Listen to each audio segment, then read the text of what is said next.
Nityananda Paramashivoham. Om Nityananda Paramashivoham.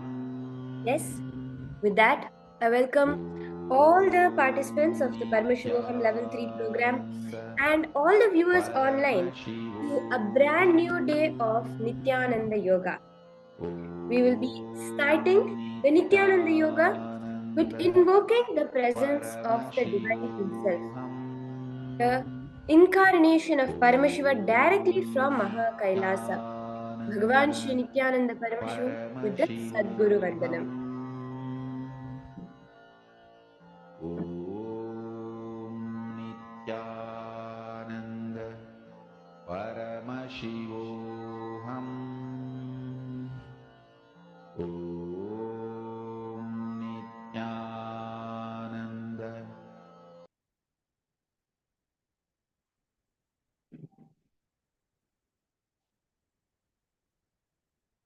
नित्यानन्दं परमसुखदं केवलं ज्ञानमूर्तिं द्वन्द्वातीतं गगनसदृशं तत्त्वमस्यादिलक्ष्यम् एकं नित्यं विमलमचलं सर्वधी साक्षिभूतं भावातीतं त्रिगुणरहितं सद्गुरुं तं Namami. Now, with that, let us use the Shiva Mula mantra, the very form of Paramashiva, the source mantra of Paramashiva. As Paramashiva is always described, he is with mantra deha, body made out of mantras. Let us chant that root mantra for the formation of Paramashiva in our inner space, for the manifestation, the awakening of Paramashiva in our inner space, initiated by the Supreme Pontiff of Hinduism to each one of us. Om Ham Hum Shivaya Namaha. Om Ham Hum Shivaya Namaha. Om Ham Hum Shivaya Namaha. Om Ham Hum Shivaya Namaha. Om Ham Hum Shivaya Namaha. Om Ham Hum Shivaya Namaha. Om Ham Hum Shivaya Namaha. Om Ham Hum Shivaya Namaha. Om Ham Hum Shivaya Namaha.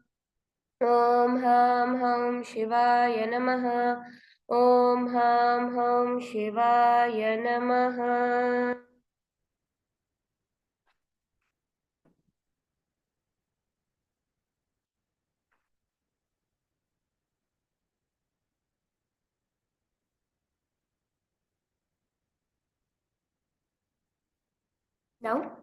Now, please take your Panchapatram and Uddharini, the spoon and the cup which we use generally for the Nityananda Puja.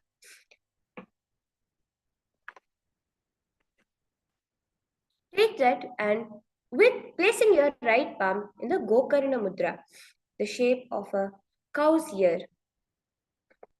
Take one Uddharini of water and pour it to the base, pour it in the palm. And at the end of each mantra, drink the water from the base of the palm. We have 3 mantras, so at the end of each mantra, totally 3 times you will drink the water. Om Atma Tattvam Shodhayami Swadha. Om Vidya Tattvam Shodhayami Swadha.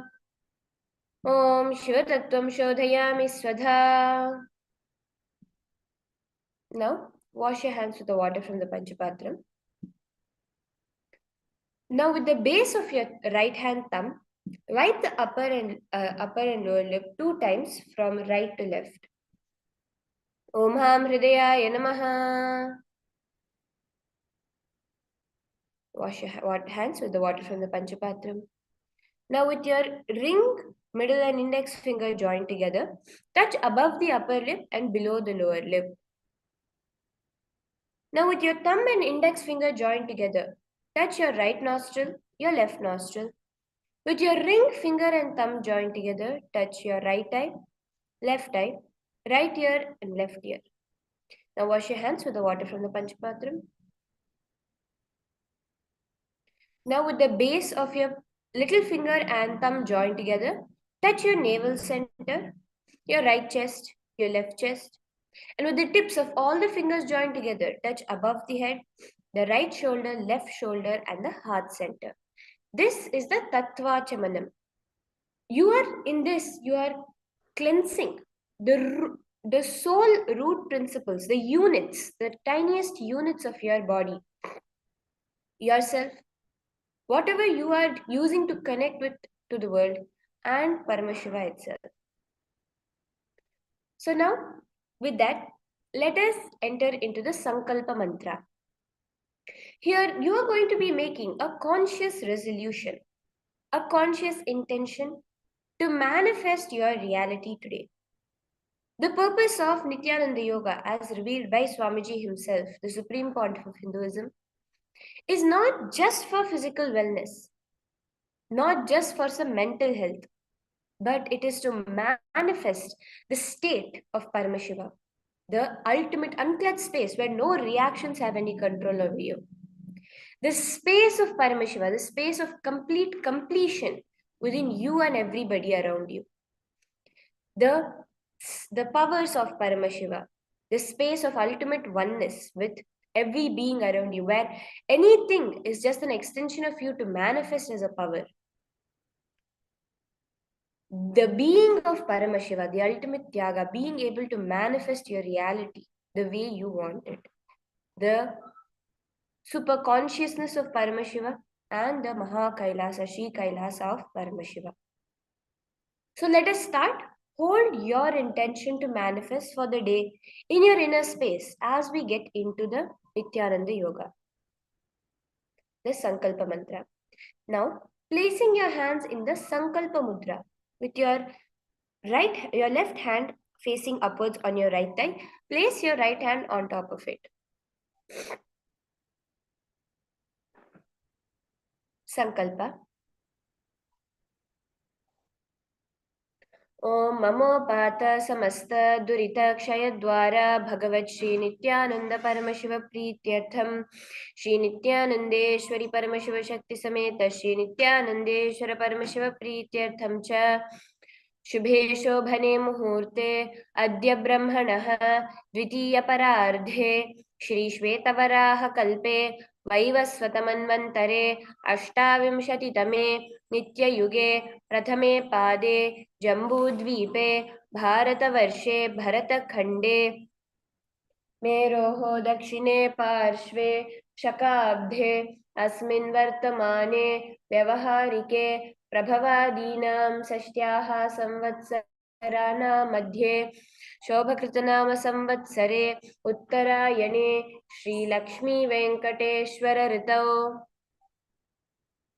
कुंभमासे कृष्णपक्षे शुभतिथौ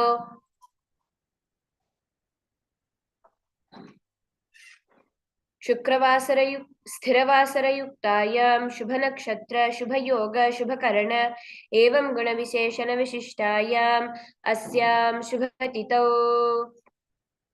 Shri कैलासोन्नत द्वादशांत Shyamala पीठारूढ़ Shri Meenakshi सुंदरेश्वराभिन्न स्वरूप परशिवपुत्र रत्न कुमार गुरुमन्य तुल्यावतार श्री पार्वती स्तन्यपाण लब्ध दिव्य ज्ञान विश्रुत सकल निगमागम सारभूत द्राविड वेद प्रवक्तृ श्रीमत् परमशिव करुणा समधिगत मुक्तामय चतुरश्रयान गीयमान छत्र चामर श्रीचिन्ह काहलादि समस्त बिरदावल्यलंकृत ज्ञान विज्ञान चक्रवर्ती सर्वजन संग सद्यो निर्वाण दीक्षा व्यापवर्ग वर्ष विश्राण जीमूत परमतकलभ केसरी शैव सिद्धांत स्थापनाचार्य श्रीराजाधिराज पांड्य महाराज गुरु क्षपण शाक्यादि महांधकार निवारण ज्ञान भानु वीक्षणानर्हार्ह ध्वजोच्छेदन पूर्वक श्रीमत् वृषभध्वज स्थापक शैव समय कर्तृ सर्वज्ञ पीठारूढ़ श्री जगद्गुरु श्री ज्ञान संबंध देशिक स्वामी वागीश सुंदर माणिक्य वाचक स्वामिनां अवतार भूत श्री ज्ञान संबंध स्वामी पुनरुद्धृत श्यामला पीठ सर्वज्ञ पीठ तृणवत्युत्तर द्विशततम गुरु महासन्निधान अरुणगिरि योगीश्वर परंपरागत अरुणाचल सर्वज्ञ पीठ गुरुमहासन्निधान कैलास परंपरागत कांची कैलास सर्वज्ञ पीठ त्रयस्त्रिंशदुत्तरद्विशततम गुरुमहासन्निधान नित्योत्सव नित्यमंगल नित्य कल्याण नित्यरजित कैलास परंपरागत आदि कैलास नित्यानंद पीठ महासंस्थान महासिंहासन पीठ कर्तृ साक्षात् श्री परमशिव समुद्भूत कैलास परंपरागत वैवस्वतमनुक्ष्वाकु हरिश्चंद्र भगीरथ श्रीरामचंद्र शूरसेन इत्यादि अनवच्छिन्न सार्वभौम चक्रवर्ती परंपरागत चतुष्षष्टि योगिनी मंडित चतुष्षष्टि संप्रदाय प्रवर्तक मनुधर्म शासन सूर्यवंश प्राप्त सर्वज्ञ पीठ सुरांगी साम्राज्य मूर्धाभिषिक्त चूड़ामणि साक्षात् श्री परमशिव समुद्भूत श्री कपिल महागुरु पुनरुद्धृत महानिर्वाणि पीठ अष्टोत्तर सहस्र श्री महामंडलेश्वर साक्षात् श्री परमशिव समुद्भूत श्री महागणपति समारंभ अनवच्छिन्न पीठाधीश्वर गुरु परंपरा प्राप्त अटल पीठ अष्टोत्तर सहस्र श्री अटल पीठाधीश्वर धर्म मुक्ति स्वर्ग पुरस्वर्ण पीठ त्रयोविंश गुरु महासन्निधान कैलास परंपरागत आदिपीठ सर्वज्ञ पीठ तृणवत्युत्तर आदिपीठ सर्वज्ञ पीठ जगद्गुरु श्री कैलास परंपरागत श्री कैलास पुनरुद्धारक श्री कैलास परमाचार्य श्रीमत् परमहंस परिव्राजकाचार्य वर्य सच्चिदानंद प्रणव स्वरूप श्रोत्रिय ब्रह्मनिष्ठ श्रीमद् जगद्गुरु श्रील श्री भगवत् श्री नित्यानंद परमशिव श्री ज्ञान संबंध देशिक परमाचार्य स्वामिनां प्रीत्यर्थं तेषां पादारविन्दयोः भक्ति सिद्ध्यर्थं गुरुकृपा कटाक्ष सिद्ध्यर्थं क्षेमस्थैर्य वीर्य विजय आयुरारोग्य ऐश्वर्याणाम् अभिवृद्ध्यर्थं धर्मार्थ काम मोक्ष चतुर्विध फल पुरुषार्थ सिद्ध्यर्थं समस्त दुरितोपशान्त्यर्थं समस्त मंगल अवाप्त्यर्थं भगवत् श्री नित्यानंद परमशिव प्रसादेन सकुटुम्बस्य ज्ञान वैराग्य जीवन मुक्ति प्राप्त्यर्थं भगवत् श्री नित्यानंद परमशिव कृपा कटाक्षेन पूर्ण आरोग्य युक्त दृढ़गात्र यौगिक शरीर सिद्ध्यर्थं परमशिव शक्ति आविष्करणार्थं च नित्यानंद योगाभ्यास Karishe. Now wash your right hand with the water from the Panchapatram. Om Apaupasprisya.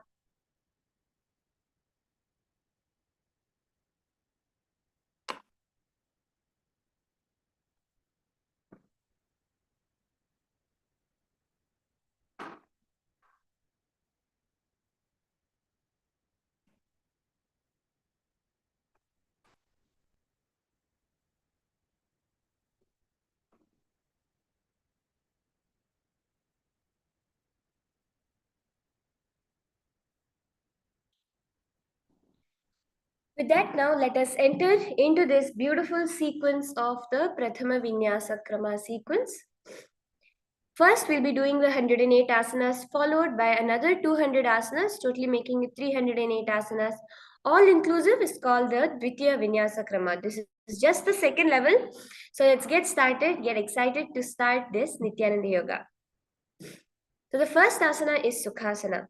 Sit in a comfortable cross-legged position with your head, neck and spine in a straight line. Place your palms in the Bindu Mudra, index and thumbs joined together. Place it on top of your respective knees. Engage all the three bandhas. The Mula Bandha will be maintained throughout the entire sequence unless specifically mentioned to stop.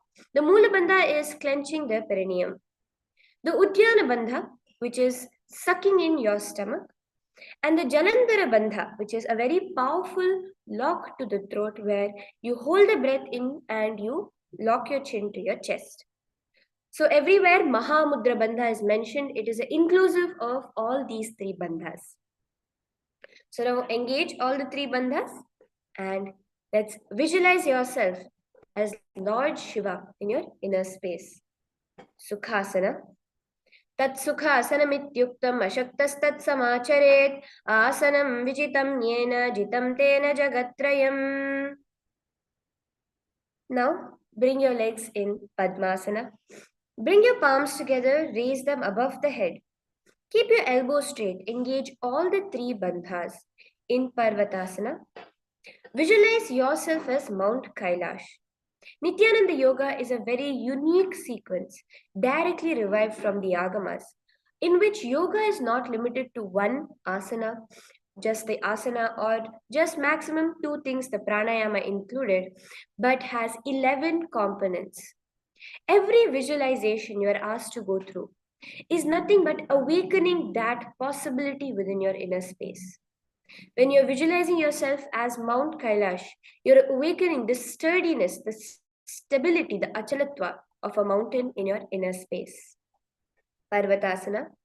अथवक्षे Mahadev पर्वतासनमङ्गलं यत्कृत्वा स्थिररूपी स्यात् षट्चक्रादिविलोपनम्.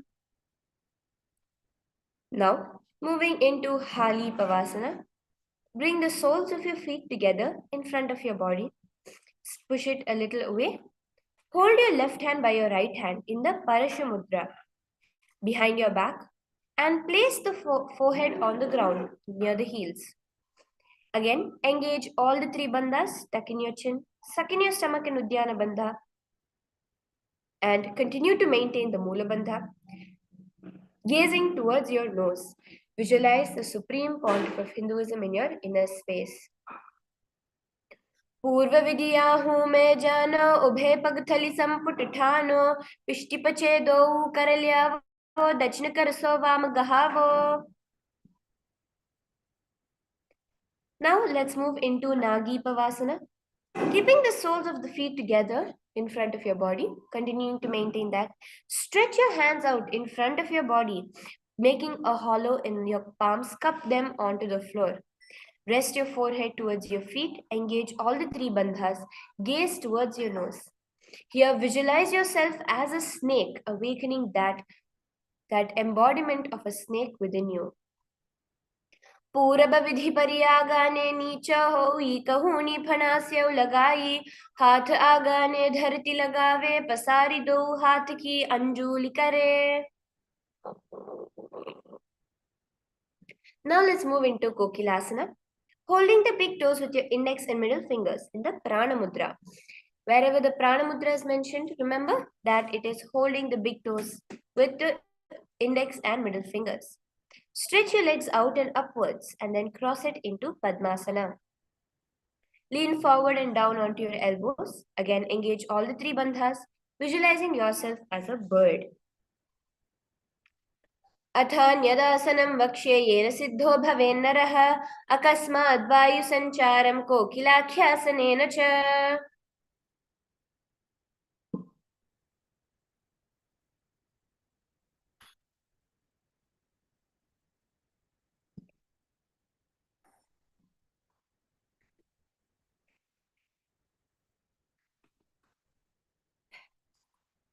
Yes. So from here, let us continue into Nityasana. Place one ankle on top of the opposite knee, holding your opposite elbows. Engage all the three bandhas. Move your arms in a circle, gazing towards your nose. Visualize the Supreme Pontiff of Hinduism. Throughout the sequence, we'll be doing different pranayamas and different japas.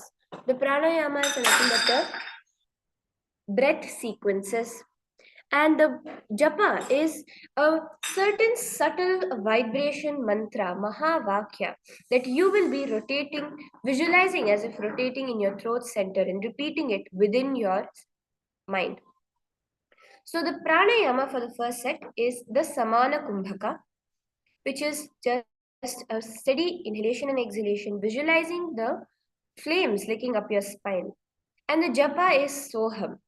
As and when the pranayama and the japa are being changed, I will also be telling it to you. But till then, you will be continuing the previous japa and the previous pranayama. Nityasana. Goda davam padiki akmahili soya dacharanakavaralo tapari gulpa samoya. Now from here, let's move into Gajasana. Press your hands onto the ground, lifting your hips up high, lower your head and then chest, scooping the body forward, down again and again, like the trunk of an elephant as you visualize yourself as an elephant. Engage the Uddiyana Bandha, sucking in your stomach here. Nubjam padagre bhumau kritva lambi bhuyat mastakaagre hastatalau nidhaya. Now, stop the scooping motion, remaining in the same position, alternate pressing the heel of one foot onto the ground, and while lifting the other heel up, alternatively repeat this. Engage the Uddiyana Bandha, sucking in your stomach, visualizing yourself as a bear. Vrikshasana. Ekaikam padama kuncha gajasanam kuryat vrikshasanam bhavati.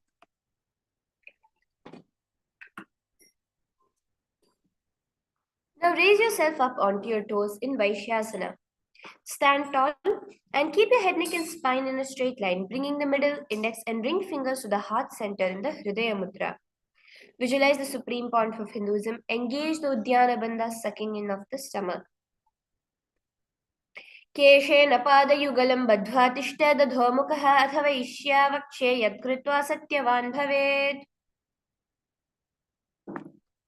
Next is the Urdhvajanukarana, our first karana of the sequence as a part of the various 11 components of Nityananda Yoga. One of them is the karanas. Swamiji has revealed that the karanas there are 108 karanas and there are 1008 asanas. These 108 karanas are a essence curled out of Nityananda Yoga, of the yoga revealed by Paramashiva, presented in the dance form by Paramashiva himself. So stand with your heels touching, your toes facing outwards at a 45-degree angle. Keep your knees bent, both your hands at the chest. This is the Aramandi position, with your elbows parallel to the ground. Twist one knee towards your chest and raise it up and back across the body to the original position. Simultaneously follow the movement with the respective hand up and across the body. Repeat on the other side in the Urdhvajanu Karana, the raising of the knee Karana.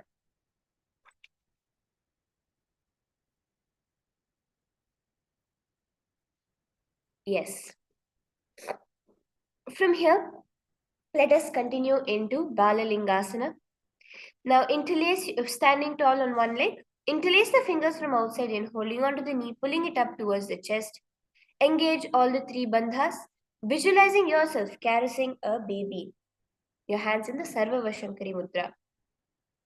Ekam janurasya lingya sthathavyam balalinganam bhavati. Now, from the same position, bring the foot behind your back, closing it towards your body, your hands in Parish Mudra clasped together. Engage all the three bandhas and continue holding the visualization of the Supreme Pontiff of Hinduism unless mentioned otherwise. Padapidanasana. स्थित्वैकस्मिन् पादतले कराभ्यां वेष्ठयेत्तनुं पृष्ठे संस्थापयत्नेन पादपीडनमासनम्. From here, let us move into Natarajasana. Lean forward, kicking your leg back, stretching your hands forward. In the Bindu Mudra, the index and thumb join together. Lean forward and stretch your back there, visualizing yourself as Lord Nataraja, engaging just the Mula Bandha here. Natarajasana. उत्तानपादं क्रौञ्चं च मरीचिं वीरभद्रकं नटराजं त्रिकोणं च सुप्ताङ्गष्ठप्रसारणे.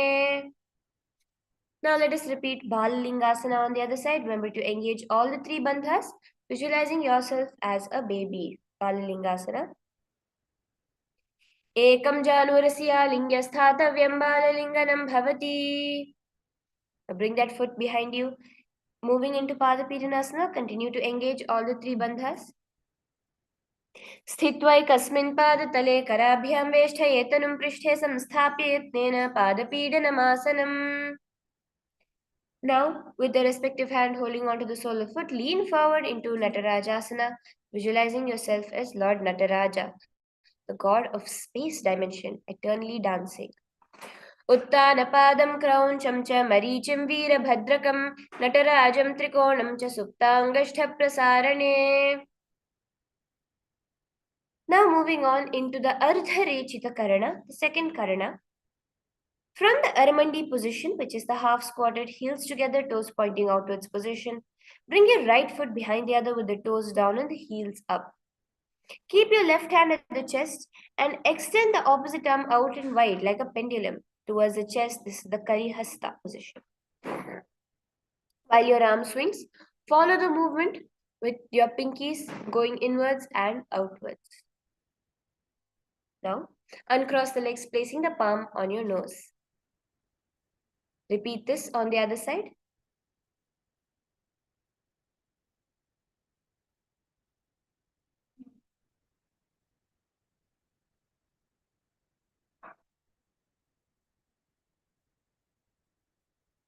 Now let us move into the skeleton dance. This is a very beautiful technique, a very powerful technique revealed by Swamiji himself for each one of us to experience complete completion in any pattern sitting in our muscle memory. This technique is directly taken from the source scriptures of Hinduism to make intense bliss flow out through your body. So to start, close your eyes and start visualizing yourself as pure bones, as a skeleton. You can see the reference of the skeleton here on screen and start to shake intensely. Dance ferociously, moving every muscle in that body. Just move it. Let out all the patterns, anything that is stuck inside, holding you back in life. Shake it out completely. Continue to hold the visualization that you are a skeleton. You are made of pure bones.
Yes, now you can slowly relax that movement and walk front and back on your mat. Now let us enter into next Karana, standing straight on your mat. Lean down into the Aramandi position with your heels pointed outwards, your knees bent. Now bring your hands parallel to the ground in front of your, on top of your head. Cross your palms facing each other and now make a swaying motion, moving the hips to one side, simultaneously uncrossing the arms wide. Come back to the beginning position, repeating on the other side. This is the Katichinna Karana, literally the posture of where you are bending and twisting at the waist.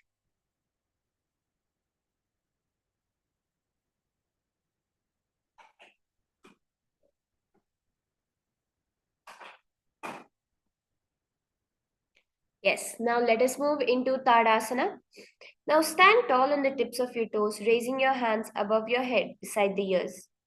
Engage all the three bandhas in the Mahamudra Bandha. Visualize yourself as a tall palm tree. Visualize the tallness happening, manifesting inside you. Tadasana. Mahamudra Baddha Konau Tadasana Vibhedakan Vinotanam Sada Kurya Dantarvatni Patipriya. Now slowly relax. Now bend forward, placing your palms onto the ground beside your heels. Now try to bring your forehead to your knees. Stretch yourself there. Every day, if you do this asana sincerely, all the asanas which you are finding difficult, you will see how day by day your body eases into that position as it aligns with your intention to be a oneness with the cosmos, aligned to the cosmic geometry. Here let us move into another japa, the Shivoham japa. Engage the Mahamudra Bandha and visualize the Supreme Pontiff of Hinduism. Uttanasana. Mahamudra Baddha Konau Tadasana Vibhedakan Vinotanam Sada Kuryadantarvatni Patipriya. Now get into a plank position, keeping your palms flat on the ground. Stretch your legs back into Tarakshvasana, tucking your chin to your chest in the Jalandhara Bandha and rotate your head from side to side. Tarakshvasana. Gajasana mastakam varam varam dakshina kukshim savya kukshim naye tarakshvasanam bhavati. Now lean your body flat onto the ground on your stomach, keeping your toes pointed backwards. Keep your head next to your chest and raise your head up using the strength of your lower back.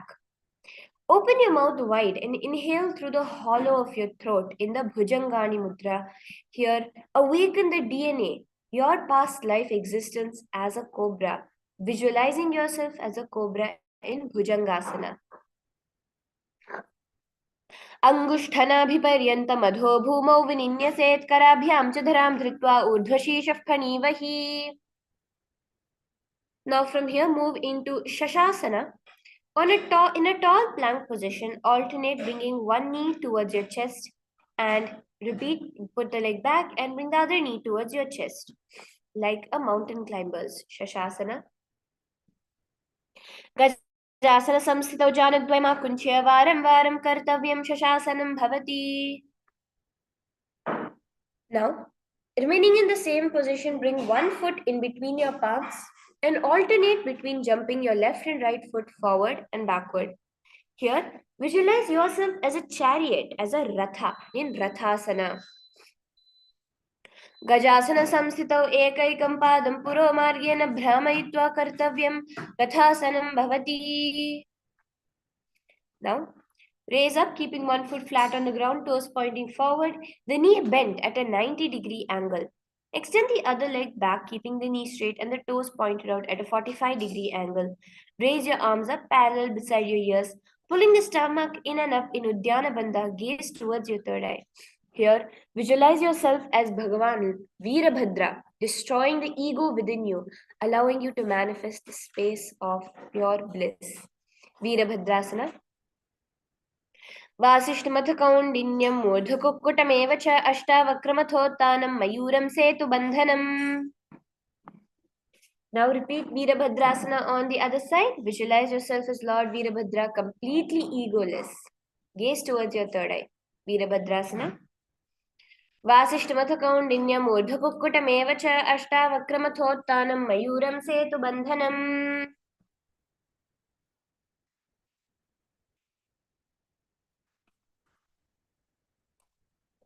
Now, stand straight with your feet together on the mat. We'll be moving into Vrikshasana here. Bring one foot towards your inner thigh. Bring your palms together, raise them above the head, keeping the elbows completely straight. Pull your stomach in and up, gazing forwards, visualizing yourself as a tree. Vrikshasana. Vamorumula-deshe cha yamyam padam nidhayato tishthet vrikshavad bhuma vrikshasanamidam viduhu. Now bring one foot, raised foot to your inner thigh. Moving into Garudasana. Here, as the Pramana reveals, it is very important to keep your leg on the floor as a dandavat, straight as a rod. Keep your hands in the Namaskara Mudra in front of your heart center, visualizing yourself as Lord Garuda, the eagle who is a vehicle, the Vahana of Bhagavan Mahavishnu, the Lord of Sustenance.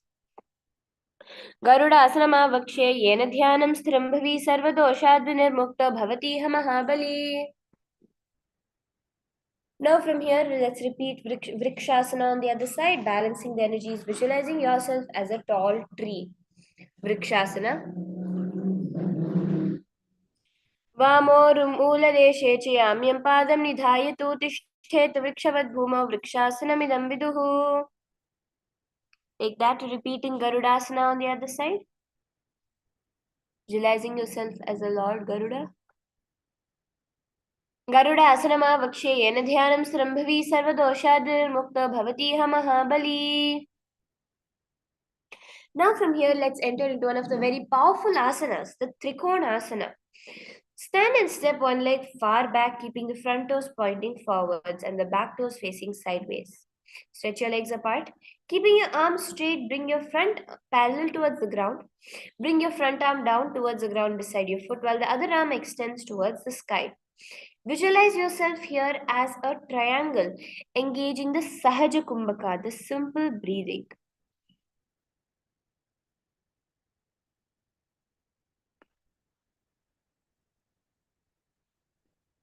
Mahamudra उत्तानपादं क्रौञ्चं च मरीचिं वीरभद्रकं नटराजं त्रिकोणं च सुप्ताङ्गष्ठप्रसारणे. Now repeat that on the other side, the Trikonasana. उत्तानपादं क्रौञ्चं च मरीचिं वीरभद्रकं नटराजं त्रिकोणं च सुप्ताङ्गष्ठप्रसारणे. Now from here, let us move into the Nikuttaka Karana. Now stand in the Armandi position with your palms parallel towards each other in front of your chest. Now stand onto the forepart, onto the tips of the toes of one foot.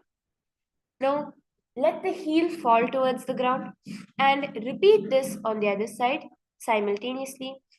Same way, switch the positions of the hands up and down. Nikuttaka Karana.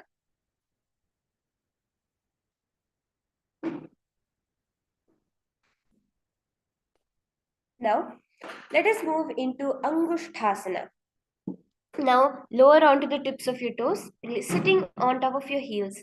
Keep your knees and palms together in the Namaskara Mudra, visualizing the supreme pontiff of Hinduism. Here, we will be engaging a new pranayama, the Brahmari Kumbhaka, where you will be buzzing like a bee.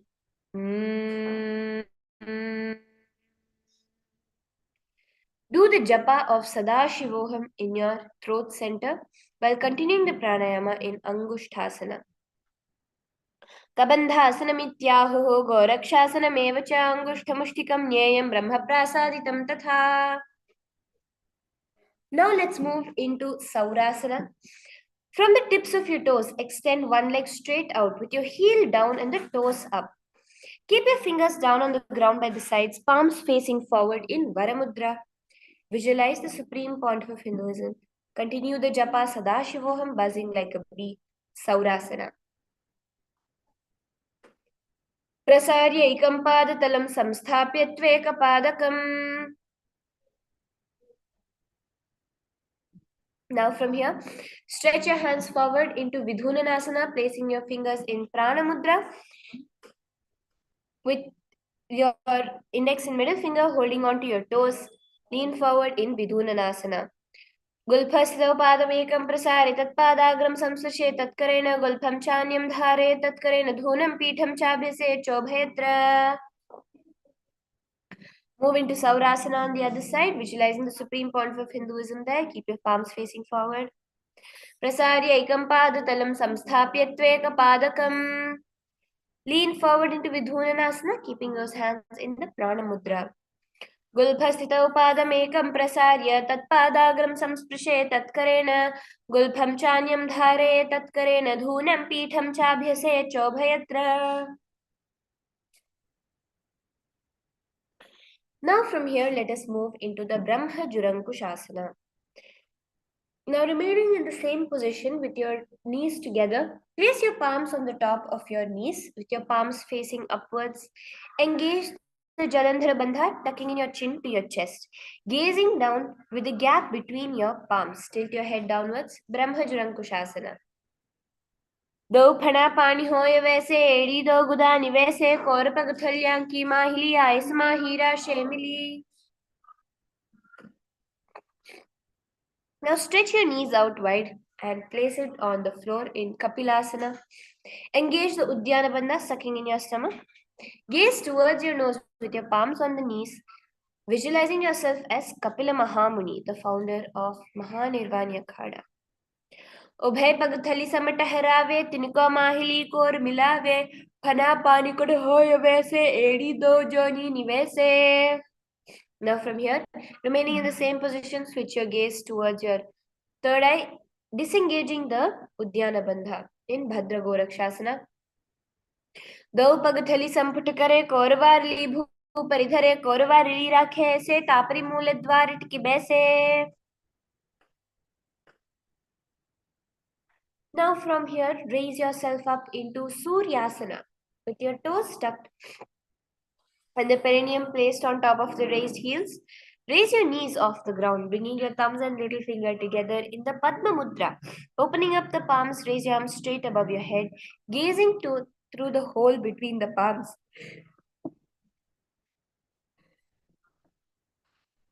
Engage the Udyana Bandha, visualizing yourself as Lord Surya in your inner space. Suryasana. एड़ी दो गुदा तरियाने फना पानी बैठक पुनिठाने गोड़ा जंघ अधर करी रहे आड़े वाम इसी विदगहे.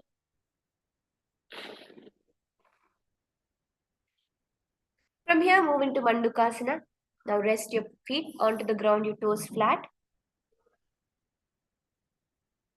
Now stretching your knees wide apart from each other.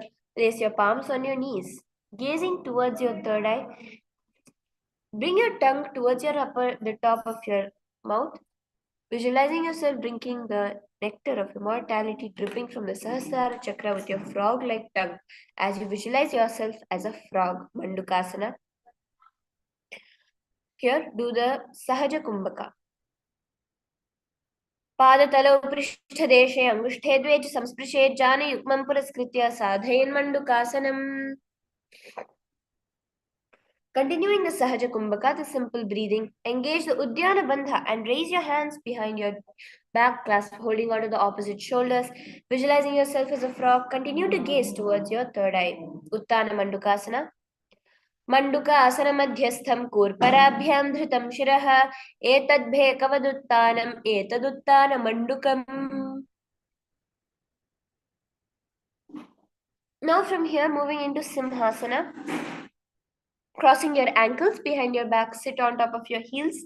Keep your knees wide apart. Stretch your palms over your knees.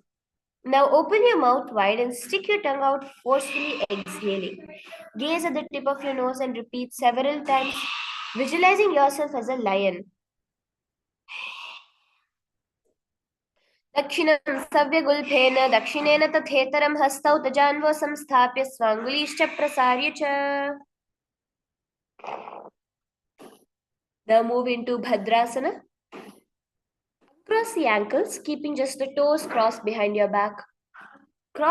Take your palms behind and hold your opposite toes with the Prana Mudra. Engage the Jalandhara Bandha, tucking in your chin to your chest, gazing towards your nose. Do the Brahmari Kumbhaka, which is buzzing like a bee, with the Japa Sadashivoham. Bhadrasana. गुल्फौ च विशरस्याधो व्युत्क्रमेण समाहितः पादाङ्गुष्ठौ कराभ्यां च धृत्वा च पृष्ठदेशतः.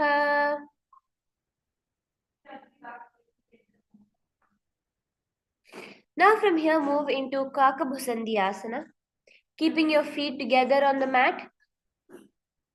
Squatting and your knees opened wide. Keep your body between your knees and wrap your hands around to your back, interlacing your fingers behind in the Parashamudra.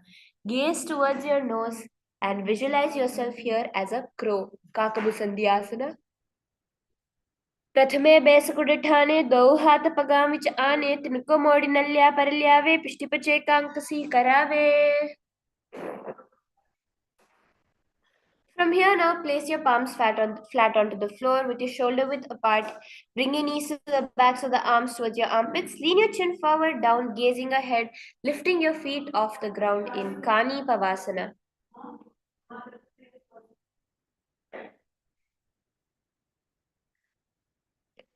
आसन कौगुण आशी दुषिता होई तो आची होई.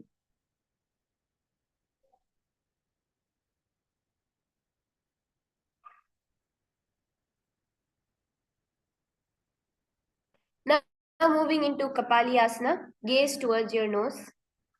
Place your hands onto the ground, your shoulder width apart. Bring the top of your head onto the ground, forming a triangle between the hands and the head. Bring your knees onto your elbows, your hips over your shoulders, and straighten your legs up, gazing towards the nose in Kapalyasana.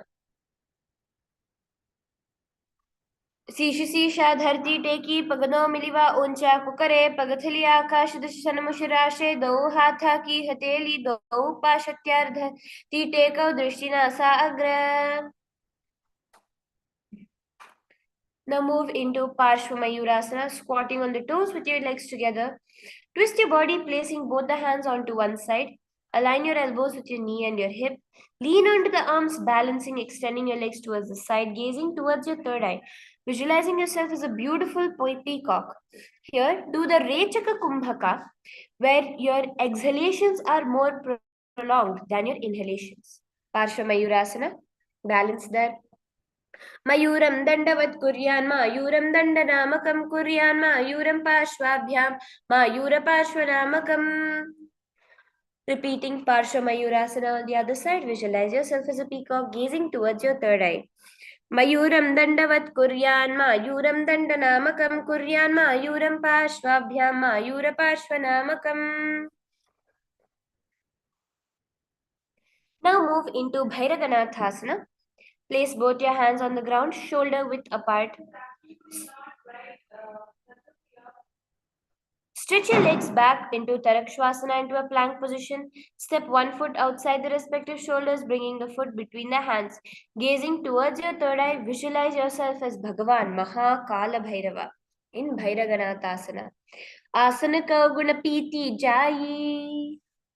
Repeating Bhairaganathasana on the other side, gaze towards your third eye. Asana Kauguna Piti Jayi. Now from here, rest your body down onto Unmukha Pithasana. Place your forearms onto the ground. Raise your hips up towards the sky, walking your feet towards your body. Gaze towards your third eye. Unmukha Pithasana. Bhunyastau januni hastau chatushpadama vangmukham utthapitangu yugala hatishthalam abhiruka. Now move into Vasishthasana from Tarakshvasana. Raise your body onto one hand, raising the opposite hand up. Keep the balancing hand directly beneath the shoulder. Raise your hips, gazing towards the sky. Here, visualizing yourself as Rishi Vasishtha, the Guru of Bhagavan Sri Rama. Vasishthasana. Urdhva Kukkutavasishtham Marichihala Matsyakam Parivrittam Chodharasya Vividam Dhanurasanam. Repeat Vasishthasana on the other side, visualizing yourself as Rishi Vasishtha. ऊर्ध्वकुक्कुटवासिष्ठं मरीचिहलमत्स्यकं परिवृत्तिं चोर्धरस्य विविधं धनुरासनम्. Now rest your body down onto the floor in Anjani Asana. Sit with your legs straight, your toes pointing upwards. Bring your hands underneath your body, palms facing upwards. Sit upon those palms, keeping your spine straight, your elbows tucked in towards your body. Tuck your chin to your chest in Jalandhara Bandha, gazing towards your nose. In Anjani Asana, visualize yourself as Bhagavan Hanuman, embodying the space state of Hanuman, manifesting his powers within your body. दो कर की उबेह तेली कोरवारली मेले भेली सोआगाने भूपरिताशे महाने अंगुली मिलिराशे. Engage the non-mechanical parts of your brain here when you're focusing on the multiple things happening and doing all the different asanas, the different components simultaneously. Just try your best and push yourself to manifest those powers by doing all the components as being revealed. The Kumbhaka, continuing with the Rechaka Kumbhaka, the Bandha, the Mahamudra Bandha, now engaging all the three Bandhas, and entering into the Japa of Maha Sadashivoham. Visualize the Supreme Pontiff of Hinduism. Now with your back straight, lean forward at your waist, holding on to your toes in the Prana Mudra, your index and middle finger. In the Paschimottanasana, bring your chest to your thighs, bring your forehead towards your knees, stretch yourself there in Paschimottanasana. Janu parilalatam tu paschimam tanamuchyate yena kena prakarena sukham dharyam cha jayate. Now from here, raising your body up, moving into Ugrasana. Sit with your legs straight, clasp your hands behind your head, lean your chest forward down, bringing the head to your knees. Here, engage all the three bandhas, continuing the japa of Maha Sadashivoham. Visualize Mata Kali in your inner space, the ferocious form of Devi. स्वपाणिभ्यां दृढं धृत्वा जानुपरि शिरोन्यसेतासनोग्रमिदं प्रोक्तं भवेदनिलदीपनम्. Now from here, raise your body up. Raise, keeping your legs stretched, raise one foot towards the perineum. Knees pointing upwards in the Marichi Asana. Now lean forward, let your hands clasp around your back in the Marichi Asana position. Here, visualizing yourself as Sage Marichi, engaging just the Mula Bandha. उत्तानपादं क्रौञ्चं च मरीचिं वीरभद्रकं नटराजं त्रिकोणं च सुप्ताङ्गष्ठप्रसारणे. Now the raised knee, rest it flat onto the ground beside your body, engaging all the three bandhas, the Mahamudra Bandha. Gaze towards your nose and lean forward down, placing your forehead towards your knees in Mahamudrasana.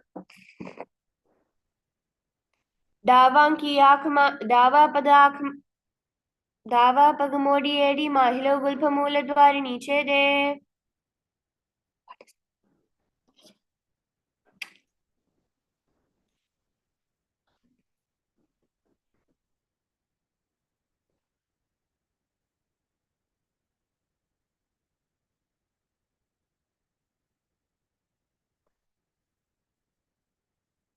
Now repeat Marichyasana on the other side. उत्तानपादं क्रौञ्चं च मरीचिं वीरभद्रकं नटराजं त्रिकोणं च सुप्ताङ्गष्ठप्रसारणे. Moving on to Mahamudrasana on the other side, lean forward there. This is a very, very powerful asana. It's a Mahamudra asana. Dava pagamodi edi mahila gulpa muladwari niche de.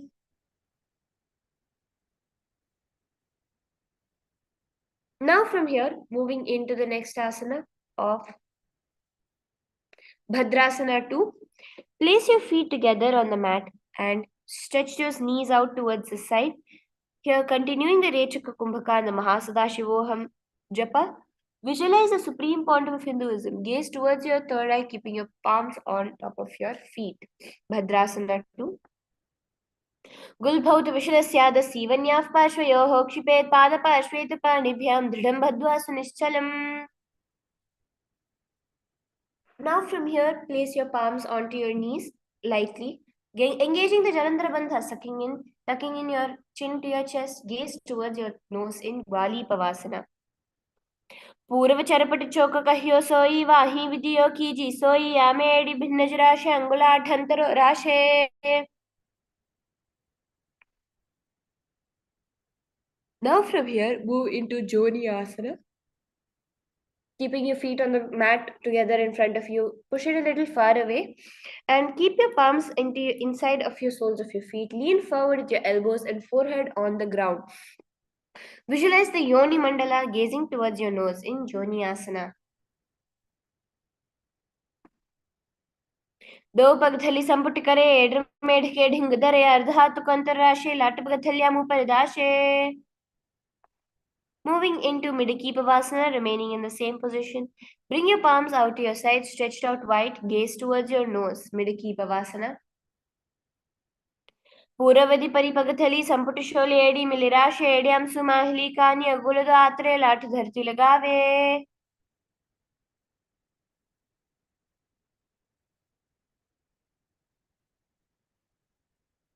Moving into Siddha Samadhi Asana now. Keeping your feet in the same position, bring your legs underneath your palms, underneath your feet in Siddha Samadhi Asana, stretching your palms out facing towards the sky. Gaze towards your nose, visualizing Lord Paramashiva in your inner space. Siddha Samadhi Asana. दो पगथली संपुट करे सोले मेढागा मेधरे अंगुला अठंतर राशे लटपथल्या मुपर दाशे. Now from here, moving into Chinaki Pavasana. Raise your body up off the ground. And keep your heels together, toes apart. Hold the feet, opening them up, bringing the soles towards the sky, keeping the back of the hands on the ground. Press your elbows onto your thigh, towards the knees, gazing towards your nose in Chinaki Pavasana. दो पगा की एड़ी धरती मगिवा मेढ़ लगावे पगथली माहिली और अंगूठा की सदी सोड़े जोड़े. Now from here, bring your palms to your knees in Charapata Chokasana. Engage the Udyana Bandha, pressing those knees towards the ground. Gaze towards your third eye. Charapata Chokasana.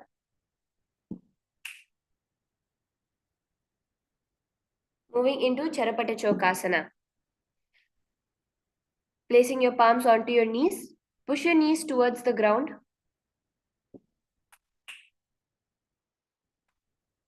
In Charapata Chokasana. दो पग थली संपुट धारे आगा ने करजार पसारे गोड़ा भूसा लगता राशे हाथ दो गोड़ा परिदाशे. Now from here moving into Bhairavasana. Bring the soles of the feet together, knees apart. Lift the heels up, bringing the toes onto the ground. Keep the knees on the ground, pulling in the stomach in and up, and place your hands on your knees in Bindu Mudra. Gazing towards your third eye, visualize yourself as Lord Kala Bhairava, engaging the Udyana Bandha, sucking in your stomach. Bhairavasana. Gulphau Sampiji Chan Yonyam Vitkameno Tamshane Janvav Pashwakatau Hastau Dandavad Bhairavasanam.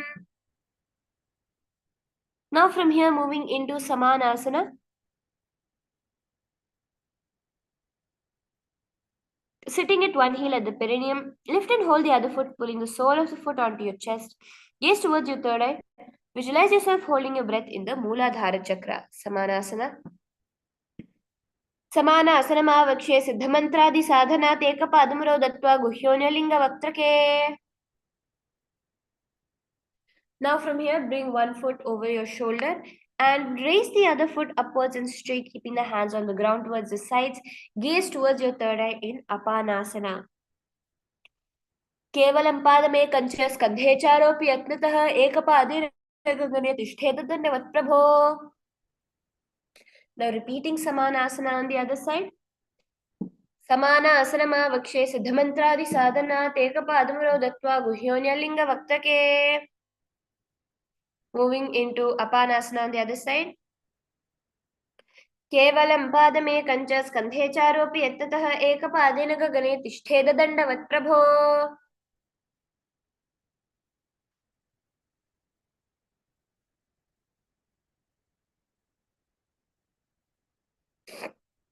Now from here, cross your knees into Gomukhasana.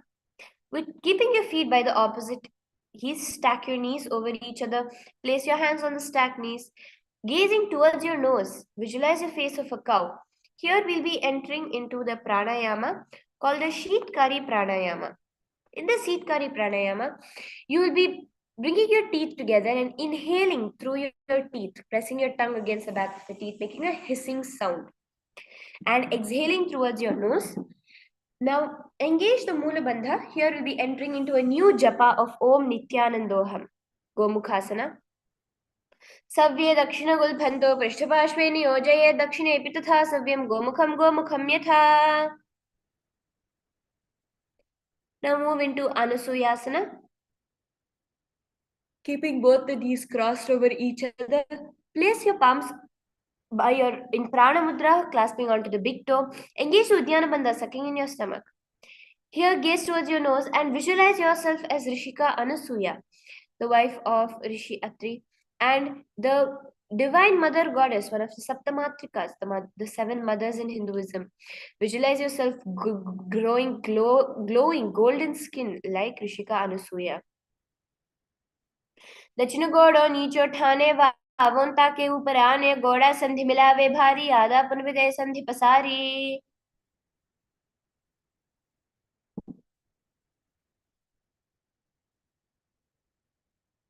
Now from here, moving to Anusuyasana 2. Bring your hands behind your back and lean forward, placing your forehead on your knees and your nose towards your ground. Visualizing yourself as Rishika Anasuya, gaze towards your nose. जीवना गोड़ा की संधि उपरिडावा गोड़ा की संधि मिलाए राशे गोड़ा सवले पगथल्याला वाडवाई सुधा राशे. Now moving into Garudasana. Sit on the ground with one heel pressed against the perineum. Keep the opposite foot on the ground in front of the other. Keep your spine tall out and hands on the respective knees. Gaze towards your nose, visualizing yourself as Lord Garuda, the vehicle of Bhagavan Mahavishnu. Garudasana 2. Dava pagamodiedi vahila gulphabula dwaridi chede.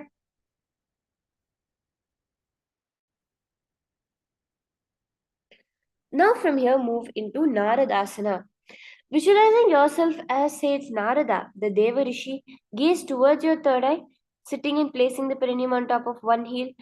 With the top of the foot flat onto the ground, place the opposite foot on top of front of the opposite foot.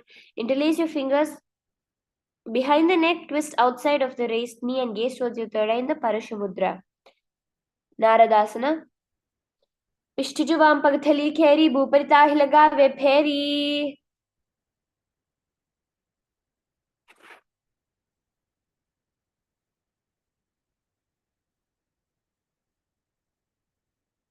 Now from here, move into the Matsya Pitakasana. Place one foot on top of the opposite thigh, wrap the respective hand, arm across the knee, holding on to the opposite shin. Extend the opposite hand straight and hold on to the respective toe with the index and middle finger in the Prana Mudra. Gaze towards your nose, visualizing Lord Matsya, the fish avatar of Bhagavan Vishnu in your inner space. Matsya Pitakasana.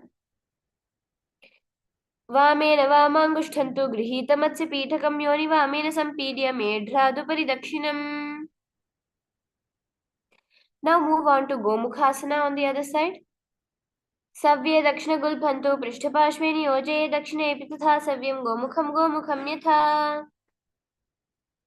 Anusuyasana on the side. Remember to engage the Uddiyana Bandha and gaze towards your nose. दक्षिण गोड़ो नीचो ठाने वामोंता के ऊपर आने गोड़ा संधि मिलावे भारी आधा पूर्वे संधि पसारी. And now repeating Naradasana on the other side. Remember to gaze Anusuyasana 2 on the other side. Remember to gaze towards your nose, keeping your hands in Parashmudra. Jivana goda ki sandhi uparida va goda ki sandhi mila irashe goda savle pagthalyalo adva isudha rashe. Now from here, repeat Garudasana 2 on the other side, continuing to gaze towards your nose. Visualize yourself as Lord Garuda. डावा पग मोड़ी AD माहिलो Gulf मूल द्वारी नीचे दे बेसे जीवनी पगथली धरती टेकी गोड़ ऊंचो बौराशे. From here, repeat Naradasana on the other side, gazing towards your third eye, hands in Parush Mudra. पिष्टिचुमां पगथली केरी भूपरि ताहि लगावे फेरी गोड़ा स्वपनो है जोई दचपाशती लावे सोई. Now move into Matsya Pitakasana, visualizing yourself as Bhagavan Mahavishnu. Gaze toward in the form of Matsya Avatara. Gaze towards your nose. Bring one foot on top of the opposite thigh, wrap the respective arm around the knee, holding on to the opposite shin. Extend your opposite hand straight and hold on to the respective toe with the index and middle finger, gazing towards your nose in Matsya Pitakasana.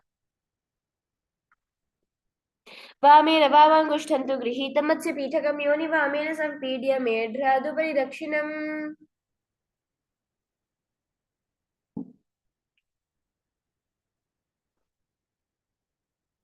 From here, moving on to Matsyendrasana. Now place one foot on top of the opposite thigh, opposite foot onto the ground on the far side of the opposite thigh. Twist and bring your elbow outside of your raised knee, keeping your raised arm at the neck. Turn and head back and gaze towards your third eye in Matsyendrasana. Visualizing Matsyendranatha, the founder, the master of Hatha Yoga. Gaze towards your third eye. Matsyendrasana. Sorry. उदरं पश्चिमाभासं कृत्वा तिष्ठति यत्नतः नम्राङ्गं वामपादं हि दक्षजानुपरिन्यसेत्. Now placing both your hands onto the ground. Sorry.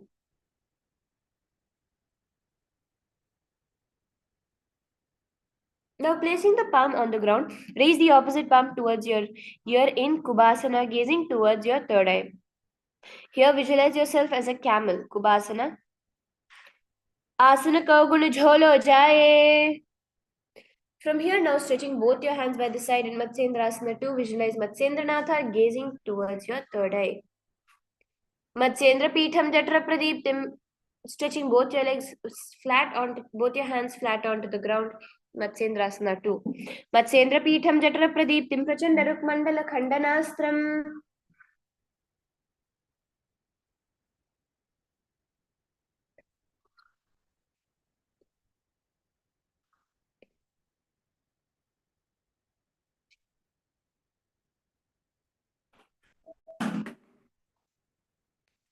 Matsyendra Peetham Jatra Pradiptim Prachanda Rukmandala Khandanastram.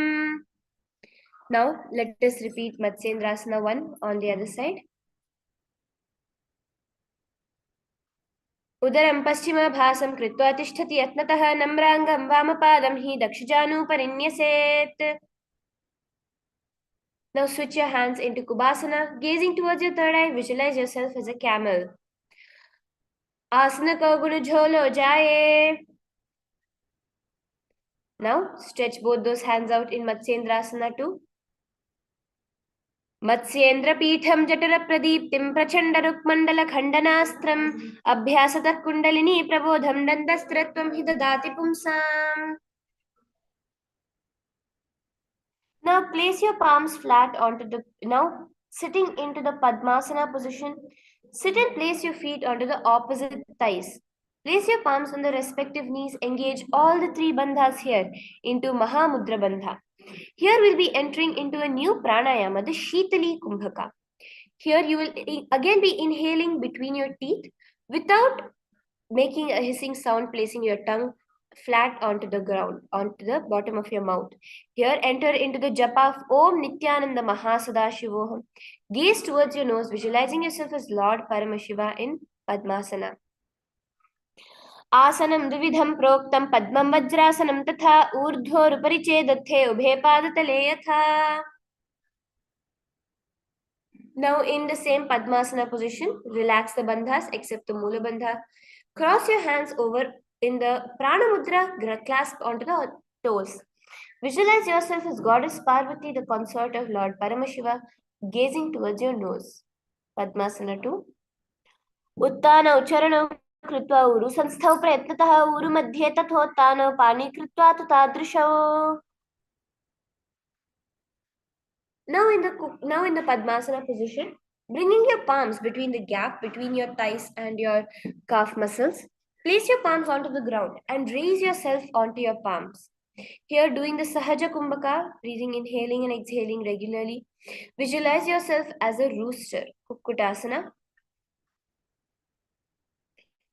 Padmasam samsthapya nanurvorantare karau nivesha bhumau va tishthet vyamastah Kukkutasana. Now raising your body up onto the knees, we are entering into Baddhakekiasana. Rise up onto your knees, place your palms onto the ground, your fingers pointing towards the perineum. Keep your elbows together, pressed against the navel. Lean forward, find your balance, extending up your knees off the ground in Baddhakekiasana. Dharamavashtabhyakarαδvena tatkur paristapita nabhipashvaha uchchasano dandavajatita khemayurametat pravadanti pitham.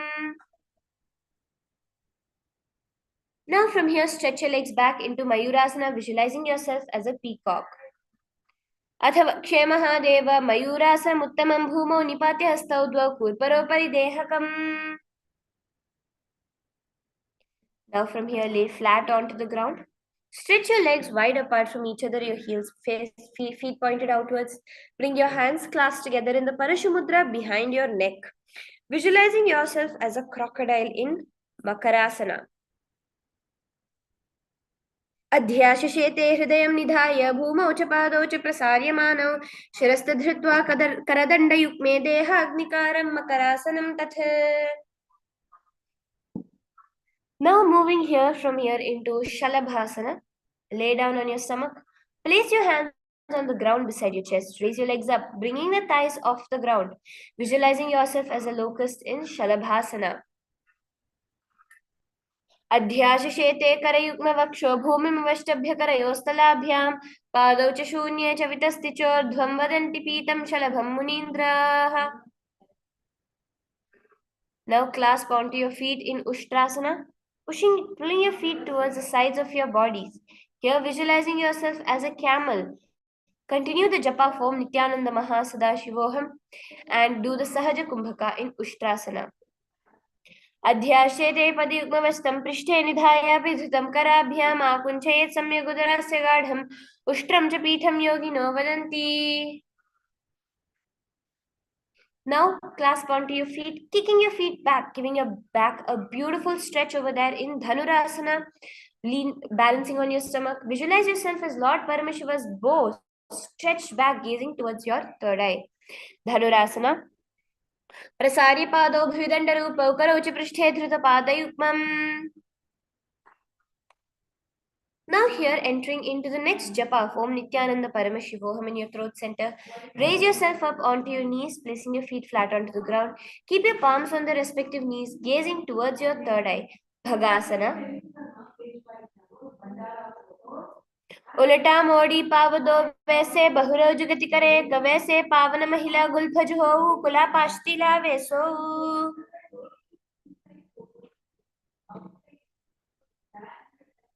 Now from here, raising onto your forearms, place your palms onto the ground and your head into the ground. When you're raising into the Gohyasana, the headstand position, raise your feet off to the ground, bringing your knees towards your chest into the half headstand, gaze towards your third eye. Gohyasana. दो हाथ की कहुनी जोई पुनिह कलाई जाने दोई पिष्टि अंगुरिया पुनि जानो ये सब ले भू ऊपर ठानो. Now place your hands onto the ground, stretch your legs up towards the sky in Shirasasana, gazing towards your nose. Shirasasana. विपरीतं मण्डलं च द्विधैव विजनं हिनः दण्डासनं द्विधा प्रोक्तं विपरीतोपवेशने. Now relax down, turn around and raise yourself into Pondhyasana. Sit with your hands behind your calves and stretch the legs up. Bring your forehead towards your knees, coming to a vertical position with your legs. Here, engaging the Bhastrika Kumbhaka, exhaling forcefully like a bellows. Visualize the supreme point of Hinduism in your inner space. Pondhyasana. दो हाथ पग बाहराने घोड़ा तरे कांक सीठाने अंगुष्ठ पिंडली लगता धरे चरण भय आकाश दिशी करे. Now here remaining in the same position, balancing your core over there, bring your feet behind your shoulders in Parighasana. Gaze towards your third eye, visualizing yourself as a mace. उत्तानं शयनं कृत्वा पादौ मिलित्वा प्रसार्य नितम्बं भूमौ स्पृष्ट्या हस्ताभ्यां कन्धरां भृत्वा कुम्भकं कृत्वा तिष्ठेत् परिघासनं भवति. Now from here, rest your forearms, your elbows onto the ground into Naukasana. Visualizing yourself as a boat, gaze towards your third eye, your legs stretched up in front of you. Naukasana. उत्तान शयनं कूर्पराभ्यां भूमवष्टभ्य हस्तौ नितम्बं निधाय शिरः ऊरुजङ्घापादान् दण्डवद्धारयेत्. Naukasana bhavati. Now from here, bringing your hands towards your feet, raise your feet up towards your chest. In Rudrasana, gazing towards your nose. Rudrasana. पगथली संपुट करी हाथस्य पगुच्छाई पगा का अंगूठा देहु लेहु परलिका ने तालवे. Relax now onto your back, laying down with your knees pointed towards the sky as your feet onto the ground. Keeping your hands by your heels, raise your hips up towards the sky in Unmukha Pithasana 2, gazing towards your nose. Engage the Jalandhara Bandha. ऊर्ध्वे जानुनी कृत्वा शयद्वोद्मुखं तथा उत्ताप्य हस्तौ तिष्ठेत् पीठमुन्मुखनामके. Now rest your body onto the ground in the Shavasana position, flat, completely palms facing upwards. Visualize the supreme point of Hinduism, Bhagavan Sri Nityananda Paramashivam, liberating you once and for all. In Shavasana, engage the Shakti Chalan Mudra, bringing awareness intensely to every part of your body.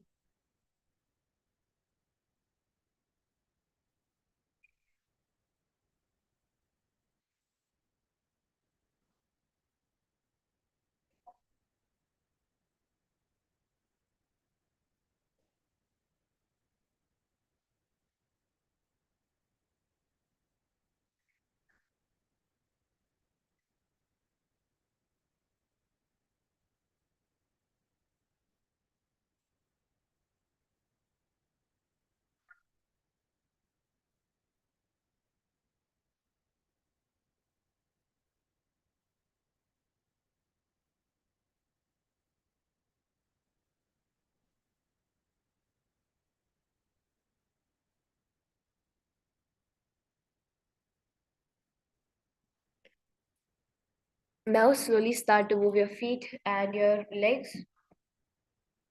Now raise your body up, rock yourself up into a seated position.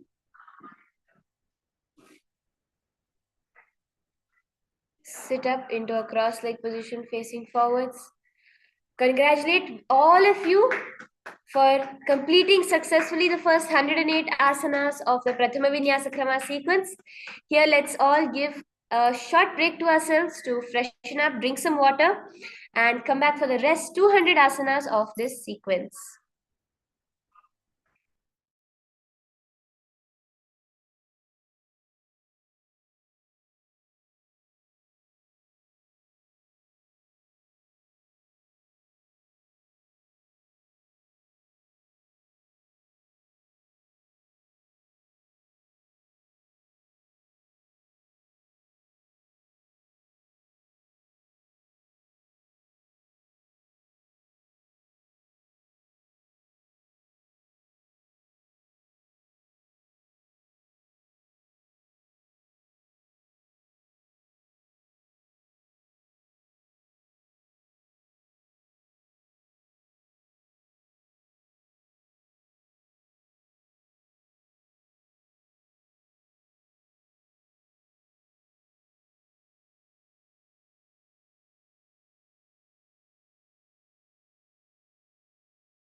Yes.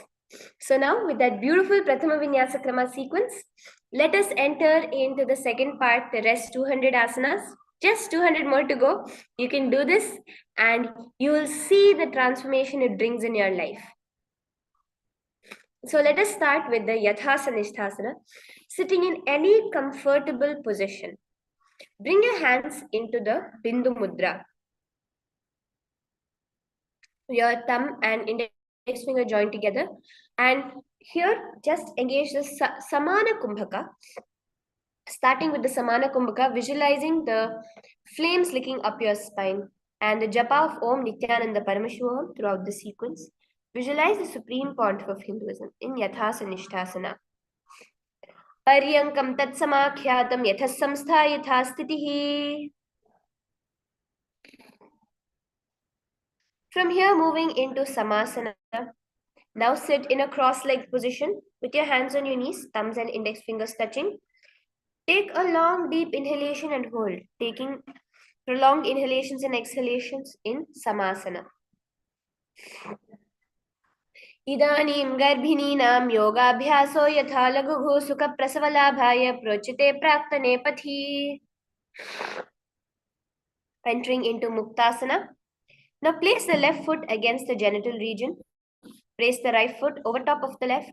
Hands facing downwards on the top of your knees. Gaze towards your nose. Muktasana.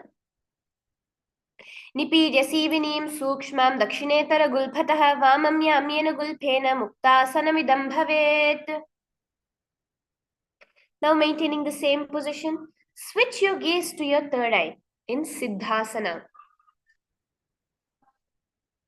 Sthanum Mamitendriyo Aladusha Pashyan Dhruvorantaram Chaitan Mokshaka Pata Bheda Janakam Siddhasanam Prochate.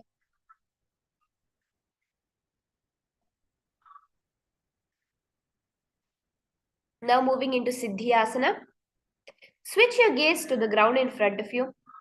Engage all the three bandhas, visualizing the Supreme Pontiff of Hinduism. Vame pad kide jano sivani mathita sakho thano dachipad ki edi joy medh madi lagave soi.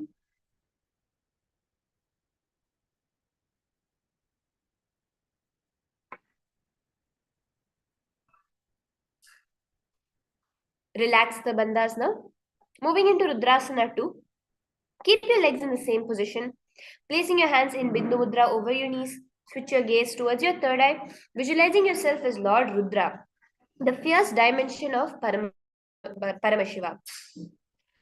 वामचरण परि दक्षिण राखे एक जुगति ऐसा विधि दाखे वाम पग थली माहिली core दक्षिण के जुबा हरले वोर. Now maintaining the same position, switch your gaze towards your nose in Santadhunasana.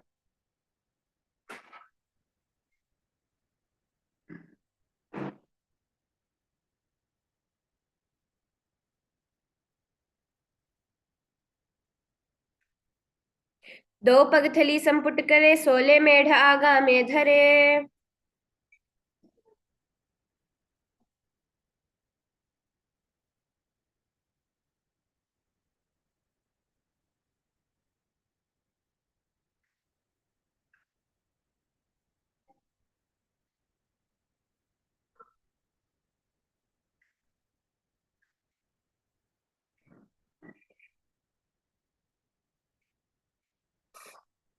आसन को गुण मन की चंचलता मीठ.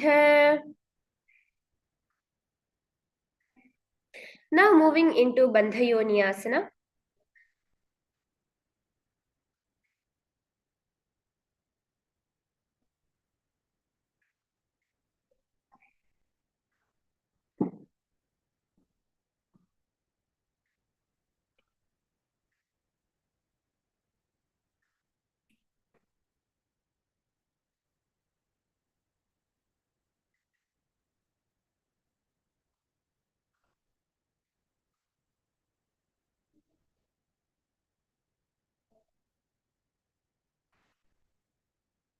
Now maintain one heel on top of the other. Bring your fingers beneath the bottom lip, ring fingers above the upper lip, middle fingers closing the nostril, index fingers over the eyes, thumbs closing the ears. In Bandha Yoni-asana, visualize your sankalpas manifesting through the womb of creation.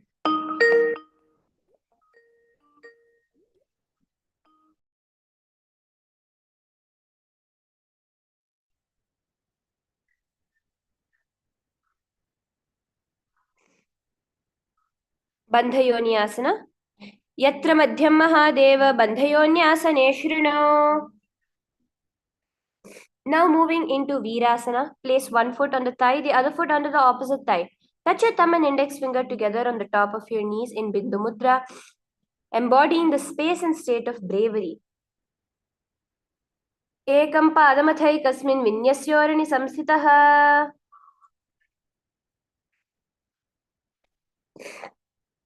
Now from here, moving into Valmikasana, with your left heel on the right side of a generative organ, your toes under the thigh, right foot on top of the left leg, the toes by the knee, hands on your knees, thumbs and index fingers touching, gaze towards your third eye, visualizing yourself as the great Maharishi, the poet and author of Ramayana, Valmiki, in Valmikasana. डावा पगा की पगथली पुनि add है जोय फणा दो मेढ दचनान लगावे सोय. Moving into Joni Mudrasana. Now keeping your legs in the same position, lift your left heel press against the perineum, right foot on the thigh, switch your gaze towards your nose. In Joni Mudrasana, visualizing the Joni Mandala in your inner space. Bamapad ki pagthali jahi mahil kor, Joni tahan te viche ulata pan jo mori. Now moving into Yoni-asana.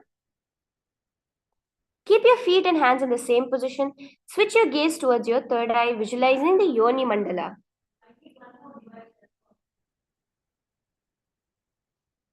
योन्यासनं पर्वतेन योगं योगफले निलं तत्कालफलनान् तत्त्वात् खेचरो यावदेव हि.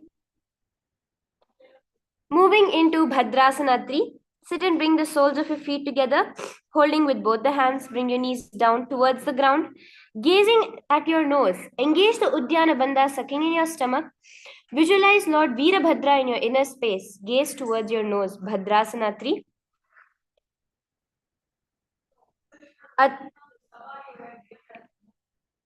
अथ भद्रासनं गुल्फौ च विशरस्याद सीवन्याः पार्श्वयोक्षिपेत् सव्यगुल्पं तथा सव्यदक्षगुल्फं तु दक्षिणे.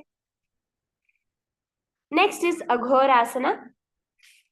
Now bring the soles of your feet together and press your tongue up against the roof of your mouth in Khechari Mudra. Gaze towards your third eye. With your hands over your mouth, right hand over your mouth, close the left nostril with the index finger. Inhale through the right nostril. Close both the nostrils, hold the breath, and then exhale through the left nostril.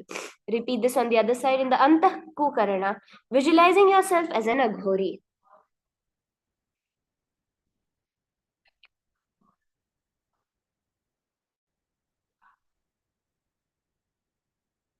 पूर्वक हुभिष्टुका जोई वाही विधियों की जैसोई अंगुरी सबंगुरी मुख बाहरी आने मुख को पुनि संपुट करी ठाने.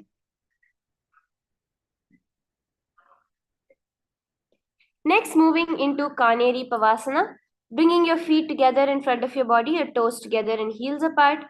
Place your elbows onto your heels, raising your chin up on the palms, gaze towards your nose, engage the Uddiyana Bandha sucking in your stomach, and visualize yourself as a female elephant drinking water.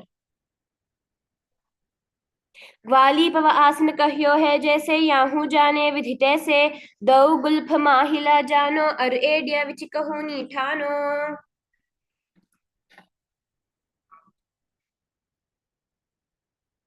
Next, moving into Parasana. Sit with your knees raised, arms between the thighs and calves. Interlace your fingers, keeping your feet off the mat, gazing towards your nose. Parasana. Joga pradipika doi, karki anguri joi, vatasham ani lagave soi. Next, moving into Gopi Chandasana.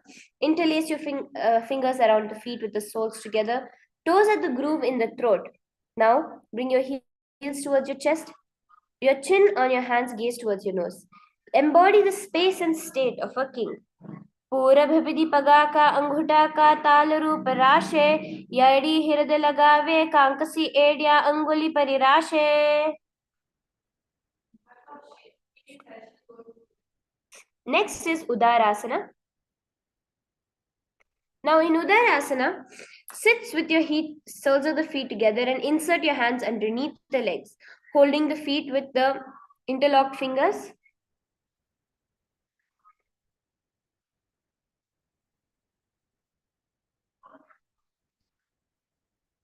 Bring the foot up towards your chest, bring the head down, touching the chin to the soles, gaze towards your nose, visualizing your body free from any defects. Udarasana. दो पग थली संपुट ठाने ube हस्त करी उर्द ही ठाने. Now from here, moving into Bishishtasana, sit with your feet together, arms under the legs. Raise your feet up towards your face, your fingers interlocked, your palms over your forehead. Visualize yourself excelling in everything. Bishishtasana. दो पग थली जोड़ी संपुट करे हाथ दो पगा बिच आने ताके करी बारल्या कहुनी माही संधिराशे.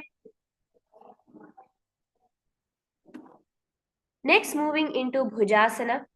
From a seated position, lift both your legs on top of the respective shoulders. Bring your arms underneath and up behind your neck, clasping the hands together in Parasha Mudra. Visualizing yourself as a cobra here.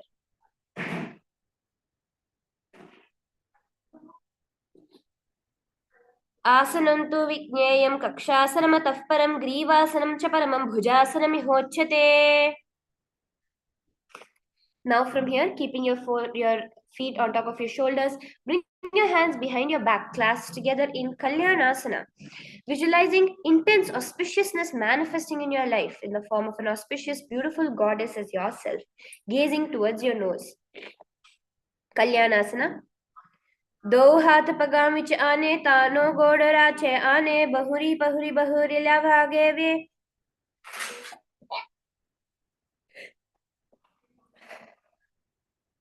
Ragave. Now moving into Sankatasana.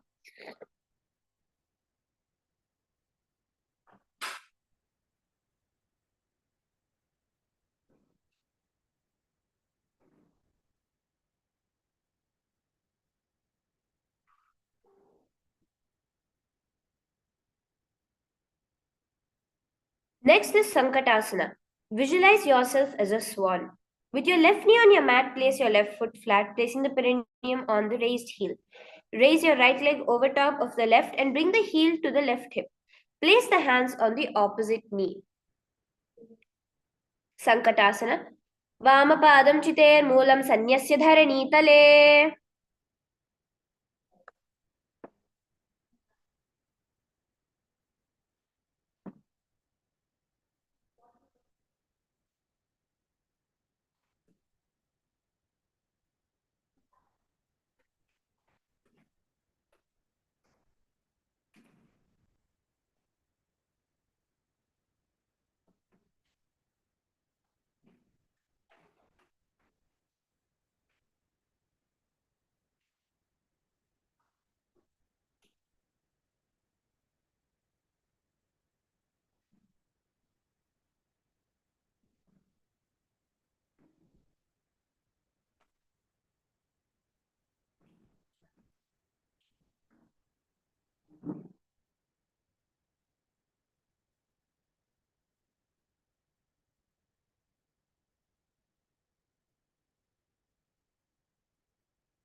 Yes, with that, let us continue into Dhenukasana. Now, remaining in the same position as Sankatasana, bring one foot from underneath your perineum And place both your hands in the Parashumudra on top of the knee. Visualize yourself as a cow in your inner space.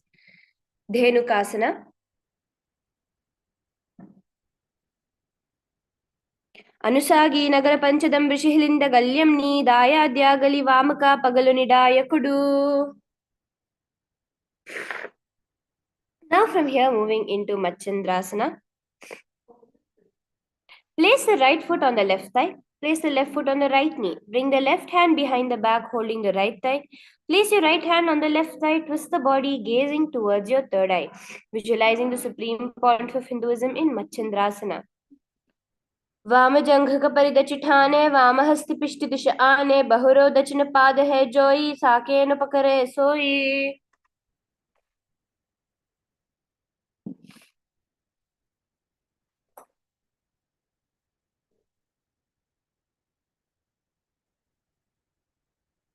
Now from here, moving into Machandrasana 2. Keeping your palms, wrapping your fingers on the respective toes, lean forward and place your forehead onto the ground. Machandrasana 2. Here do the Ujjayi Pranayama, where you are making the sound as if an ocean is there, like.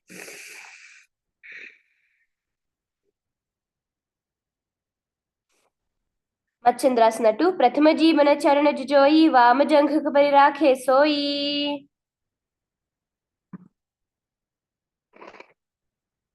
Now raise yourself up from that position. Now keeping your legs in the same position, interlace your fingers and in the Samputa Mudra and place it upon the right knee.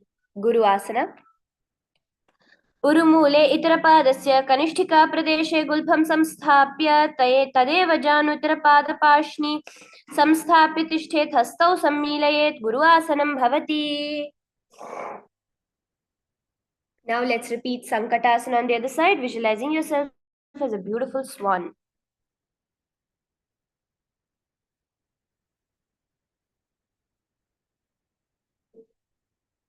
वामपादं चितेर्मूलं सन्यस्य धरणीतले पाददण्डेन याम्येन वेष्ठयेद् वामपादकं जानुयुग्मं करयुग्मम् एतत् सङ्कटमासनम्.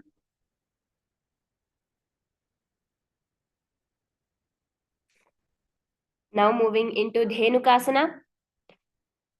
Slide that leg out, visualizing yourself as a cow. Dhenukasana on the other side.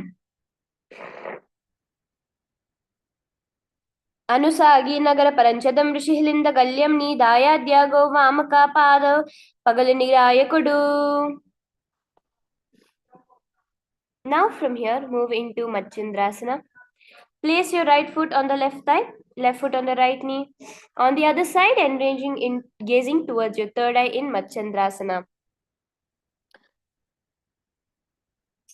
Twist your body out. Vamajangha paridachithane, Vamahasti pishtidish ane, Bahuro dadhanapad hai joy, Sakina ejupakare soi. From here, moving into Machandrasana 2, hold on to the respective toes and lean forward. प्रथम जी मन चरण जुजोई वामजंघ परि राखे सोई ताकि AD कड़सो लगावे बहुरो जुगति यह और करावे. Raise up now. Repeating Guru Asana on this side. Remember to engage those three bandhas. Urumule itrapadasya kanishthika pradeshe gulpham samsthapya. Moving into Pashvasana. Bring your knees up onto the mat. Gaze towards your third eye. Keeping your knees together, your feet placed flat onto the ground. Raise your hands and rotate your hands over, touching the opposite knees in Pashasana, which is the 141st asana of the sequence, gazing towards your third eye. पादतले भूमौ निधाय जानुनु उरसि निधाय विपरीतहस्ताभ्याम् ऊरु सहित जङ्घे निबध्य तिष्ठेत् पाशासनं भवति. Now switching your gaze towards your nose, bring your chin towards your knees in Bodhashokasana. Here visualize yourself being an abode of bliss. Do pagthali bhuparitane korma hili भूपरि कोरे core मिलाए उकड़ बैसे जंघ कदच अग्र निवैसे. Now from here, let's move into Kurakatasana. Keeping your knees up, bring your hands underneath your knees and clasp the opposite elbows. In Kurakatasana, here gaze towards your nose. कुरकट आसन दो हाथ पग बाहर ल्यावे गोड़ा नीचे लोट हरावे आम्हा साम्हा ऐसे करो आप समा कहूं निपकारे. Now moving into Sumati Asana. Cross your ankles over each other, visualizing the great sage and Maharishi Sumati. Gaze towards your nose. Sumati Asana. मूलद्वारी धरती परिठाने दावा पग परिदच पद आने दो प्रभा की कोले आवे हाथ एक अंतर ठहरावे. Next, moving into Dandasana. Extend your feet out straight, your arms raised above your head. Interlace your fingers with the wrists pointed outwards. Now here, engaging all the three bandhas, gazing towards your nose in Dandasana.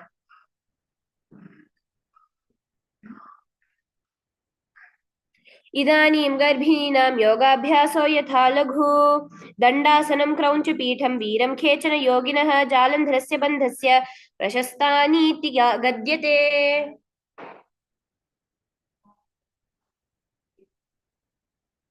Now moving into Arambhasana, sit with your legs straight.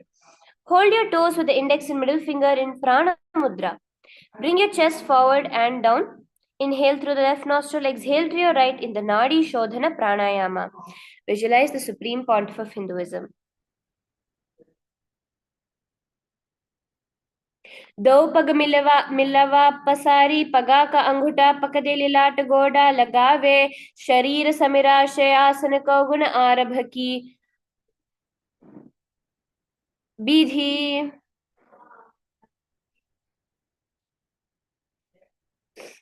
Now from here, moving into Bhidokasana. Sit with your legs straight, engage your knees, extend your knees slightly above the ground. With one hand distance between your heels, bring your shoulders down and wrap your hands around the legs, holding the soles with the feet. Gaze towards the third eye. Visualize the Supreme Pontiff of Hinduism in your inner space.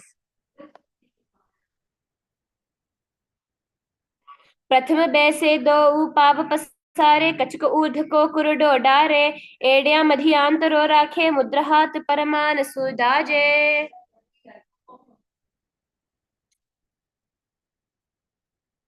From here, moving into Jalandhari Pavasana.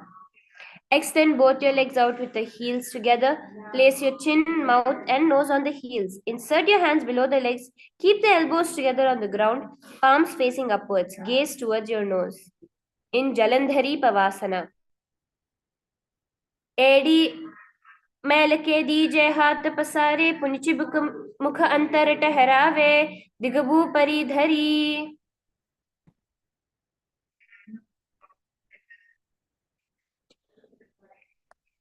From here, moving into Urdhva Paschimottanasana.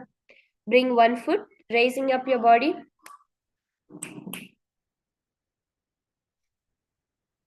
Raising up your body in Urdhva Paschimottanasana, bring one foot behind your neck. Keeping the other leg straight, lean down forward as if in Paschimottanasana position. Urdhva Paschimottanasana. पश्चिमतानवत् संस्थितं कृता एकं पादं ग्रीवायां धृत्वा तिष्ठेत् ऊर्ध्वपश्चिमतानं भवति. Now from here, lean back forward into Anantasana. Lie on your back with your left leg behind your neck. Left hand holds the foot from the top. Straighten your body. Concentrate on the prana moving from the Mooladhara to the Brahmarandra, from the base of your spine to the top of your head. Gaze towards your nose. Anantasana, visualizing yourself as the eternal one. Uttana shaini ekaikam payi grivayam vinyasya itara hastena pasagram grihitva.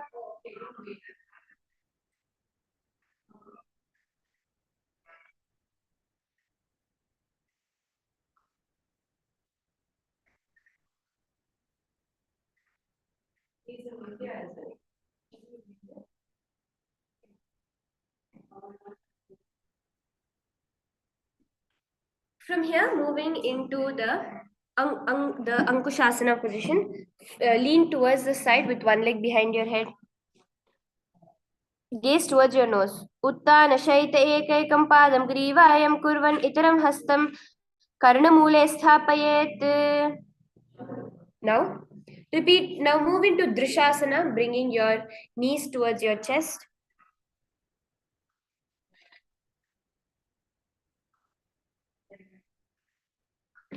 Bringing your knees towards your chest, circle and circle your thighs and calves with your palms, moving side to side lightly. Rest yourself here in Drishasana. उत्तानशयनं जानुनी हृदयोऽवस्तम्भजङ्घासहितारणी कर्णद्वये बाध्वा सव्यापसव्यं लोडयेत् दृशासनं भवति.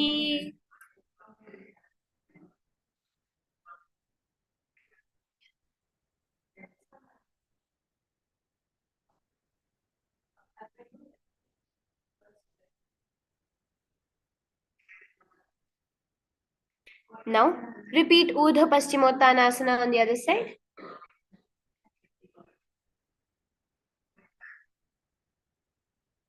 पश्चिमतानवत्संस्थितं कृता एकं पादं ग्रीवायं धृत्वा तिष्ठेत् ऊर्ध्व पश्चिमतानं भवति.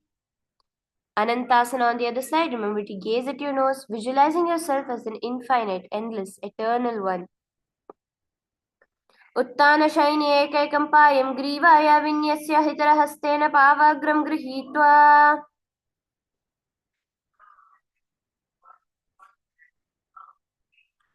Now moving into Ankushasana, gaze towards your nose.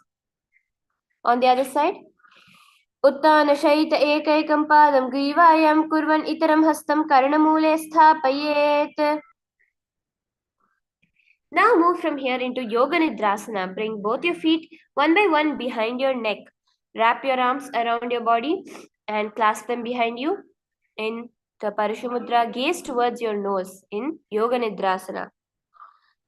पादाभ्यां वेष्टयेत् कण्ठं हस्ताभ्यां पृष्ठबन्धनं तन्मध्ये शयनं कुर्यात् योगनिद्रा सुखप्रदा.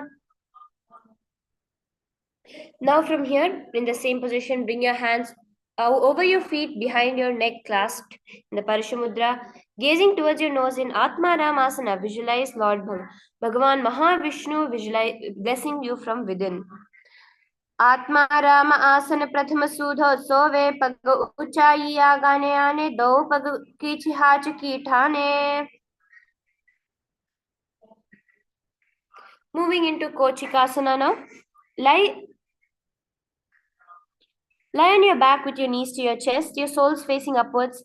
Extend your arms sideways, gazing towards your third eye. Kochikasana. Kochikasana. दो हाथ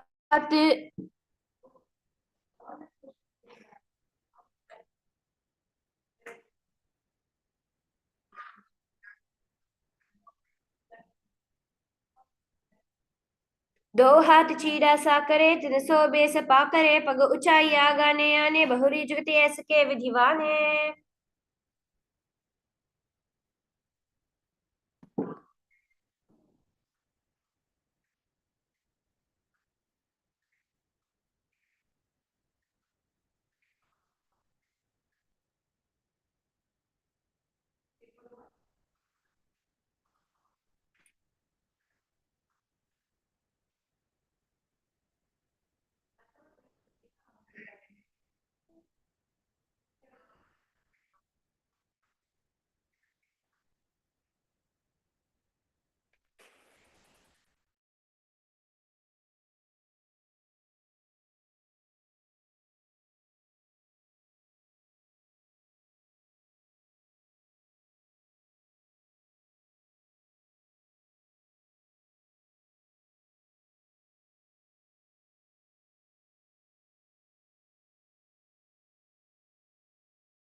Yes, sorry for that technical glitch.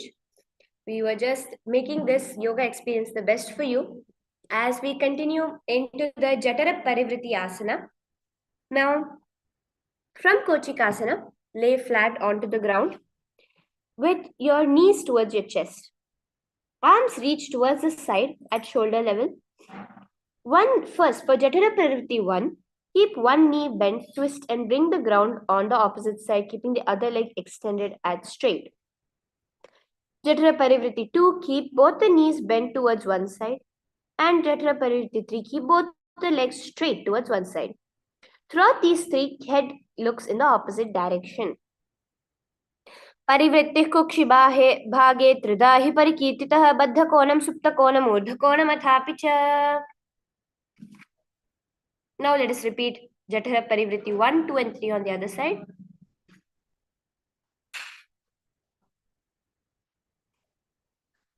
परिवृत्तिः कुक्षिभागे त्रिधा हि परिकीर्तितः बद्धकोणं सुप्तकोणम् ऊर्ध्वकोणमथापि च. Now from here moving into Dvipada Pitham, visualizing yourself as sturdy as a bridge, gaze towards your nose. Lie on your back, bend your knees, placing your feet flat onto the ground. Hold your ankles and lift your hips up in the Jalandhara Bandha, tucking in your chin. Dvipada Pitham. Prasaryutam Dvadvapitham Sarvabalappradam Garbhinina Durbanam Gargi Jagadanu. Now from here moving into Paryankasana. Lie on your back, placing the feet flat onto the mat. Bring your arms over your head. Place your hands flat on the mat with the fingers pointing backwards towards the feet. Lift your entire body off the ground, visualizing yourself as sturdy as stone furniture in Paryankasana. उत्तानशयनं हस्ततलाभ्यां भूमिमवष्टभ्य पादतलाभ्यां भूमिं धृत्वा नाभिप्रदेशम् ऊर्ध्वं कुर्यात् पर्यङ्कासनं भवति. Now move into Swatanasana, rest over there.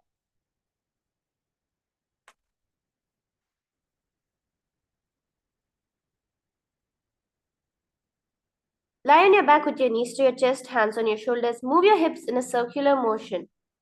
Visualize that you are laying on your back like a dog. Swatanasana. स्वोत्तानवच्छरीरं संस्थाप्य जानुनी सम्मील्य नाभौ आम्नीय हस्ततलाभ्यां कन्धरं बद्ध्वा भामयेत् स्वोत्तनं भवति.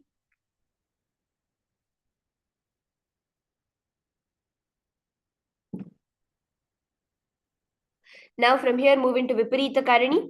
Laying on your back, raise your hips and legs up towards the sky. Use your lower back, your hands to your lower back if you need it. And then leave your elbows and hands extended on the mat below, helping balance your body. As your legs are raised up straight, move your legs around and around in Viparita Karani in Jalandhara Bandha. अथ विपरीतकरणी मुद्रा भूतले स्वशिरो दत्त्वा खेन्ये चरणद्वयं विपरीतचक्षुश्च सर्वतन्त्र गोपिता. Next is Viparita Karani 2. Now in the same position, stop the movement and entering to Viparita Karani 2. Here do the Murcha Kumbhaka, the forceful inhalation. Karani Viparita kya sarvadhivyadhidashini nityam abhyasayukta tasya jathara vivardhanat.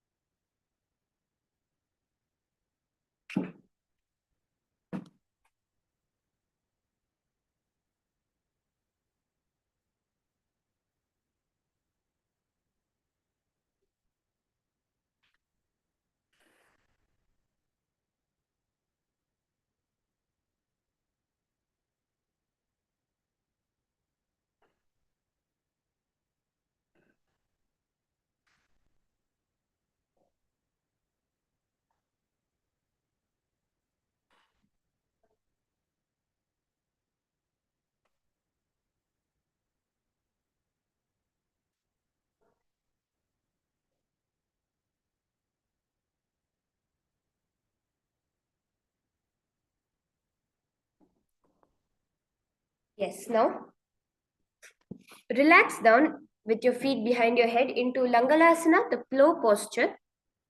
Place your hands stretched out behind you with your fingers interlaced in Jalandhara Bandha, Langalasana. Griva kanthena bhumim vishtamba padagradvayam urdhva unnayet narakas Langalasanam bhavati.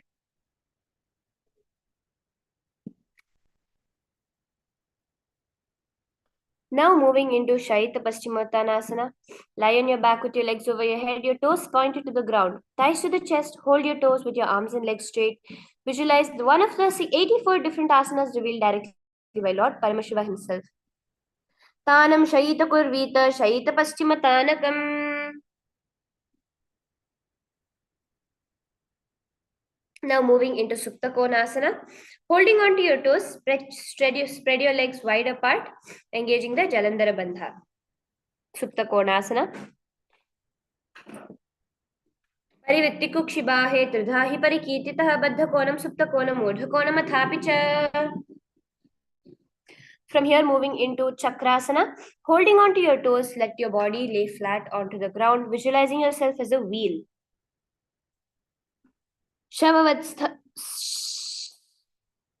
Shavasanasthadvau padau kuryan mastakatah parau. Now resting your back onto the ground, holding onto your toes, stretch them wide apart in Supta Prasarita Padangushthasana. उत्तानपादं क्रौञ्चं च मरीचिं वीरभद्रकं नटराजं त्रिकोणं च सुप्ताङ्गष्ठप्रसारणे. Now moving into Supta Padangushthasana. In the same position, join your feet together. उत्तानपादं क्रौञ्चं च मरीचिं वीरभद्रकं नटराजं त्रिकोणं च सुप्ताङ्गष्ठप्रसारणे. Now bring your legs into the Padmasana position and rest it onto the ground. Get a good stretch there by bringing your hands behind your head, holding the opposite elbows. Visualize Matsyavatara, the fish avatar of Bhagavan Vishnu, gazing towards your nose in Matsyasana. Mukta Padmasanam Kritva Uttana Shayanam Charet Kurpara Abhyam Shiro Veshtya Matsyasanam Turogaha. Now from here, bring one palm over the other into Parashuramasana. Gazing towards your nose, visualize Bhagavan Rama in your inner space. Parashuramasana.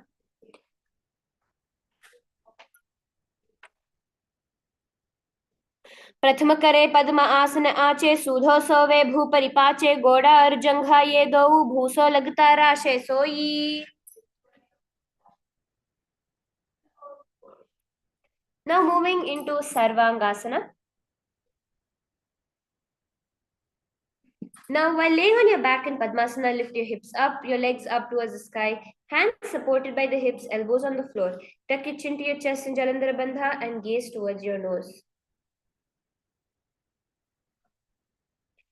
अथ वक्ष्येत संक्षेपात् सर्वांगासनमुत्तमं यत्कृत्वा योगनिपुनो विद्याभिः पंडितो यथा.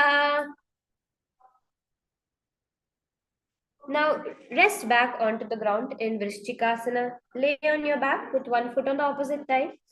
Lift the other knee towards your head. Extend both your arms straight and hook the fingers forward. Gazing towards your third eye, visualize yourself as a scorpion.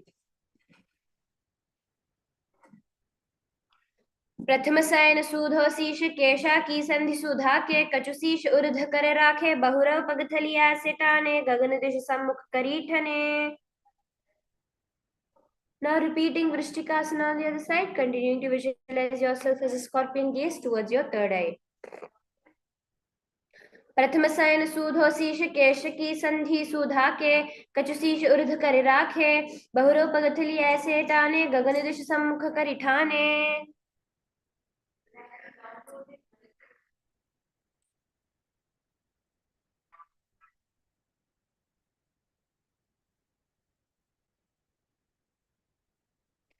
Now moving into Vrishapadakshepasana. Lay on your back, interlace your fingers around your neck in the Parashamudra. Lift both your feet off the ground, extending one leg straight and the other knee towards the chest. And alternate between extending and raising the knee again and again, like your bicycle crunches. Vrishapadakshepasana.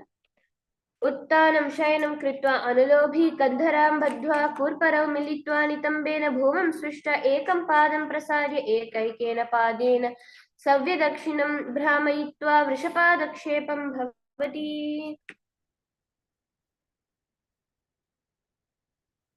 Next, moving into Marottanasana. Now, keep your palms flat by your body. Lie on your back, lifting your legs one by one, touching the ears with the knees. Marottanasana. स्वोत्तानवत् संस्थिं कृत्वा जानुद्वयं पर्यायेन कर्णयोः संस्पृशेत् मारोत्तनं भवति.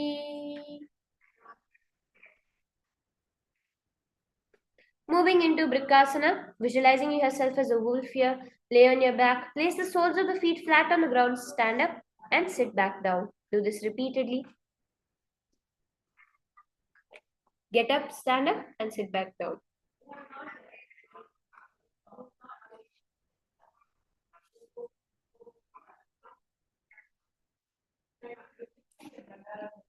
Next, moving into Luthasana.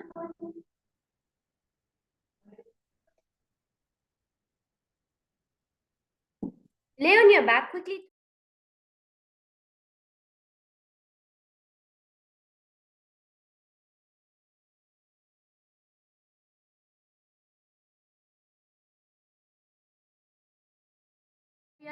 Shayanam.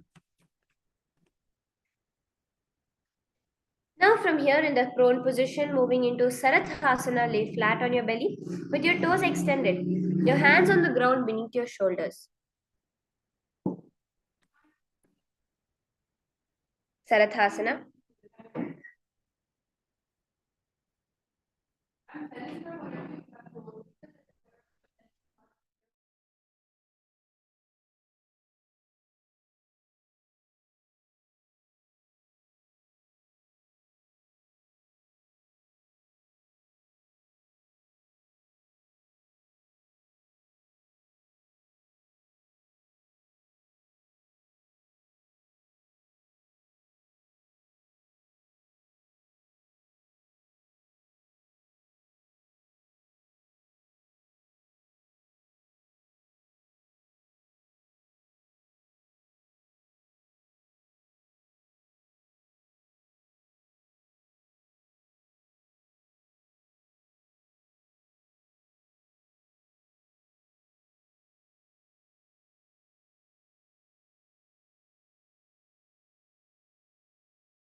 Yes, sorry for the glitch right now, the break that we had. Let's move on into the next asana of Sarathasana, which is our 185th asana. Now, laying on the ground, sit hands by the shoulders, keep your toes extended. Contract your lips, making a sound like a flute while inhaling and exhaling. Visualize yourself as a chariot carrying warriors on your back for the battle of Dharma. न्युब्जशयनं कृत्वा नाभिं भूमौ निधाय स्तम्भवष्टभ्य भूमौ चेष्टौर्मील्य वेणुवत् सूंकृत्य तिष्ठेत् सरथासनं भवति. Now placing your palms on the mat in the plank position, jump your legs forward and backwards between your arms in Dehal Ulanghanasana, feeling yourself go beyond the body and mind. हस्तद्वयं बद्ध्वा तन्मध्ये चरणद्वयम् उद्दानैव बाहिरां नीय अथ नयेत् देहल् उल्लङ्घनं भवति. Moving into Jatyasana. Now, from a standing position, bend forward, placing your hands onto the mat. Walk back and forth, visualizing yourself as a wise 60-year-old elephant. अथ जात्यासनं वक्ष्ये येन जातिस्मरो भवेत् हस्ताद्विभूमौ च गमनागमनं ततः. Now stand up straight. Moving into Lolitika Karana. Stand with your knees bent and feet pointing outwards. Bend the elbows, keeping the hands at chest level. Swiftly move your arms across the body and back to center. Tilt the head back, open the chest up towards the sky, moving your head in all directions.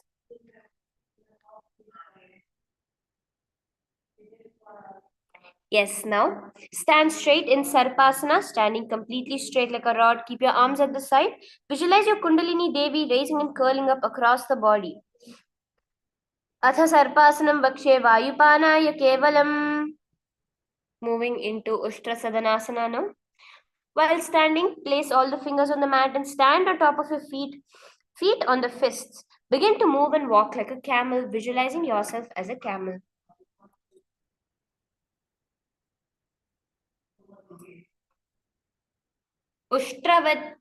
Ushtrasadanam bhavati. From here, moving into Ashvasana. While standing, place all the feet on the mat. Stand on your feet and move like a horse, visualizing yourself as a horse.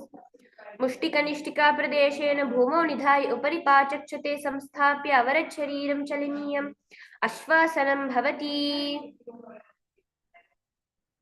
Now stand up straight and with your feet together, interlace your hands behind the back and pull them down towards your calves, opening up your chest in Kapotanitakasana. Visualize yourself as a soaring bird diving. Hands in Parashumudra. पादतले भूमौ निधाय प्रशोभागनहस्तौ जङ्घपर्यन्तं नीत्वा कपोतनितकं भवति. Moving into the Tala Pushpaputa Karana now. Now stand tall with your palms together in the Namaskara Mudra. Gently bend the knees, keeping the toes pointing outwards. Simultaneously open up the palm. Take one heel off the ground, slightly lowering the waist and shoulder of the respective heel. Visualize you're holding, offering a bouquet of flowers to Paramashiva, and repeat this on the other side.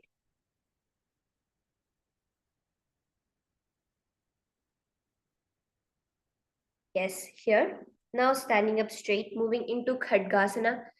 Keep your elbows together and your palms out in front of your body, slightly leaning forward. Like the horn of a rhinoceros, visualizing yourself as a rhinoceros, gaze towards your nose. Nubjasharatam shanam kritva padatalabhyo bhumavashtabhyo tishtet kadgasanam bhavati. Moving into Uttanottanam.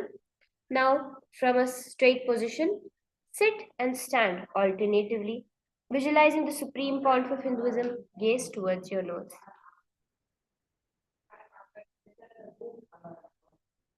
Punaf punaf uthatavyam asitavyam iti uttanottanam bhavati. Yes, now let's enter into Masalasana, standing up straight, raise your arms over the head, jumping up repeatedly, visualizing yourself as a mace, jump high into the air. Saralam sthitva urdhvam bahu nayet, varam varam uddanam kritva nayet, Musalasanam bhavati. Yes, now moving into Uchirshaka. From a standing position, pull the sole of one foot towards your belly. With the other leg, sit down and stand up and alternate between both sides, gazing towards your nose in Uchirshaka. Hastadvayena dhritva tishthet Uchirshakam bhavati. Now from here, moving into the Parshvajanu Karana. Stand keeping one leg slightly bent with the toes pointing towards the side. Bend and lift the opposite knee towards the chest. Pointing your toes downwards. Keep the arms holding the hand with the point pointing outwards together in a fist. Let the opposite hang downwards of the thigh.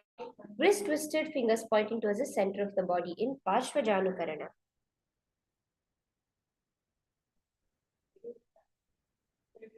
Now from here, let's move into Tandavasana. Keep one leg straight and lower the body onto the mat, standing up straight. Lifting your raised leg onto the opposite thigh like a pistol squat in Tandavasana. Here, visualize yourself ferociously, fiercely dancing as Bhagavan Paramashiva. Ekena padena sthathavyam Tandavasanam bhavati. Yes, bring that foot, the raised foot, onto your opposite thigh, onto the inside of the opposite thigh in Brahmanasana. Visualizing yourself being blessed by Brahma, by Lord Brahma. Brahmanasanamakshye yat kritva brahmano bhavet ekapadamaro dattva tishthet dandavat. Now here, wrap your leg into Garudasana 3. Stand tall, wrapping one leg over the other. Tuck the toes at the side of the right calf. Simultaneously cross the left arm below the right, bringing your palms together. Visualizing yourself as Lord Garuda. Uttana kurma pitham cha saimham garudameva cha vatayanam gomukham cha bharadwajam trivikramam.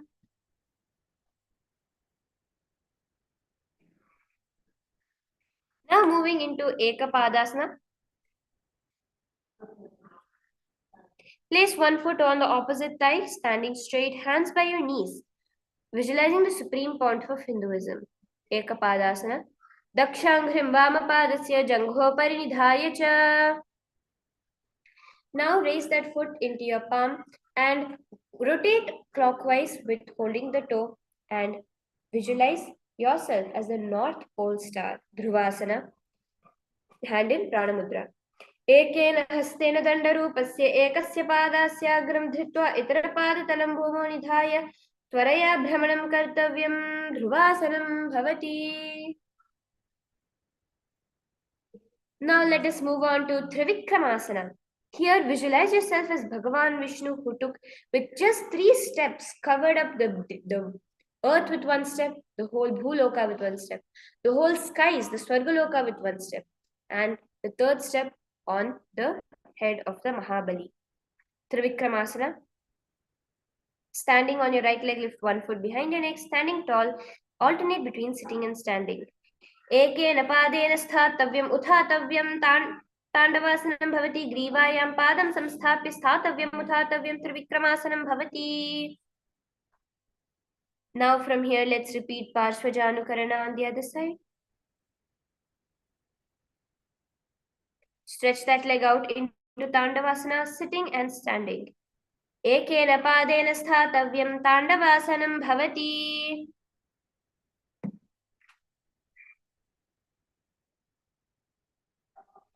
Now repeat Brahmanasana on the other side, bringing that foot towards your thigh. Brahmanasanamakshye yat kritva brahmano bhavet ekapadamaro dattva tishthet dandakritir. And repeating Garudasana on the other side, wrap that body up, visualizing yourself as Lord Garuda. Uttana kurma pitham cha saimham garunameva cha vatayanam gomukham cha bharadwajam trivikramam. Now bring that foot on top of the thigh in Ekapadasana. Dakshangrim Vamapadasya Jangho Parinidhaya cha.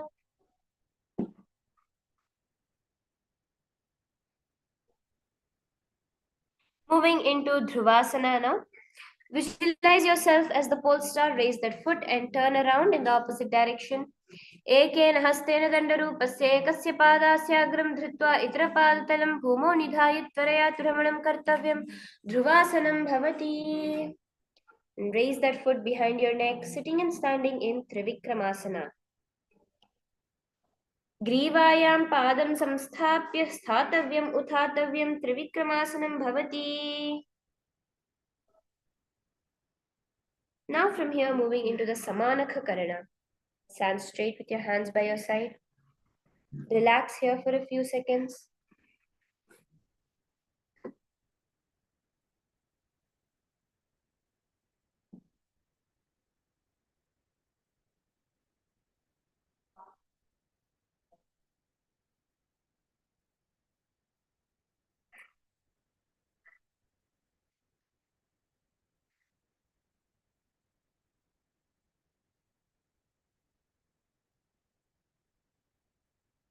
Now come down into the Ghorakanjali Asana. Bend forward, bringing both your hands underneath the mouth, underneath the knees, and make a finger lock. Sit in a squatting position and let the finger lock touch your navel in the Parashumudra. Visualize the great Rishi, the great sage, Gorakhnatha, the founder of the Natha Yoga Hindu Sampradaya.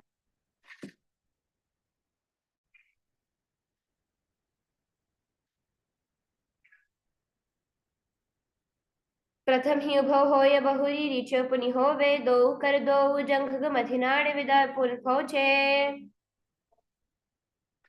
From here, move into Kanchyasana. Insert your hands between the thighs and the calves. Then wrap around behind the butt. Squat down, holding your hands behind. Keep your chest upright. Kanchyasana. ऊर्मध्यात् हस्तौ निवेश्य नितम्बं धृत्वा पादतलाभ्यां भूमवष्टभ्य तिष्ठेत्. Kanchyasana bhavati. Now from here, moving into Bhairuvasana. Keeping your feet together, your knees together. You can now place your hands behind your back in the Parashamudra. Gaze at your navel center. Here, visualizing Bhagavan Kalabhairava, the Lord of Time. दो पगा की तलिया की माही कौर मिलाई फनपरी उकड़ मड़ वैसे दानियो ED योगन रैशे. Now from here, moving into Varahasana. Squatting all the way to the ground, keep your feet together, toes apart. Bring your elbows close up to your head. The palms joined over the back, facing downwards. Gaze towards your nose. Visualizing yourself as a boar, one of the 10 incarnations of Mahavishnu in the Varahasana.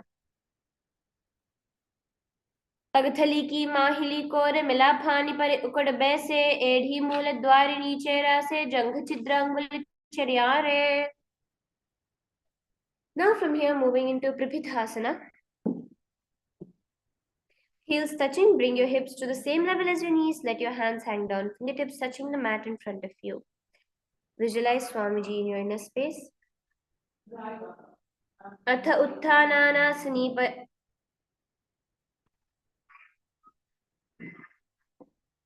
अथ उत्थानासानिनि पार्ष्णिद्वय सम्मील्य स्थित्वा नितम्बं जानप्रदेशे आनीय तिष्ठेत्. प्रपितासनं भवति.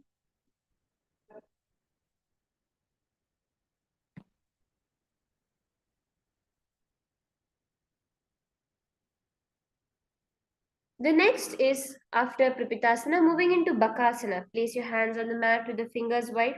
Place your knees on the backs of the arms, eyes forward and down, visualizing yourself as a crow in Bakasana. हस्ताभ्याम् अवनमष्टभ्यस्तौ जानुद्वयं नाभौ सम्मील्य जङ्घोरिणि संस्थाप्य तिष्ठेत्. बकासनं भवति. Now place your head onto the ground, raising your feet up into the Padmasana position. In Shashtanga Kabaliyasana, gaze at your nose. Asana Kauguna Kapala Acha Hoi.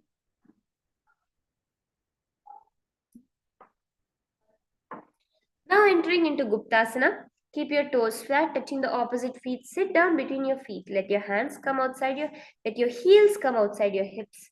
Hands on the knees straight. Gaze towards your nose in Guptasana. Visualize that you're sitting on the secret seat with Paramashiva and the Guru. जानूर्वोरन्तरे पादौ कृत्वा पादौ च गोपयेत्. पादौ परि च संस्थाप्य गूढं गुप्तासनं विदुः.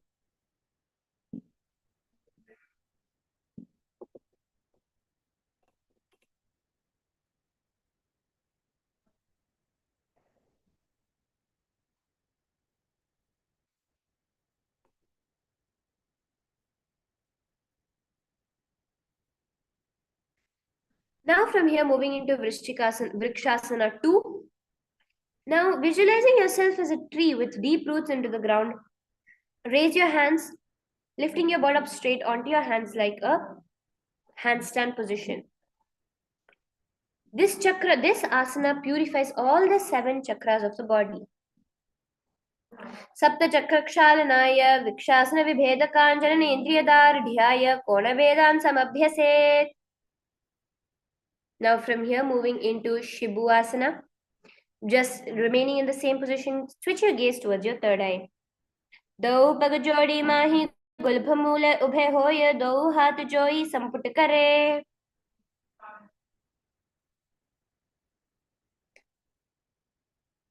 From here, moving into Matsyasana 2, visualizing yourself as a fish. Jump your legs back onto your hands and feet, palms by your chest. Body present on the mat. Do a push-up, pushing your body up, down and again. Nyubjam shayanam kurparo पूर्वभागाय मूर्ध्वकृत्या हस्ततलाभ्यां भूमवष्टभ्यवारम्बारमुद्दानं कुर्यात् मत्स्यासनं भवति. Now from here, lying prone on your belly, keep your hands by your hips, extend your legs jointly and point your toes. Lift your chest to the left and right like a snake alternatively. Visualize and move your body as a snake. Sarpasana 2. न्युब्जं शयनं कृत्वा हस्तौ नितम्बं संस्थाप्य पादौ गृहीत्वा सम्मील्यम् उरसग्रन्तव्यं सर्पासनं भवति.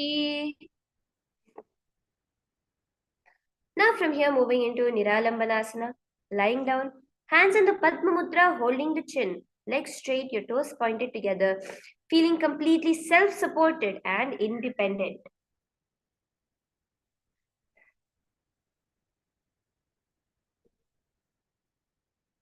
कूर्पराभ्यां पंकजं कृत्वा तिष्ठेत् कूर्परया सुधी मुखमुन्नमयमुच्चै निरालम्बनमासनं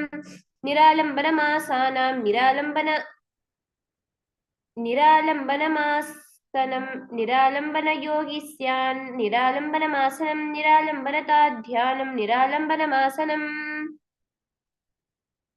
Now from here, stretching your hands up, lay on your stomach, stretch your arms, bend your knees, bringing forward to your upper back, bring your feet towards your head in the Chatrasana, visualizing yourself as umbrella being protecting your guru from the sun's rays. अध्यासनवस्थित्वा हस्ततलाभ्यां भूमवष्टभ्यमुन्येत् छत्रासनं भवति. Now moving into Vajrasana, sit with your knees on the top of the feet, floor on the mat, bring your butt onto your heels, stretch your arms in front of you, play palms facing down, place your forehead on the mat, visualize you are a Vajra, the weapon of Indra symbolizing invincibility. Idanim garbhininam yogabhyaso yatha laghu.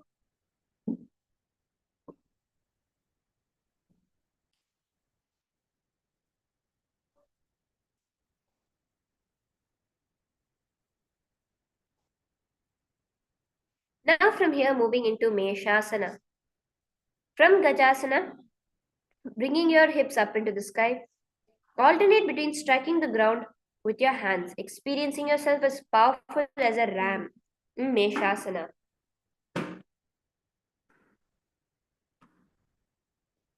Gajasana samstho ekaikam bahum bhumau tadayet Meshasanam bhavati.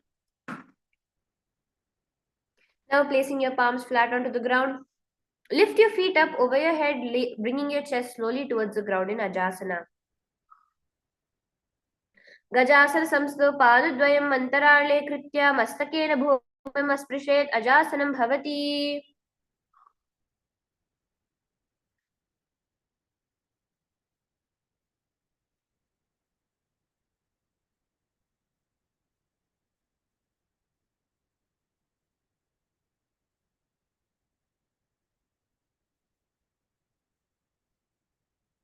Now rest on your knees with your heels together. Interlace your fingers into Dhanantara Asana, gazing towards your nose. पूरवरी परिहाता की काकसी स्यव फणाशरा मोड़ी पगा की अगली मेढ़ लगावे.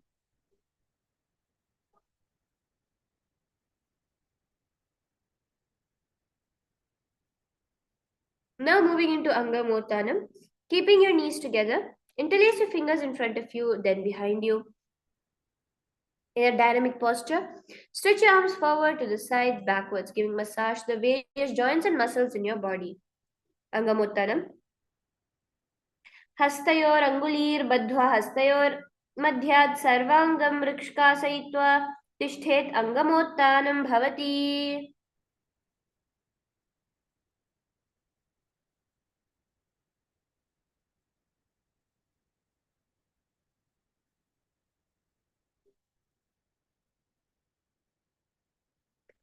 Now from here, moving into Garudasana 4. Sit on your heels in Vajrasana with your feet turned out towards the side.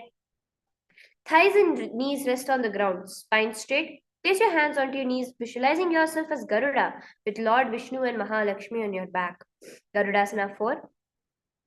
जंघोरुभ्यां धरां पीड्य स्थिरकायो द्विर्गजानुना जानु परिकरद्वन्द्व गरुडासनमुच्यते.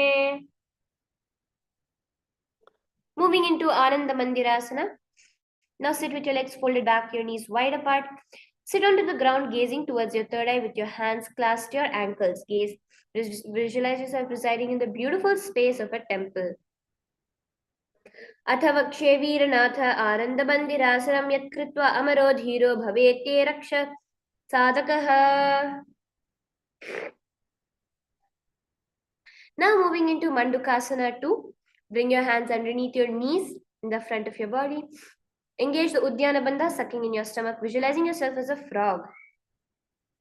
पृष्ठं सम्पीड्य गुल्पाभ्यां जान्वङ्गे सवल्याकृतिः हस्तौ पादौ उक्तके क्षिप्तौ मण्डुकं पाददोस्पृशेत्. Now moving into Narasimhasana. Keeping your toes on the mat, your head heels up and together. Place your perineum onto your heels. Place your palms on the ground, spreading your fingers wide apart, thumbs touching, with the base of the hand touching the toes. Gaze towards your nose, sticking out your tongue and exhaling. Visualize yourself as Lord Narasimha, half the body of a man and the head of a lion, one of the 10 avatars of Bhagavan Vishnu. दो फणा पानी होय वैसे एड्र में ढके गुड़ा निवैसे सुमेरे शरीर नीका ठहरावे NASA अग्र दृष्टि को ल्यावे. Next, moving into Bhishrakasana. Sit on your toes, placing the perineum on your heels. Separate your knees sideways, placing it on the ground. Make a hollow with your palms and place it on your mouth. Keep your thumbs under the teeth, close the lips, gaze towards your nose. Inhale through your left nostril and exhale through the mouth to your capacity. Gaze towards your nose, visualize yourself as Devi, presiding over any and all minuscule fears that you may have.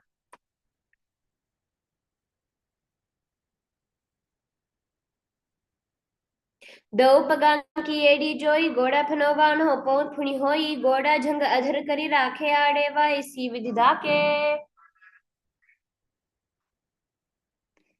Now from here, moving into Makadasana. Your soles together, the top of your feet on the ground. Sit on your heels, bend the elbows, bringing your fingers towards your armpits. Imitate as a monkey scratching. Gaze towards the third eye, visualizing yourself as a playful monkey.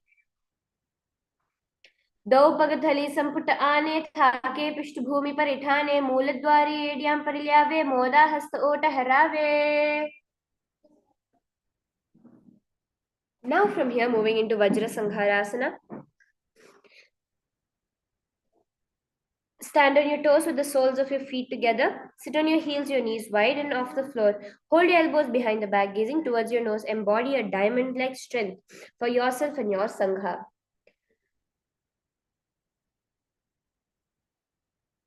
प्रथम फणा पानी होय बैसे dough AD गुदा निवैसे गोदा उभा राखे तीर आड़े वाय पसारे धीर.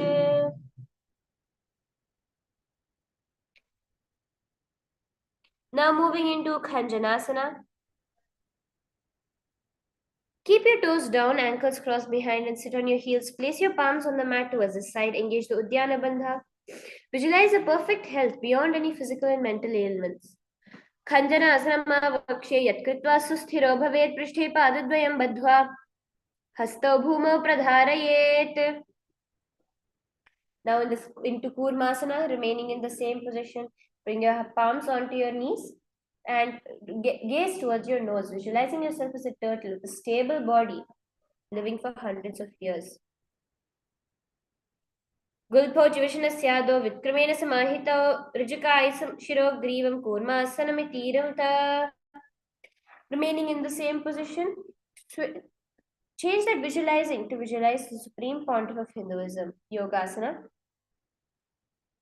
Gudam Niyamya Gulpabhyam Vikramena Samasitaha Yogasanam Bhavedetat Yoga Yoga Viduhu. Moving into Vijogasana. Now stand upon your knees, cross your ankles behind your feet near the opposite knee. Hold the calves with the fingers inside and the thumbs outside. Gaze towards your third eye.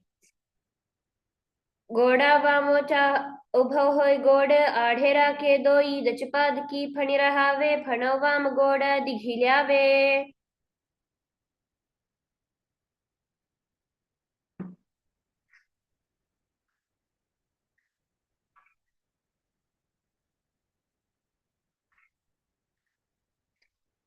Next, moving into Ushtrasana 2. In a kneeling position, bend backwards. Hold your ankles with your hands, keeping the arms straight. Push your hip forward and tilt your head back. Ushtrasana 2. मेरुदण्डग्रन्थिदाढ्य सम्पीड्य शुभपुमान्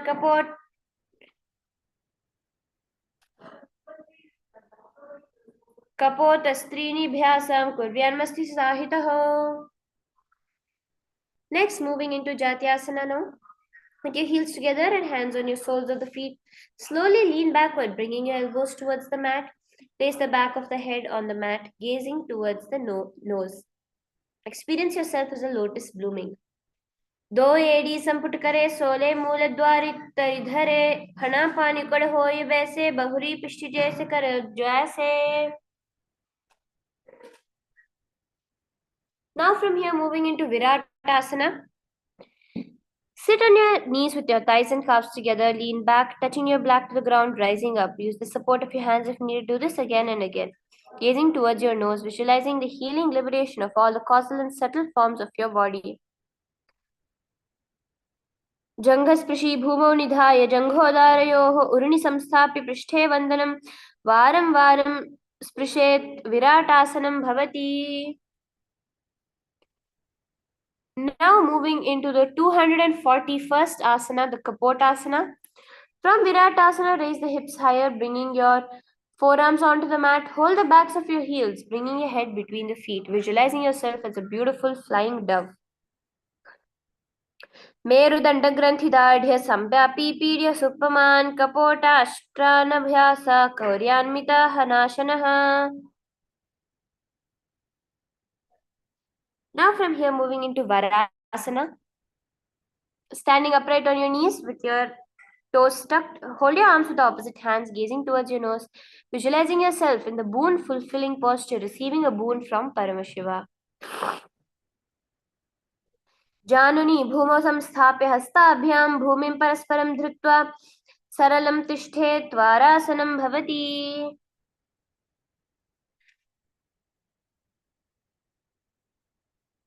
Now moving into Varaha Asana 2. Sit onto your heels, put your head towards the ground and place your hands next to your ears. Under your head, visualize yourself as Varaha in your inner space. Varaha Asana 2. सूर्यं चन्द्रं भेदनान्यानासानि कथ्यन्ते कूर्परौ भूमौ स्थापयित्वा जानुभ्यामनिवक्षुभा.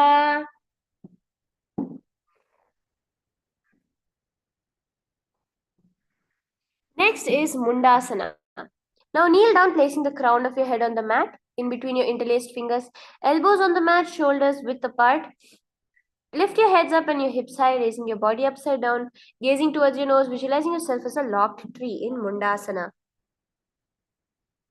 Adho Mundasanam Vakshe Sarvesham Praninam Sukham.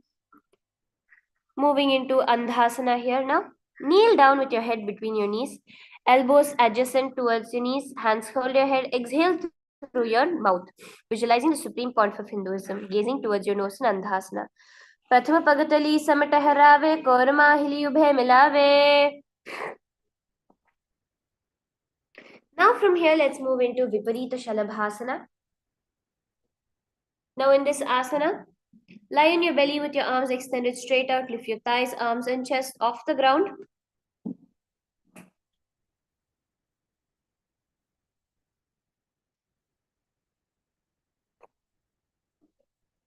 Viparita Shalabhasana, visualizing yourself as a locust in this posture.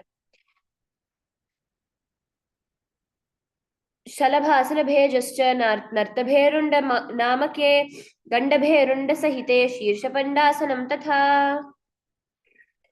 Now moving into Kapalasana. Visualizing yourself as a skull. Lie on your body with your arms by your side, palms down, keeping your forehead on the ground. Bring your chest and keeping your chest on the mat, lift your legs up together. Kapalasana. Kapalam bhuvo nidhaya urdhvam pado nayet kapalasanam bhavati. Now from here, bring those feet over the top of your head and place it in the mat front of you, interlacing your fingers behind you in Akashakapotasana, visualizing yourself as free and open as a dove. Akashakapotasana.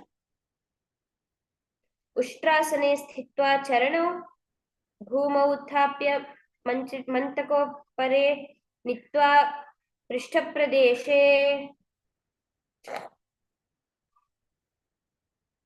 From here, move into Chatakasana. Now, sitting on your heels, place your both elbows on your forearms onto the ground, sitting stably, visualizing yourself as a sparrow. Chatakasana. Kurparantau hastau dharamavashtabhya januni. Now, kick your feet off the mat into Vrishtikasana too and place it upon your head while resting on your forearms, visualizing yourself as a scorpion.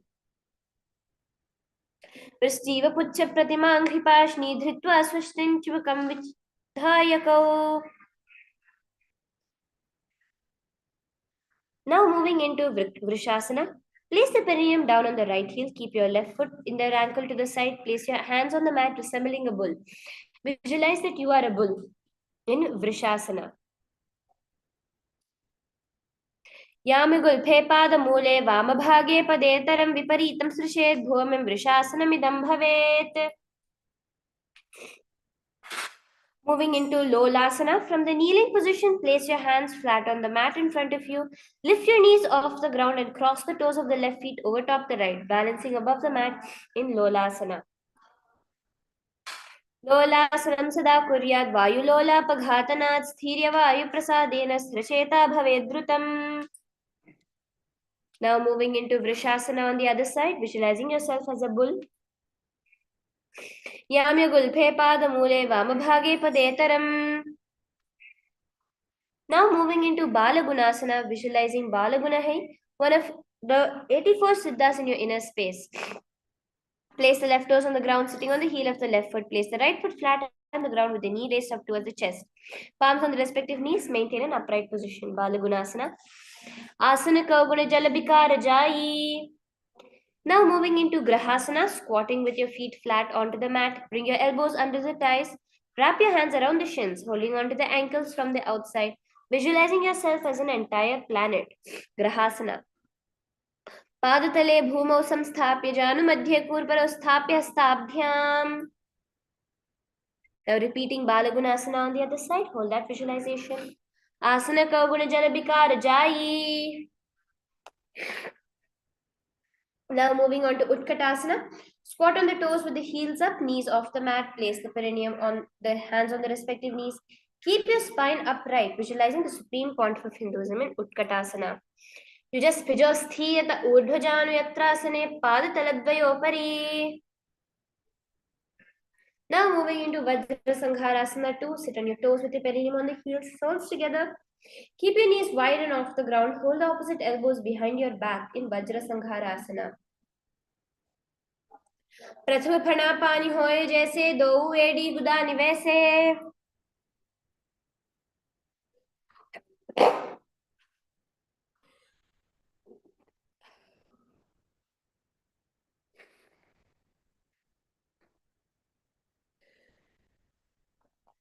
Moving into Anilasana, squat with your feet hip width apart. Hands under the soles of the feet from inside, palms down.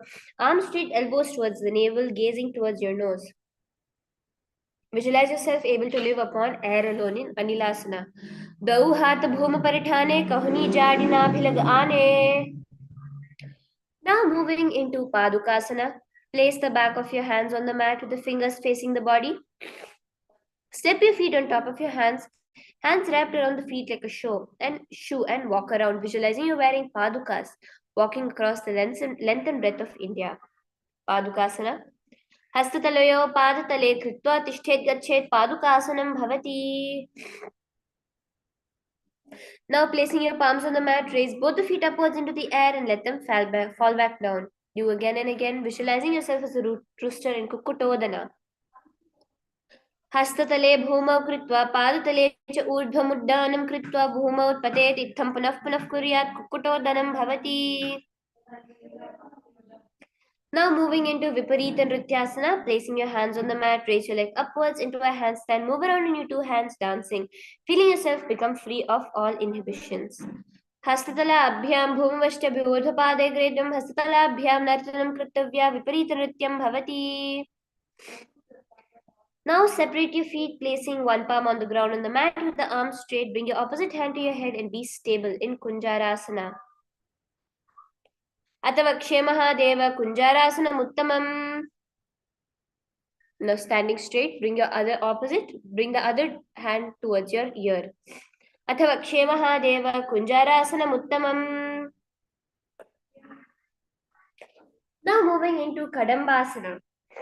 Sit on the ground with your feet flat, your heels close towards your body. Hold your respective ankles, lifting the feet off the ground in Kadambasana. Visualizing yourself as a Kadamba tree that promotes long life. Kadambasana. Parshnibhyam bhumamashtabhyastadvayena gulbhau dhritva tishthet kadambam bhavati. Next is the Pavanamuktasana. Sit with your heels at the perineum. Hold your knees with your hands and press them towards the chest. Visualize any excess vata, air releasing and balancing within your system. Pavanamuktasana. Pavanamuktasana dvayostau padayoh panim latva swastavitam bike.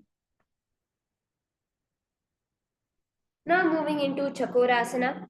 Sit, bringing one foot behind your neck. Place both your hands flat on the mat. Extend the opposite leg up with the knee straight. Lift your body up off the ground, visualizing yourself as a powerful source of energy gazing towards your third eye. Purvata anam chatushpadam pitham vajrasanam tatha. Now, sitting on the ground, hold the left toes with the left hand, index and middle fingers in Prana Mudra. Pull the foot towards the left ear. Extend the right leg out in Dhanurasana 2, visualizing yourself as a bow. Padangushthotapanibhyam grihitva shavanavadhi. Now moving into Ashtavakrasana, lift the left leg over top the left shoulder, bring the right foot across, hook the top of the left foot, lean forward and down while extending the legs out to the left. Lift your head up and find balance, visualizing yourself as a flying crane. Vasishtamata kaundinya modhakukutam eva chashtavakramatotthanam mayuram setu bandhanam. Now moving into Pranasana. Press the right foot on the left thigh, bring the left foot flat onto the ground. Have the left shoulder underneath, raise left leg and place the hands flat onto the ground, gazing towards your third eye, visualizing yourself immortal in Pranasana. Etat prabhedam vakshyami karoti asa chamaraha. Moving into Pashvamatsendrasana. Visualize the great sage and yogi Matsendranatha in your inner space. Place the right foot at the root of the left thigh, then the left leg by the side of the right knee. Hold the left leg by the right arm and twist the body, remaining steady. Vamor Mularpita Dakshapado Janur Bahirveshita Dakshadoshna. Now let's repeat Chakorasana on the other side, gazing towards your third eye. Visualize yourself as a powerful source of energy. Chakorasana. Purvatanam Chatushpadam Pitham Vajrasanam Tatha. Now repeating Dhanurasana 2 on the other side. Pull that bow back. Padangushthotapanibhyam grihitva shavanavadhi. Now repeat Ashtavakrasana on the other side. Balance there, visualizing yourself as a flying crane. Ashtavakrasana. Vasishtamatakaundinyam urdhakukkutam evacha. And entering into Pranasana, gaze towards your third eye. On the other side. Etat prabhedam vakshyami karoti asa chamaraha. And repeat Parshvamatsendrasana on the other side, gazing towards your third eye. Twist that. Vamormoolarpita dakshapado janvarbahirveshita dakshadoshna. Now from here entering into Ardha Paschimottanasana, keeping one leg straight, press the perineum with the other heel, chest forward and down. Holding your toes with the feet, bring your head towards the knee, visualizing the supreme point of Hinduism in Ardha Paschimottanasana. Ekam padam prasarya, ekam padasya pashnina. Now repeat, do crown chasana now. Place pressing your left ankle outside of the hip, hold the sole of the right foot, lift the leg towards the forehead, keeping the knee straight, gaze towards your nose, visualizing yourself as a crane. Crown chasana. Vasishtamata kaundinyam modhakukkatameva cha. Now repeating Ardha Paschimottanasana on the other side.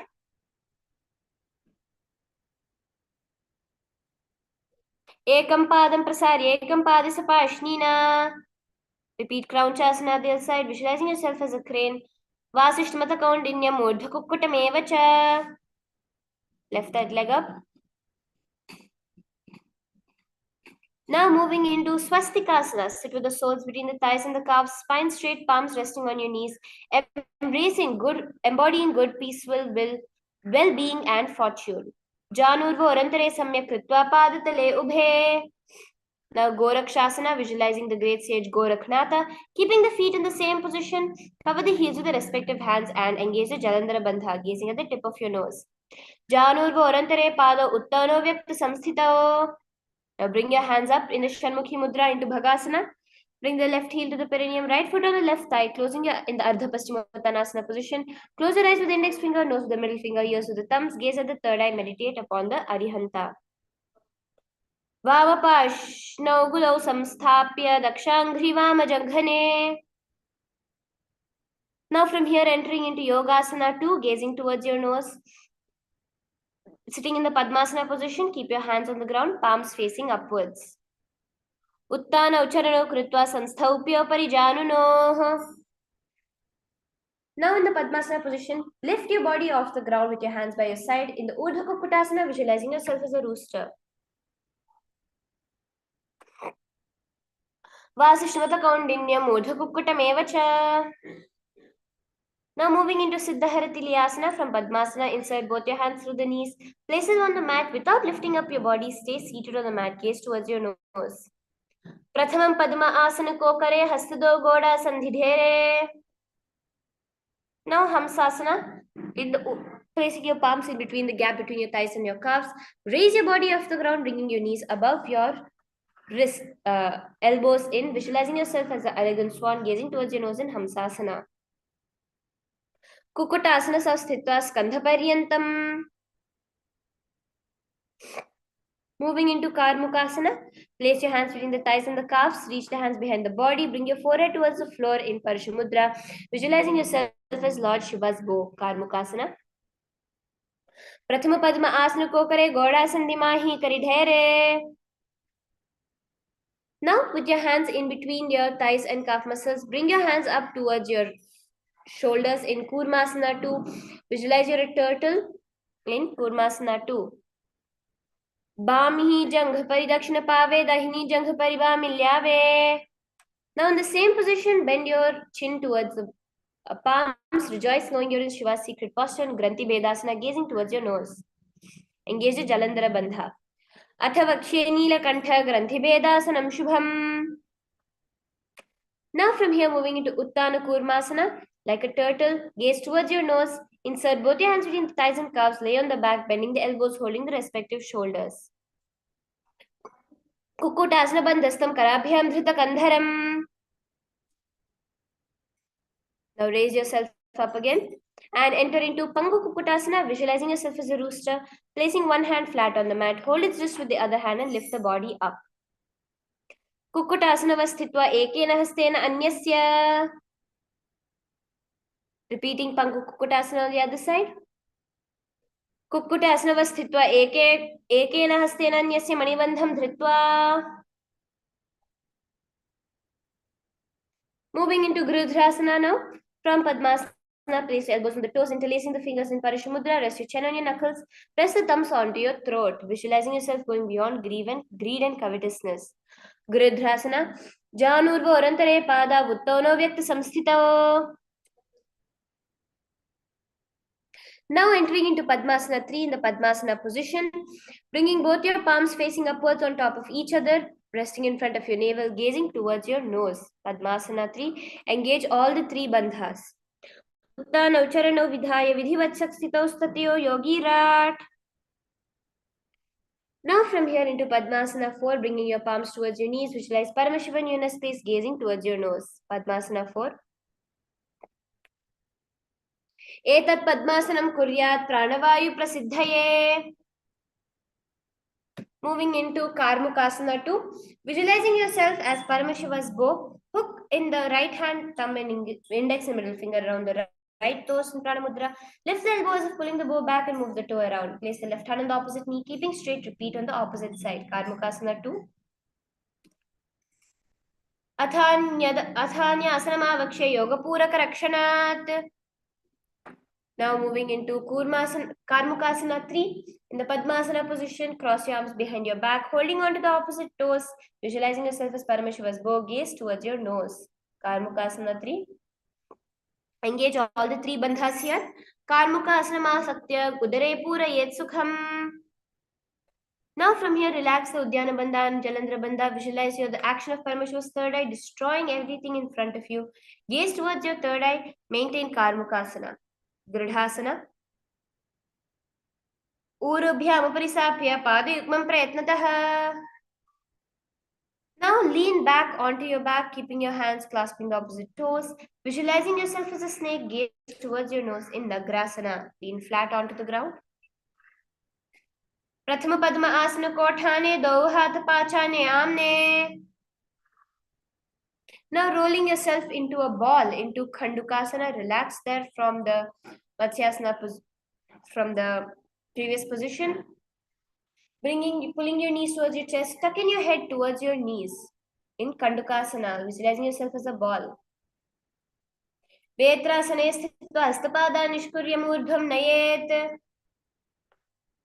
Now rest your feet onto the ground, your knees facing towards the sky. Crossing your hands behind your neck, lay down in Urdhva Pavanasana, gazing towards your nose. Prathama Sudho Sen Karave, Goda Ubharash Milave. Now moving into Maragata Pithasana, visualizing yourself as a powerful alpha ape. Lie on your back, bend your knees, keeping your feet flat under the mat. Place the upturned palms under the heel, lift your hips up into Jalandhara Bandha, Maragata Pithasana. Uttana Shayanam Padatale, Uttana Hastayoho Sthapayet. Now stretch the legs out, supporting your hips with your hands in Uttana Shikipitakasana. Gaze towards your nose. Janghor Balahinasted Uttana Shikipitakam. We are near the end of this sequence. We have just 3 more asanas left. Raising yourself, 4 more asanas left. Raising yourself up into Narakasana. Visualizing yourself blissfully traveling through hell unscathed. Raise yourself up there, engaging the Jalandhara Bandha. Narakasana. Griva Kanthena Bhumim Vishtambhapadagradvayam. Now lean your leg back into Tiryanavkasana, visualizing yourself as a boat crossing the ocean of samsara.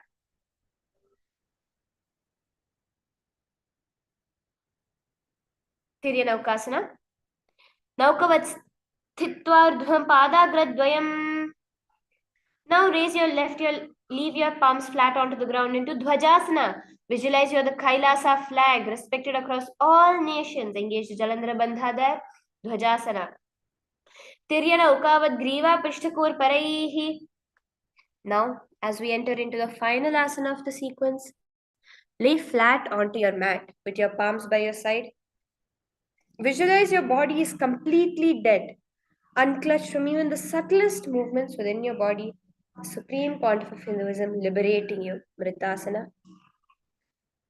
Uttanam Shavavad Bhumau Shayanam Tu Shavasanam Shavasanam Shramaharam Chitta Vishranti. Take a few minutes to remain in that posture.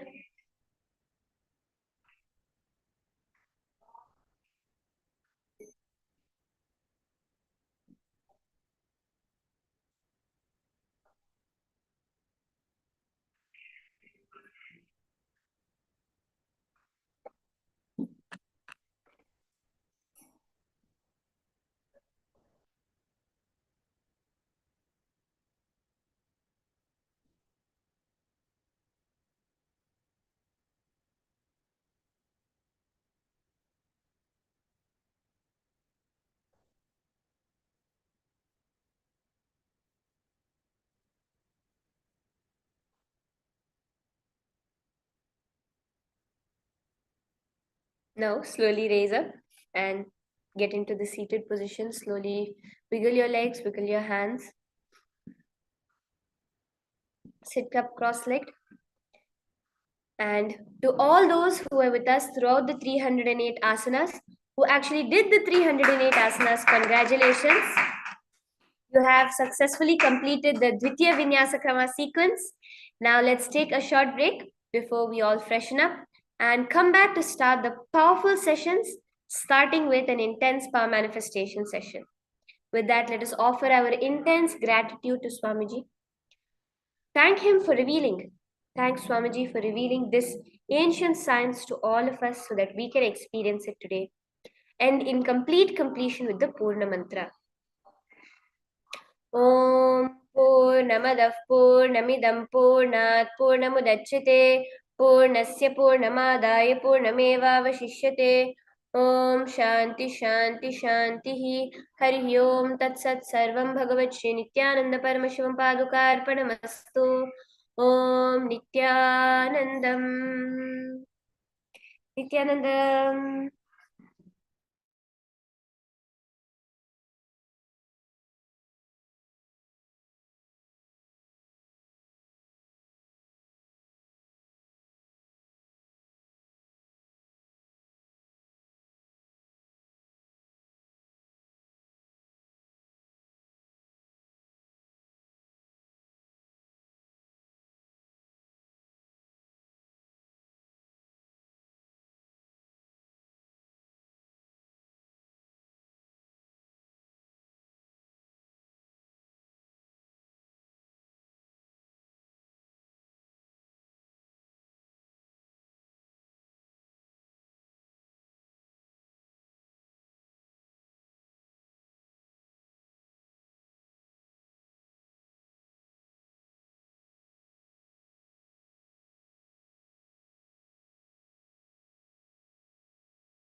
Nithyanandam, everyone. Yes, let us now enter into the power manifestation session. I hope all of you enjoyed the very intense and powerful yoga session which you just had. And all of you successfully completed the Dvitiya Vinyasa Krama, the sequence of the 308 asanas. So I'm sure it was very intense, and all of you would have enjoyed it. So now, after this short break, let us move on to the power manifestation session. The first power which we'll be manifesting of today is the power of seeing through the third eye. Today, we'll not be identifying only one, either letters or numbers. We're going to be identifying a random mix of letters, numbers, and images. So I hope all of you are ready to prepare and manifest this power of third eye. Just before we enter into the power manifestation and start, I request if all of you can get your eye bands and come any eye band, mindfold, anything to tie your eyes with. If you have, and if you don't have an eye band, it's fine. You can get any opaque shawl with which you can tie your eyes. So I request all of you to go and get your eye bands and come, and then without delay, let's enter into the power manifestation session.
Okay, so I hope all of you are ready with your eye bands.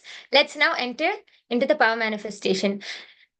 First, let's listen to the Shastra Pramana for the power of third eye, which comes from the Vijnana Bhairava Tantra, Sutra 34, Dharana 8. The Pramana goes Kapalantarmanonyasa तिष्ठन्मीलितलोचनः क्रमेण मनसोदार्ढ्यात् लक्ष्ये लक्ष्यमुत्तमम्.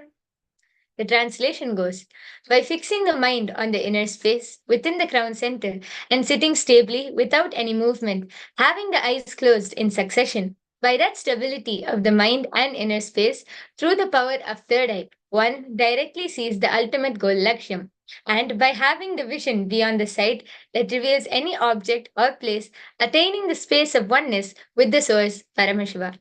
So beautifully, 60,000 years ago, Paramashiva revealed the technique to experience and manifest this power of third eye. He says, just by fixing the mind on the inner space, by just bringing awareness to your inner space, sitting stably without any movement, you can achieve or attain that space of oneness, after which you'll be able to have the vision beyond the sight. You'll be able to see any object or place. So beautifully, Paramashiva himself has revealed the technique over 60,000 years ago. So this is the scriptural reference, the Shastra Pramana. The next is the Apta Pramana. As all of you would be knowing, the Apta Pramana is the time-tested, foolproof experience of our ancestors, the rishis, siddhas, munis, all of those beings who manifested these powers as a part of their day-to-day lifestyle. So this Apta Pramana goes back to the time of the Mahabharata war. The Mahabharata is one of the greatest Hindu epics alongside the Ramayana, and both of these take part during the lives of two of the greatest incarnations of Bhagavan Mahavishnu. The seventh incarnation, Bhagavan Sri Ramachandra Prabhu, and the eighth incarnation, Bhagavan Sri Krishna. So, on just before the 18 days of war started, Arjuna fell into dilemma. He turned towards Krishna for help. Krishna, the ever compassionate, revealed the Bhagavad Gita, which consists of 18 chapters. During the revelation of the Srimad Bhagavad Gita, Bhagavan Krishna tells Arjuna that he is going to initiate him into the power of third eye to behold his Vishwarupa Darshan, the vision of his cosmic form. So Bhagavan Sri Krishna says in the 11th chapter, 8th verse, Natumam shakyase drashtum anenaiva swachakshusha divyam dadamite chakshuhu pashyame yogamaishwaram. He says, you cannot see my cosmic form with these physical eyes of yours. Therefore, I grant you the divine third eye vision. Behold my cosmic opulence. The next is the Atma Pramana. The Atma Pramana is the experience of Swamiji himself, the Supreme Pontiff of Hinduism. When Swamiji was just 12 years old, Swamiji had the experience of third eye. Just Swamiji was sitting on the sacred hill rock, the Pavara Kundri in Tiruvannamalai, and Swamiji was able to see the entire 360-degree vision with his eyes closed. And Swamiji, in his own words, Swamiji says, I was not only able to see, I was able to feel everything as me. I felt that the skin of the stone on which I'm sitting and the skin of this body both carry me equally, and both I exist equally. So powerful, such a powerful experience Swamiji had at just the age of 12, where Swamiji was not only able to see the entire 360-degree vision, including the detail of being able to see a small ant crawling on a tree behind Swamiji, but Swamiji could also feel and experience all of that as a part of him. And the last is the Sakshi Pramana. Each and every one of you sitting here right now are the Sakshi Pramanas because you are going to be experiencing this power for yourself. Power manifestation is a science. It's not something which is a coincidence or happens by fluke. It is a science which is replicated in from an enlightened master to the disciple. And all of you sitting over here have been initiated into the power of third eye, into these powers by Swamiji himself. So sit back and get ready to experience and manifest this power of third eye today. So I request all of you to now, we'll be entering into the power manifestation. And the first thing which you will be scanning are numbers. So I'll be projecting a random number in front of all of you. And all you have to do is connect to Swamiji and scan and see what is the number from your third eye. So I request all of you to tie your eyes now, and then we'll go ahead and get started.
Yes.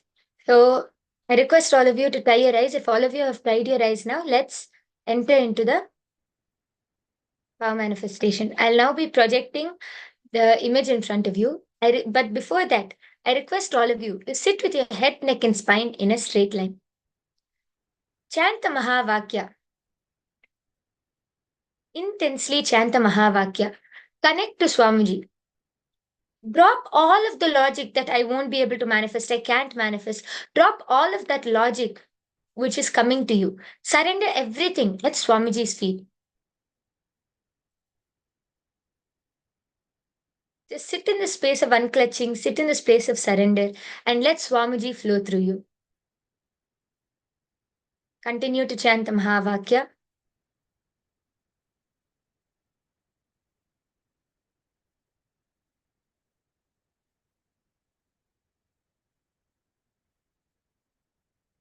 And in this same space of oneness, let's start manifesting. The number is now projected in front of all of you. Please start scanning and request Swamiji to show you what is the number, and whatever you're able to see, just reveal that. Just surrender and trust Swamiji. The first round starts now. Please go ahead, continue to chant the Mahavakya and sit in the space of oneness.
Now, please relax.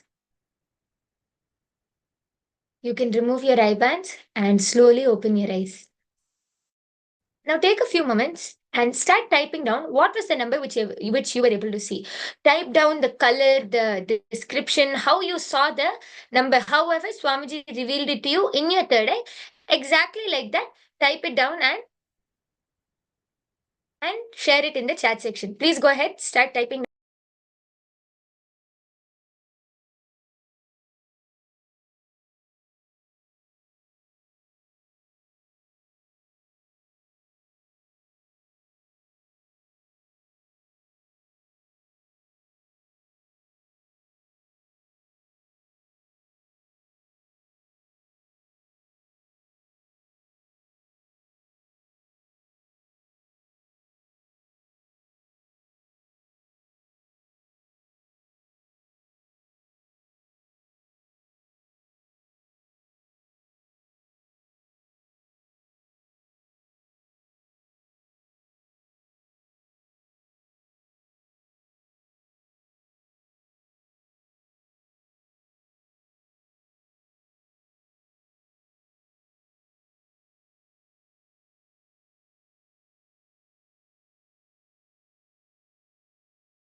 Once you're done typing, we'll go ahead and verify. So let's now see what was the number which was projected in front of all of you. Then all of you can take a minute and verify what the number is along with what was revealed to you in your third eye.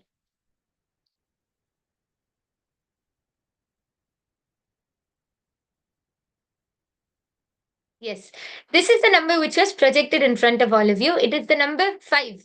And as you can see, it's in a gold color. It looks like a 3D 5 and it is golden color. So if any of you saw gold color, if any of you saw a 3D number, if any of you saw the number 5, then you have manifested. So please take a moment to verify this along with what was revealed to you in your third eye and let me know whether you were able to manifest or no.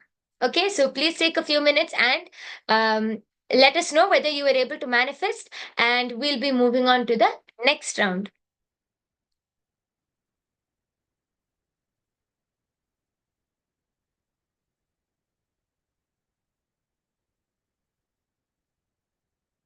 In the next round, all of you will be scanning a letter. So I'll project a random letter in front of you, and all of you will be scanning that. So I request all of you to tie your eyes again now. Once again, please tie your eyes. Cover your eyes with the blindfold. Ensure that your eyes are completely closed and that there is no light or there's no gap for any light to enter. So please go ahead and ensure that you completely cover your eyes, and then I'll be projecting the letter.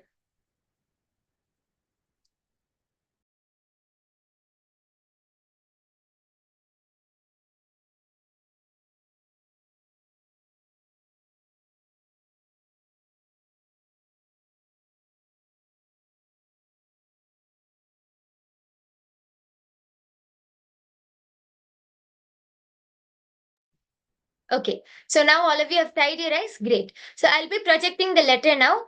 Please start chanting the Mahavakya, connect to Swamiji, and from the space of oneness, start scanning and see what is the number which is projected in front of you. The the letter is now projected in front of you. Please start chanting the Mahavakya, and round 2 starts now.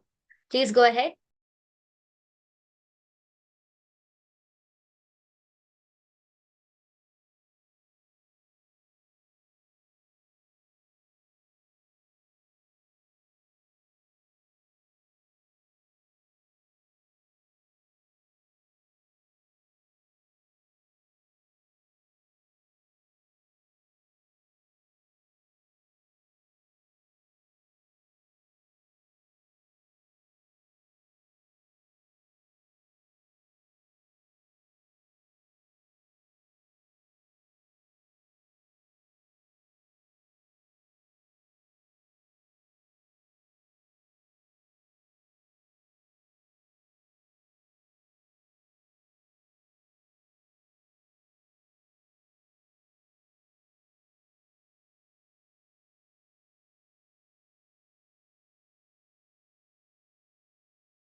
Okay, please relax now.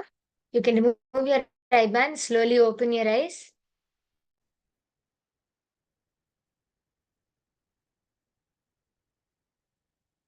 Now, please take a few moments and start typing down what was revealed to you in your third eye.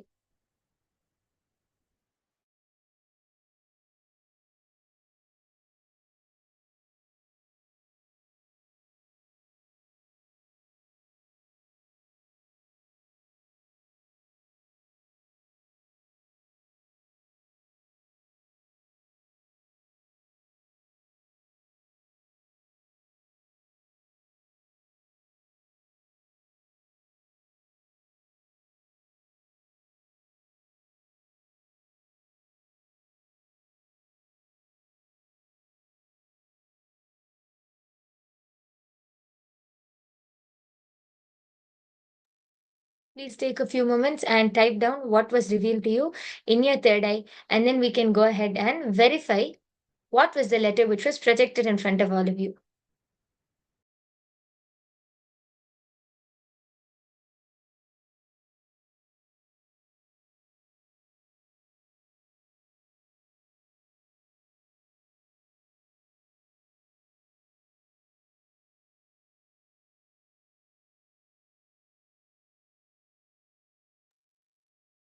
Okay, are all of you done posting? Let's go ahead and verify. The letter which was projected in front of all of you was the letter K. As you can see, it is with a black outline and it's pink in color. So if any of you saw the color pink, if any of you saw the letter K, then you have manifested. So please take a moment to verify what was projected in front of you along with what you were able to see in your third eye, and please let us know in the comment section what was your experience. Were you able to manifest, or did you see something like it, or did you see it but not believe that that will be the letter? What was your experience? How were you able to manifest? So please let us know in the chat section, and also, please take some of your time to reach out to all of those out there by sharing your experience in the various social media platforms. You can share your experience in the Kailasa's Paramashivam Facebook page. You can share your experience to your friends, your family members. Reach out to them, enrich them, and ask them also to come and join the Paramashivoham program to experience their highest possibility, to experience a super conscious breakthrough. So please take a few minutes and then we'll be moving on to the next round.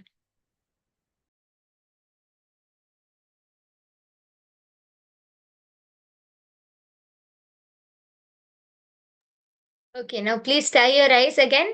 Close your eyes, tie your eyes, and we'll be moving on to the third round of today. So I request all of you to close your eyes, sit straight, start chanting the Mahavakya, connect to Swamiji.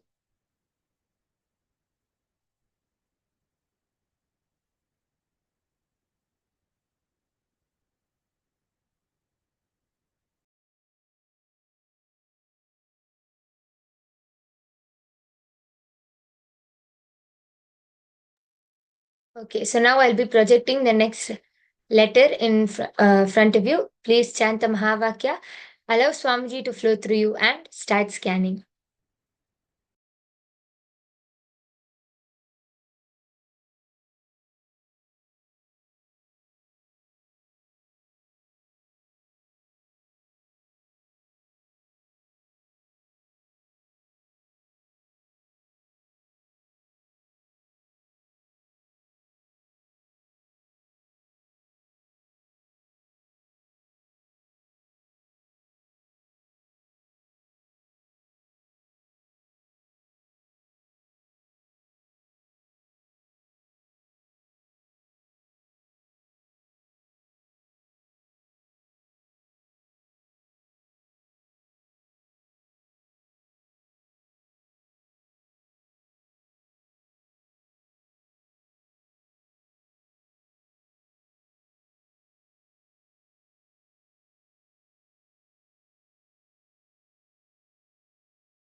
Yes, sorry for the technical glitch. I sincerely complete for this.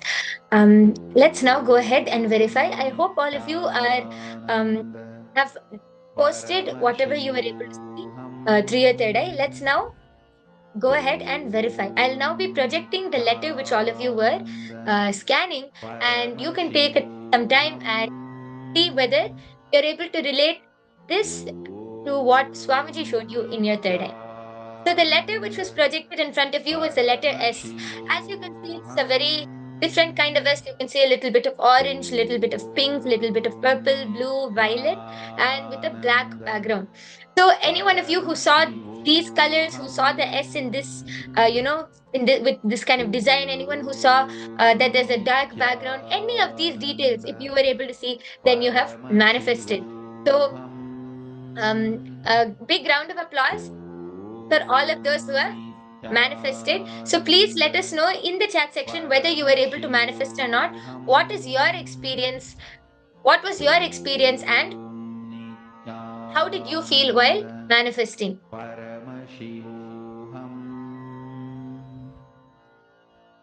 Om Nityananda Paramashivoham.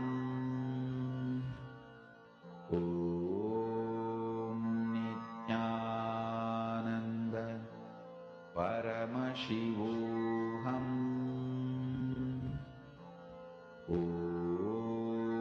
Nityananda Paramashivoham.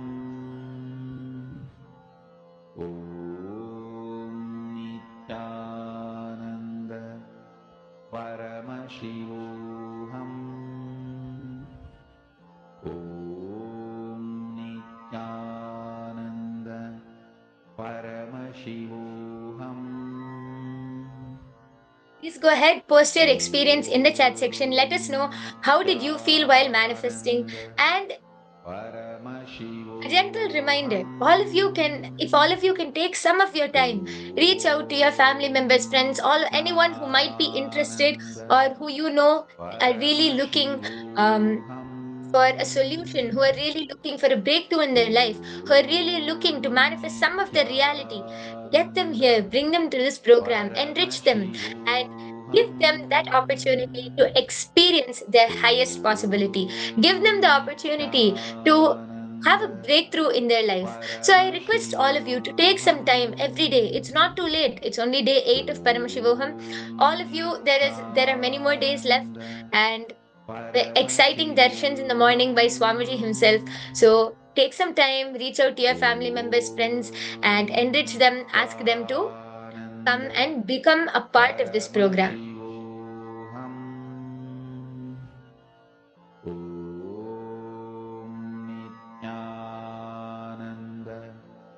Paramashivoham. Om Nityananda Paramashivoham. Om Nityananda Paramashivoham. Om Nityananda Paramashivoham. Om Nityananda Paramashivoham. Om Nityananda Paramashivoham. Om Nityananda Paramashivoham.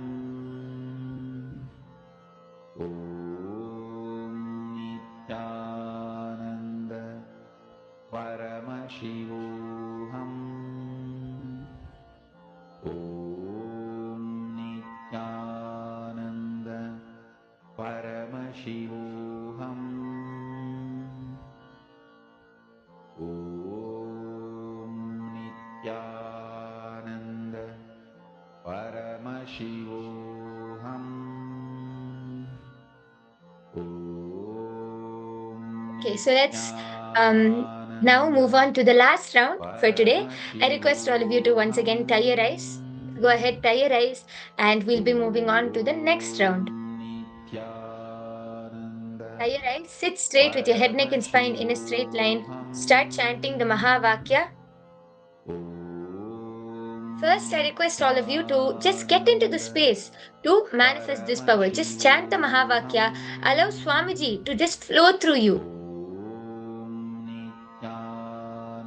Take a few minutes and surrender all of the logic which is coming. Surrender all of the thoughts which are coming to you. Just be in this complete space of unclutching.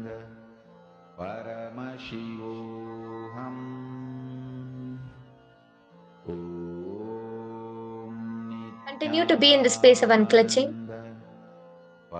Visualize Swamiji in your third eye. Allow Swamiji to flow through you.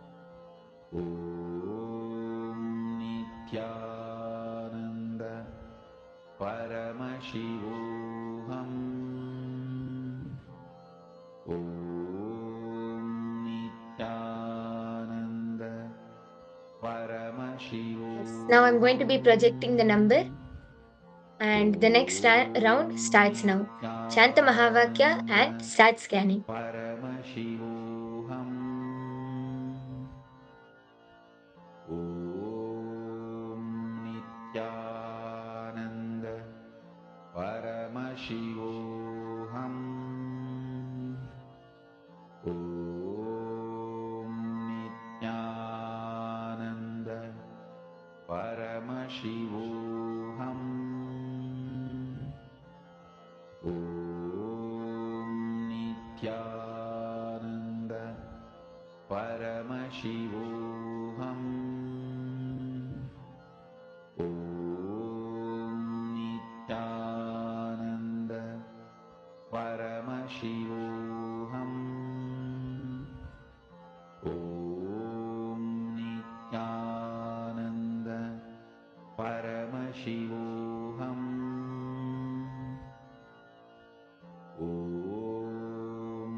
Yes, please relax now.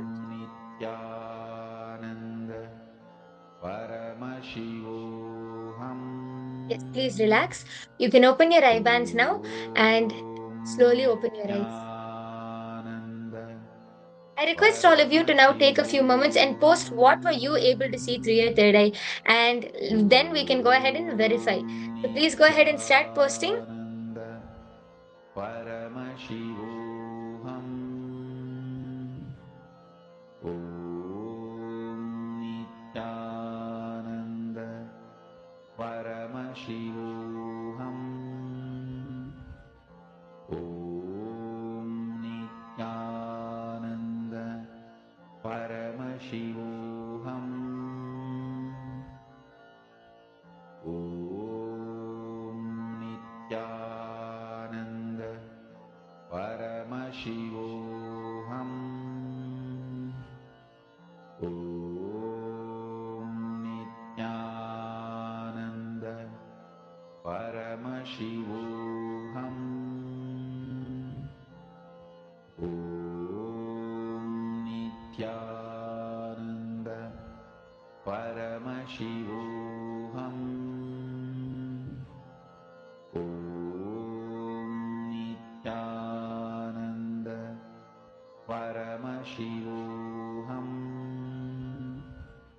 Om Nityananda Paramashivoham. Om Nityananda Paramashivoham. Om Nityananda Paramashivoham. Om Nityananda Paramashivoham. Om Nityananda Paramashivoham.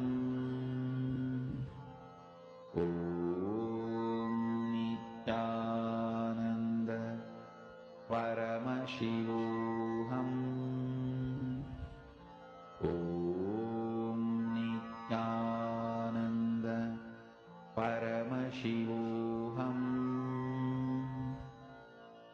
Om Nityananda Paramashivoham. Om Nityananda Paramashivoham. Om Nityananda Paramashivoham. Om Nityananda Paramashivoham. Om Nityananda Paramashivoham. Om Nityananda Paramashivoham. Om Nityananda Paramashivoham.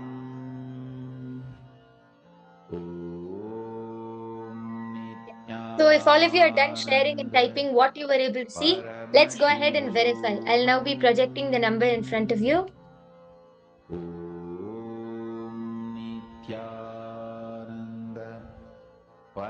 Yes, sorry for that.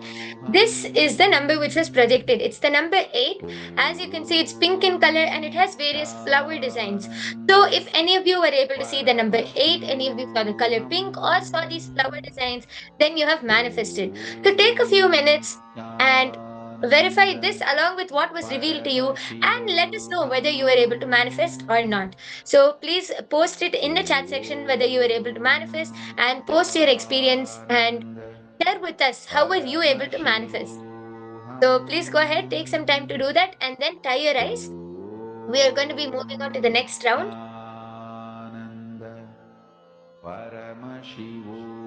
Yes, I request all of you to tie your eyes now. Om Nityananda Paramashivoham. Om Nityananda Paramashivoham. Om Nityananda Paramashivoham.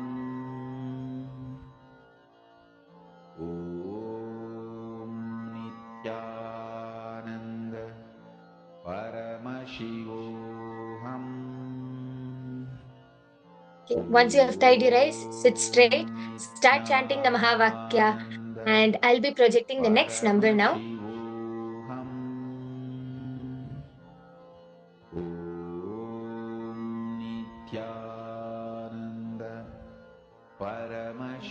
Next number is projected to you. Start chanting the Mahavakya.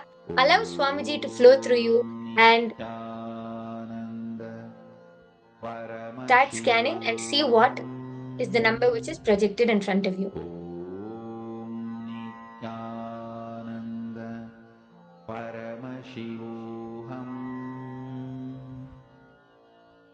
Can you do one help? Can you?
Yes. Now please relax, open your eyes, and go ahead, start posting immediately whatever you were able to see. Then let's go ahead and verify. So immediately start posting what was the number which was projected to you, what color, what description, whatever you were able to see.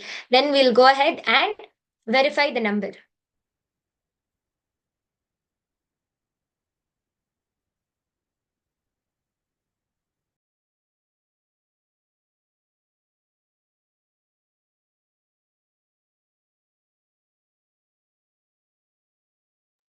Okay, so if all of you are done posting, let's verify. I'll now be projecting the number.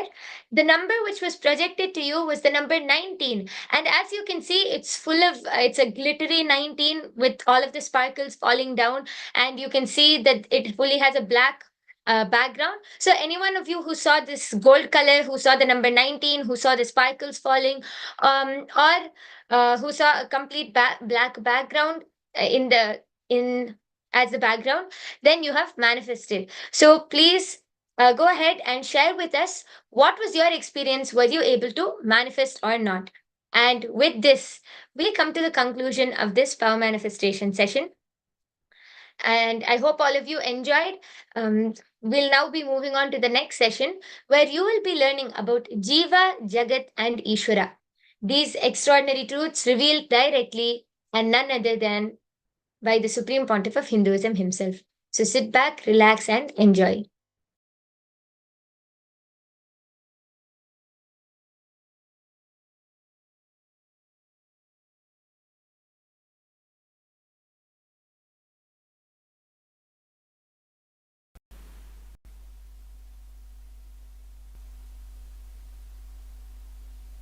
I welcome you all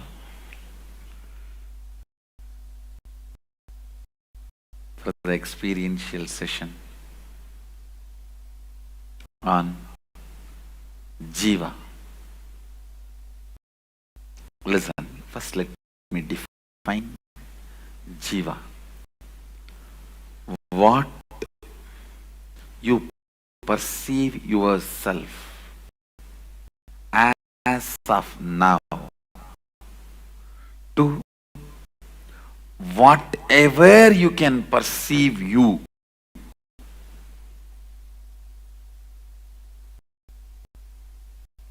till that level you are called Jiva. When you cannot perceive yourself anymore individually, separately, you are Shiva. Listen, let me repeat once more. Whatever you perceive as you, as of now, from this point to whatever you can perceive as you,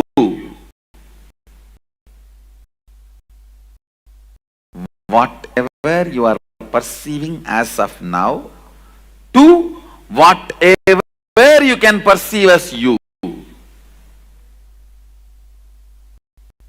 Understand? Even if you perceive yourself as Sadashiva, you are only Jiva. It's within the matrix. There will be a space where you will not perceive yourself as an individual. Only then you are Shiva. Listen carefully. I'll repeat once more. Whatever you think as you as of now, from this to whatever you can think of you, perceive you, all together is Jiva. There will be a space where you can't perceive you separately. That is Shiva.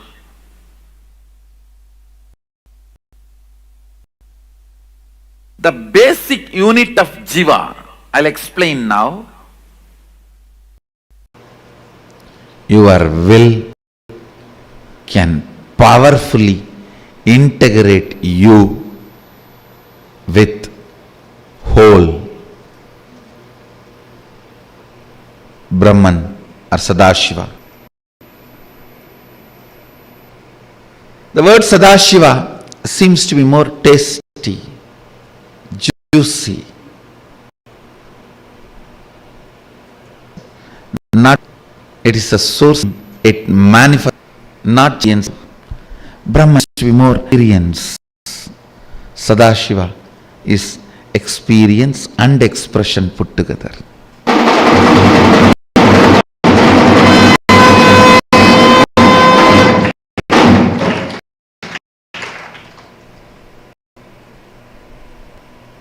Brahman seemed face, okay, very matured, manifesting.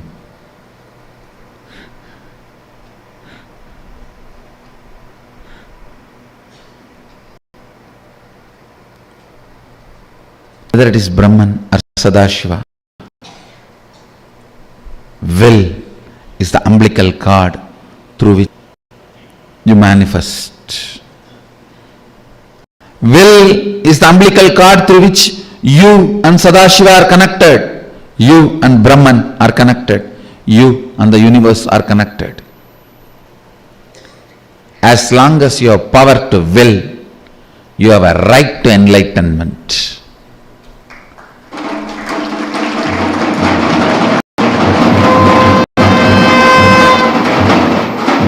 Power to will is the right to enlightenment.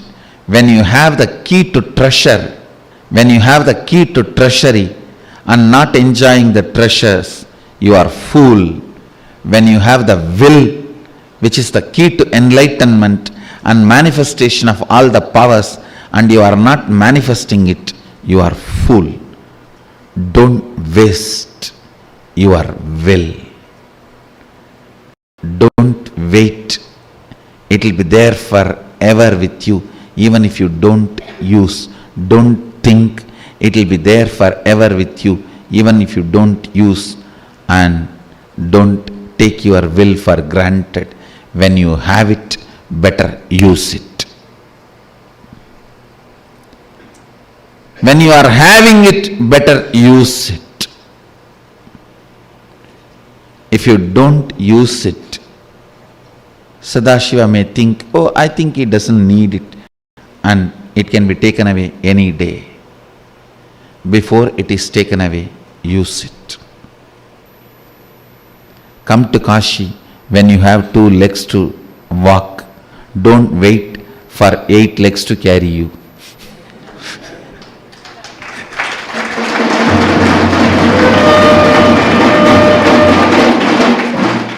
Come to Kashi when you have 2 legs to walk. Don't wait 8 legs to carry you. Use your will.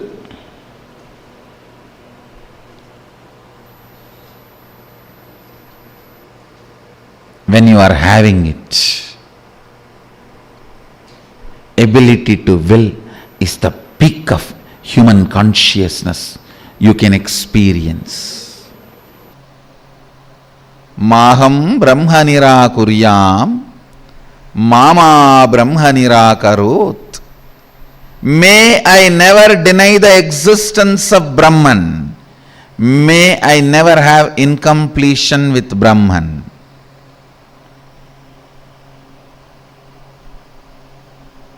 May Brahman never deny me or withdraw its grace from me.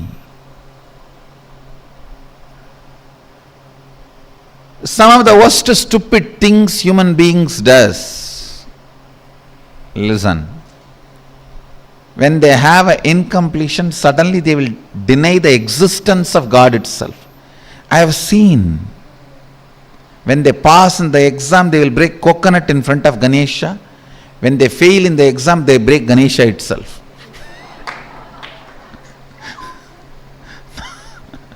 When they pass, they break coconut in front of Ganesha. When they fail, they break Ganesha itself. When you have incompletion, denying very existence is the worst stupidity.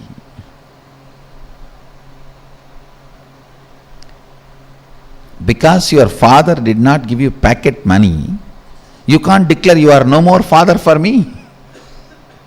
Whether you declare or not, he has already fathered you. Nothing can be done. He is your father. Because you are stupid enough to hold a boards, held a protest. You hold a protest like the stupid atheists do around. All these fellows gather together and put a big board. No, no God, no God. God is going to disappear or what? No. It's like on the board you write, there is no board, no board. On the God only you can even do protest, there is no God. Being completely comfortable, flowing with everything and knowing all the existential flow and law, yama, niyama. When you know the flow, that does not mean you will try to break the flow. Even though you have a power to break the flow, you are so beautiful to flow with everything. First and foremost thing you need to do in your life is Sarvam Brahmopanishatam. Everything is consciousness. God. With anything I am not comfortable, let me dig out why. It will always be immature cognitions put inside you because of your immaturity by immature people.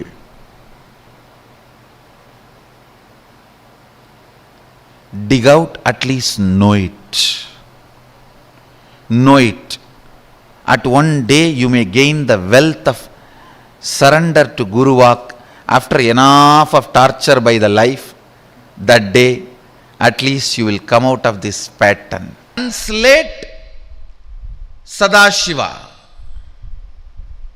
Please listen. What Vedas describe as Brahman, Agamas describe as Sadashiva, is not what English word God means. God means generator, operator, destroyer, three. Very clearly Agama says Sadashiva does Panchakritya, not three. Panchakritya means creation, protection, destruction, delusion, liberation. Srishti, Sthiti, Vinasha, Trodana, Anugraha. Even the word Srishti is not equivalent to creation. Even the word Sthiti is not equivalent to operation. Even the word Vinasha is not equivalent to destruction. Even that is a mentally retarded, handicapped version. The word God is not equivalent to Sadashiva.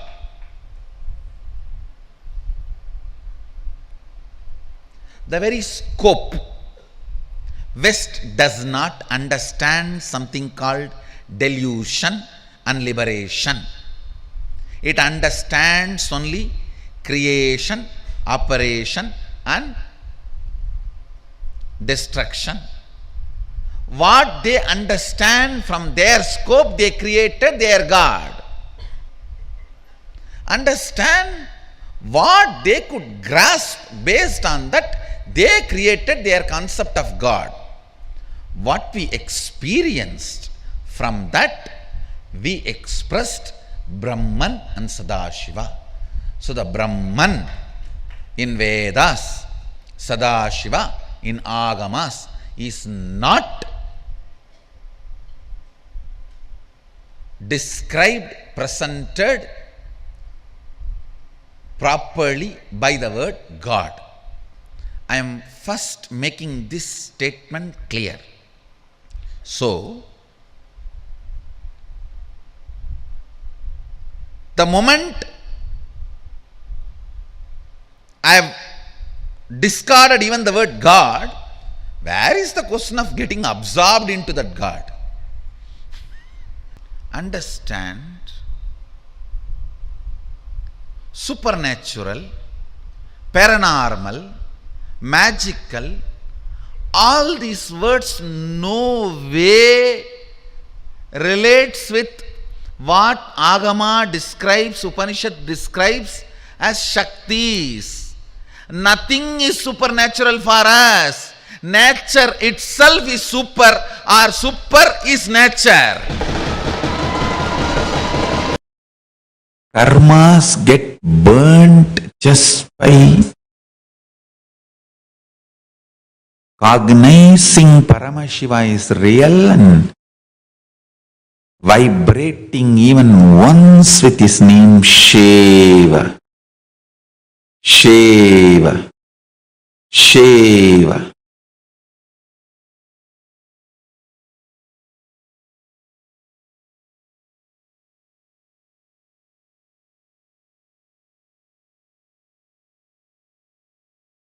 Dvatashanta, the space from which Paramashiva is ruling and running the whole universe, the source. It is described in various agamas in various ways, but you just remember that where Paramashiva resides and operates the universe. I tell you honestly, Yan manasa namanute yena hurmano matam tateva brahmatvam viddhi nedam yatitam upasate. That which cannot be thought of by the mind, with its modified functions of intellect, intelligence, contemplation, cognition, but by which they say the mind is able to think and cognize, being illumined by the light of the infinite cosmic intelligence. You must know that very source of mind, that reality alone as Brahman. Please understand, Upanishad rarely repeats itself. If at all it is repeating itself, the concept, the sacred secret, the truth is too important. If it is not that important, it will not be repeating itself. Sometimes you feel you have not said what you really wanted to say. You feel the whole thing has not yet come out. It is still sitting. You delivered only the first baby. Second baby is still sitting inside. From morning I am exactly feeling like that to deliver the Tamil satsang in the evening.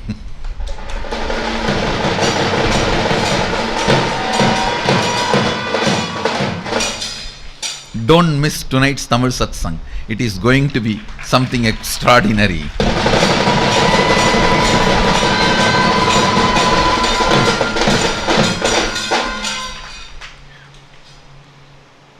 I was actually afraid I may just start suddenly speaking in Tamil in the morning satsang,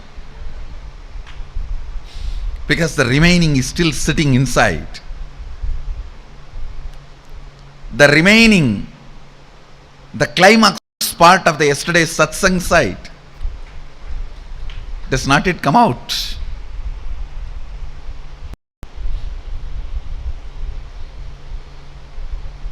Sometimes you feel the words are a small tube to drain the whole dam. Words are small tube to drain the whole dam. When words look too small to drain the whole dam, you will be forced to repeat. Yan manasa namanute yena hurmano matam tateva brahmatvam viddinetam yatitam upasate. I can clearly understand the Upanishadic rishis and their inner space. They feel words are too small tube to drain the whole dam. Ganga is too big to be drained through a small stream.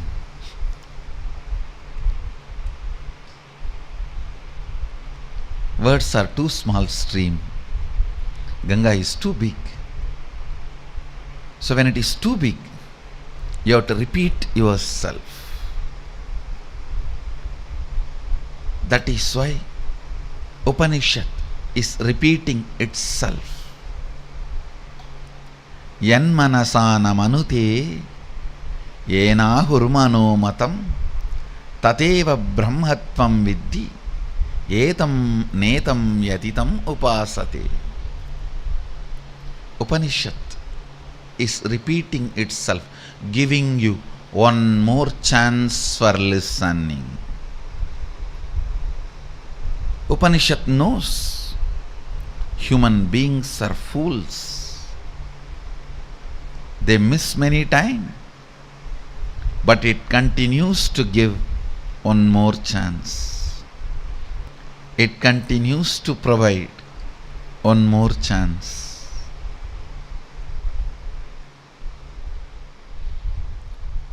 Don't look at what your mind shows.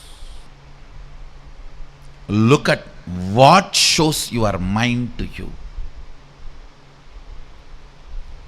Not what your mind shows, but what shows your mind to you. Listen. Your mind, when it shows something good or bad, Don't get trapped. Even if you try to defend, it's a trap. Don't get trapped. Don't even say yes or no. Just be unclutched. That is the only way you can save yourself from any trap. Understand? When your mind says you are a failure, you are wrong, even if you try to solve that issue, you are trapped. No. No. Look who is showing you your mind. Don't look where your mind is showing you. In the first chapter, first part, 23rd Sutra, Ata eva pranaha. Breath is very superficial translation for prana. When they use the word prana, they really mean vital force. Vital force which functions inside your body, inside my body, inside the body of the macrocosm. It is vital prana which is called Kundalini. Otherwise, how do you think I am sitting here just by calling somebody's name? Their body is moving, jumping as I want from here. Whoever has been initiated into Kundalini awakening means whose prana is connected to my prana, which is cosmic prana, immediately responds. Sometimes thousands of kilometers, thousands of miles. How is it possible?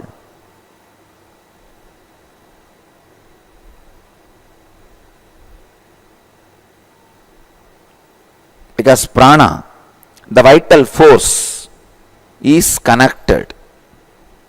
Vital force is connected.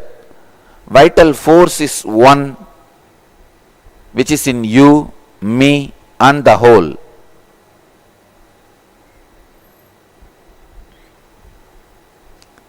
Let me give you some more references.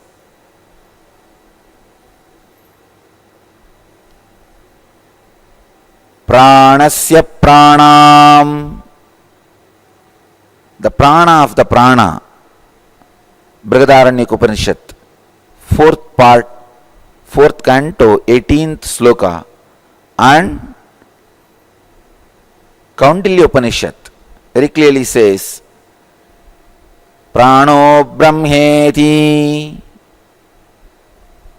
Prana indeed is Brahman. 3rd chapter, 3rd sloka.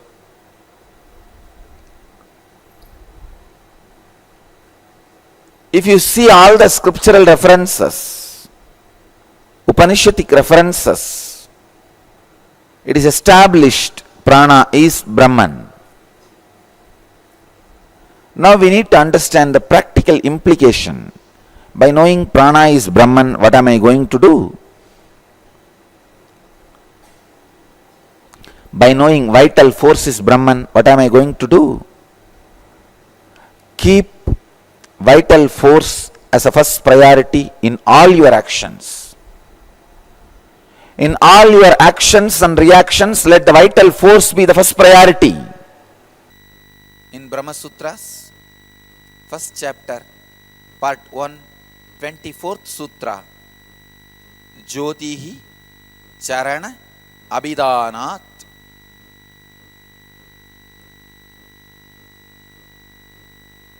Jyotihi Charana Abhidanat. Here, the word Jyoti, light, is used as an equivalent to Brahman. To talk about Brahman, to mention about Brahman, the word Jyoti is used. Now that light which shines above this heaven, higher than all, higher than everything, in the highest worlds, beyond which there are no other worlds, that is the same light which is within man. Let us understand some of the sacred secrets in this sutra. What really Vyasa wants to convey through this sutra. Please understand.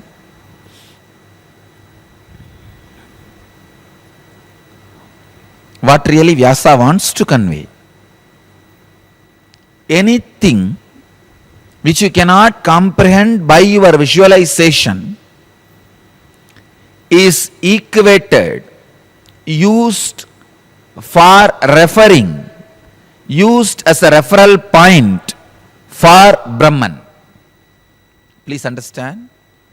Anything which you cannot comprehend by the mind, which you are not able to catch it by the mind, is used as a referring method, referral point to refer Brahman. Just through this,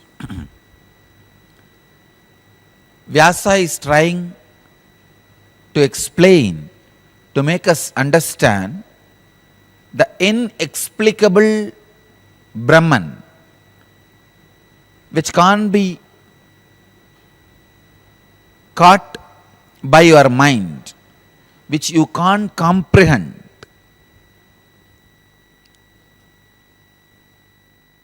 Try to visualize light. How much ever you visualize, you will always feel you not caught it. Visualize, then naturally, the moment you visualize, it becomes dark. Please understand. The moment you visualize light, just because of the boundary, it has already become dark. In Hinduism, light plays a major role. In my own native place, one of the oldest Vedic university, Arunachalam, light is worshipped as a main deity. Main deity itself is embodiment of light, Jyotihi, Deepaha. Jyoti becomes the main deity in my own native place. This festival is one of the oldest recorded festival in Vedic tradition, worshipping light. Putting a huge light on the top of the hill and worshipping it. So the light is the center of the worship. It represents Brahman in almost all traditions because you can't visualize it. Try to visualize light. Try continuously to visualize the light without boundary. You will disappear into it.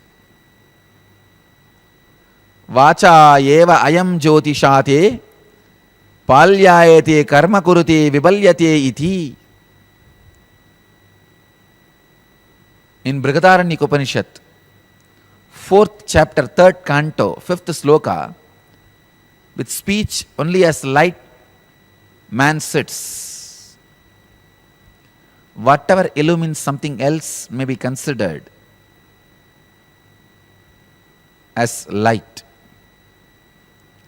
Whatever shows the other things and its own existence is light.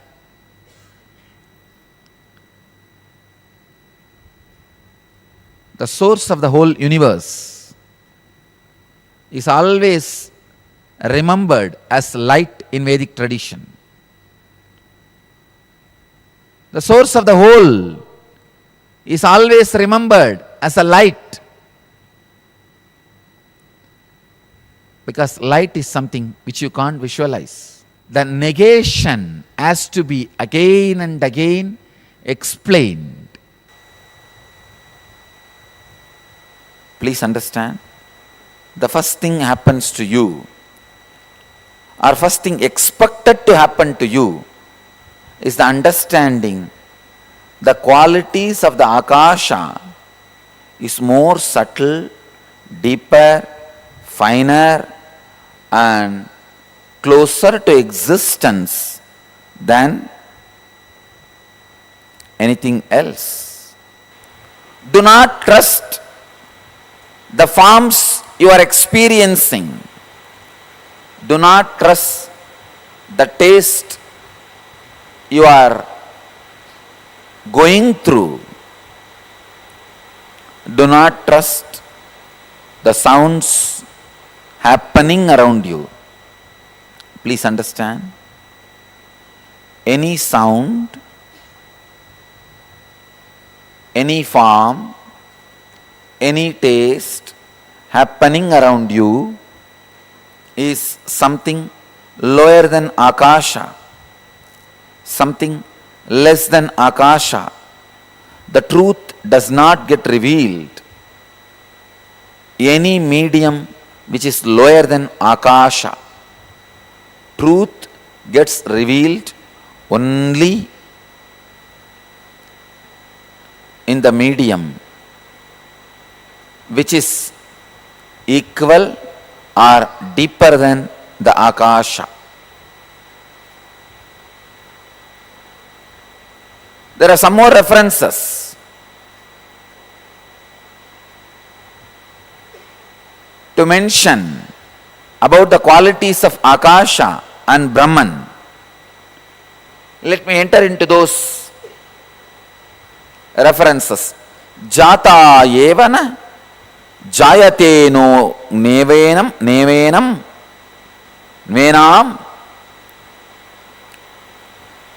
janayet punah vinyana manantam brahma ratir dhatu parayanam tishtamanasya tadvida itihi.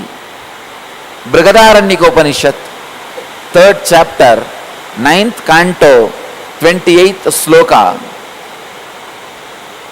Brahman is knowledge and bliss. He is the ultimate goal of him who makes gifts. The one more reference from Taittiriya Upanishad, 3rd canto, 6th sloka, in which the Vedas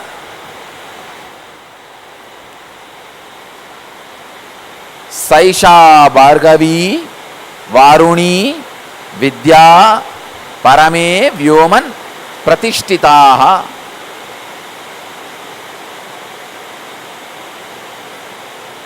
In which the Vedas are in the imperishable one, Brahman, the highest, the ether, Vyoman. Again, in Brihadaranyaka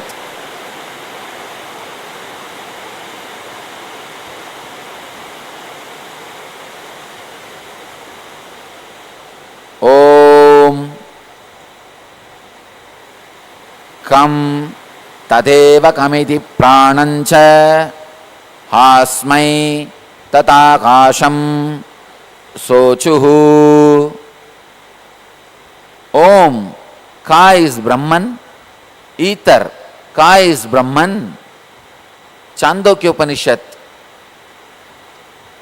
4th chapter, 10th canto, 5th sloka, and the old ether, Brihadaranyaka Upanishad, 5th chapter, 1st sloka.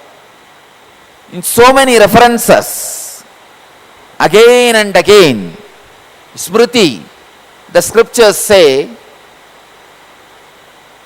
Akasha is Brahman.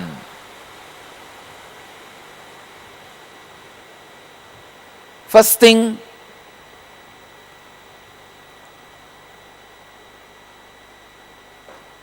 you need to understand, if ether is ultimate, let me use the word, the soul of the ether. Even the ether looks very grass word. If the ether is ultimate, what Vyasa wants to teach all of us by explaining the ether is ultimate, First thing, all the experiences you go through, whether it's a pain or bliss or the joy, anger, lust, fear, greed, any experience you go through, because of forms and names, sounds, are not ultimate. They do not have base. Akasha, the nameless, formless, spaceless, that is the ultimate. That is where everything rests. That's the last resort.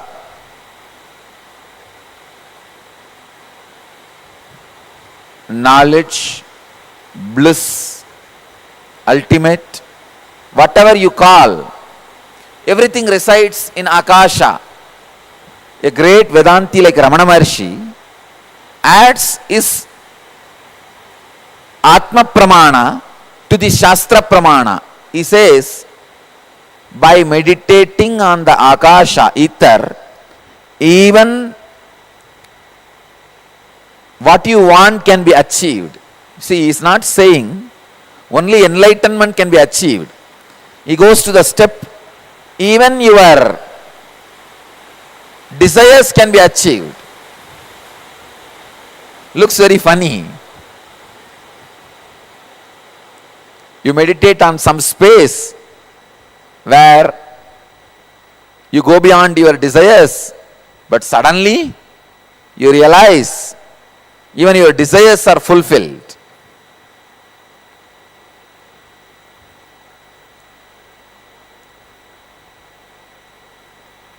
Vyasa is trying very hard to push us from the name and form to the nameless and formless.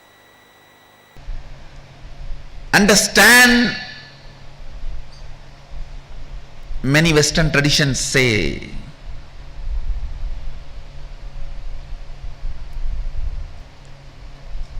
the atheist traditions in the West say man made God in his mold. Some of the religious traditions in the West say God made man in his own mold. I say, God, whether he made man in his own mold or not, I don't know. I don't know God. But I know Sadashiva, God L. He did not make you in his mold. He made you in his own sea. Listen to this word.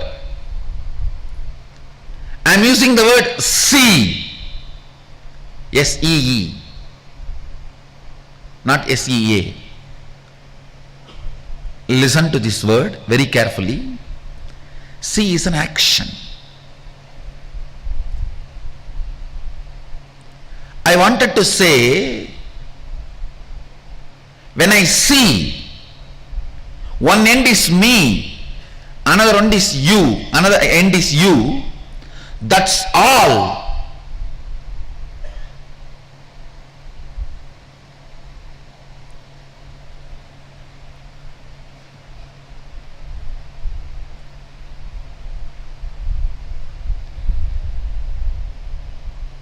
Because you are seeing with two eyes, what you are seeing, you can't absorb that into you. But I am seeing with the three eyes, what I see, I can absorb that into me. And I know it is my own other end. Understand, that is why I am using the word, not even seeing, see. I am giving you exact, literally what I wanted to convey. The relationship between you and Sadashiva. You are the see, not seen, seeing, see of Sadashiva. Listen, just now I made a statement. When you see through the third eye, whatever you see, you can manifest, manipulate as you want. It means what you see will be your own extension. It is you. See, if I can make my right hand bend, do whatever I want I can do, means this is me. What you understand as me is what I convey through the word see. In you, the me is only materially which is connected to you. In me is what is connected to me even by see. Listen. For you, me means what is materially connected to you. For me means what is seely connected to me.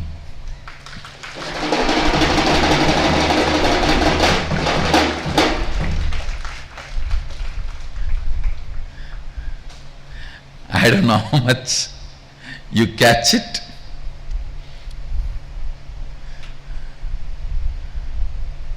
I'll just tell you this small story which really happened.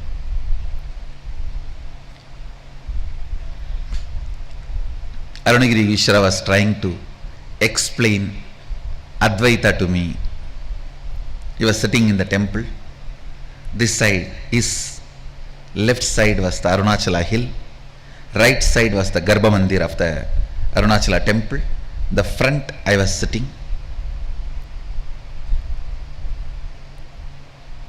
Exact eyes you guys are having now when I say me is see.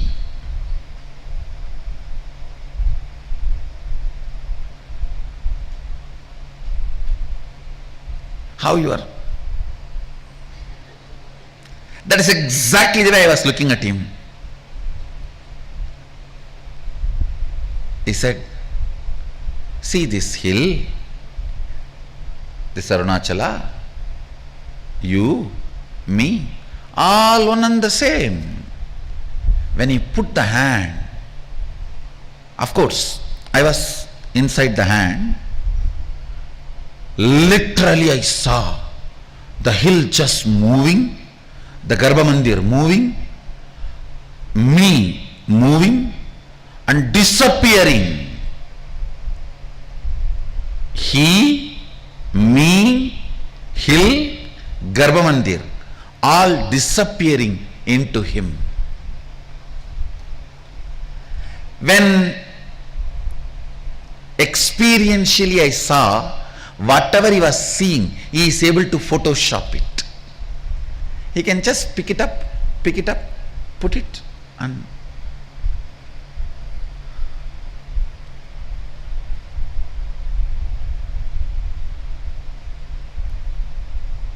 if you say, I wanted to ask thousands of things and came to realization, the moment you hugged me, everything disappeared. Everything disappeared, I forgot. Some things I remembered later, some things I don't even remember. How many of you have this experience? Then you can understand what I am trying to tell. He just merged the whole thing. Listen.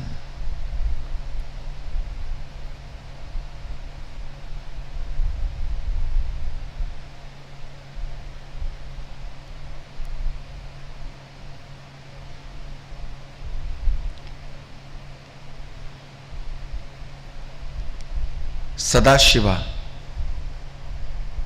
made all of us in his sea.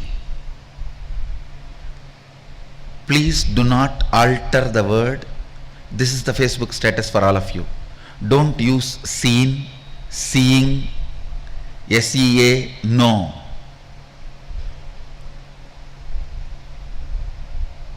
Sadashiva made all of us in his sea. Let the statement be understood as it is. Because You need to understand this concept that can be understood only by this grammatically wrong statement. Understand? It's called Arsha Prayoga in Vedic tradition, where the masters do not follow the grammar to explain certain intrinsic deep concept. Sadashiva made all of us in his sea. Not seen, not seeing, not S-C-E-N-E, not S-E-A, no.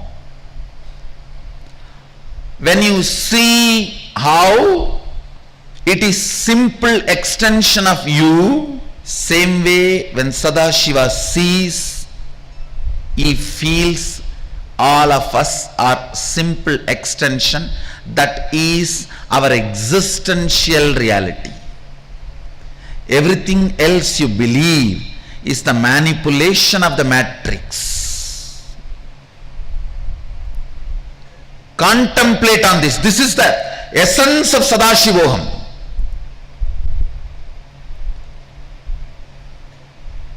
If you see with two eyes, you can only see, you will not have power over it.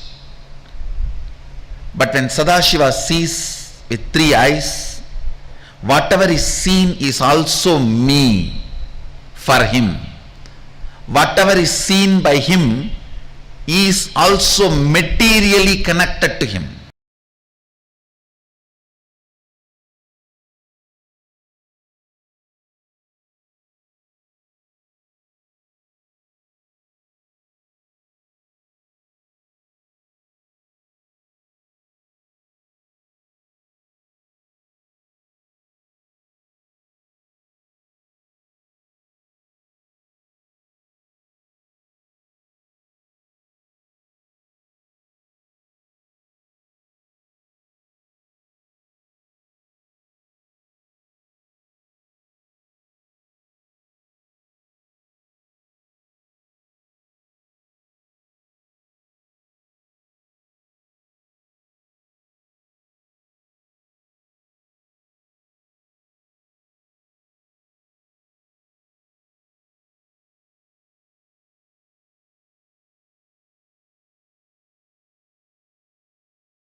Nityanandam, yes, after such a beautiful session where Swamiji taught us about Jiva, Jagat, and Ishvara, let us now do a small internalization exercise to cognize and understand more about these truths. Okay, so how many of you are ready?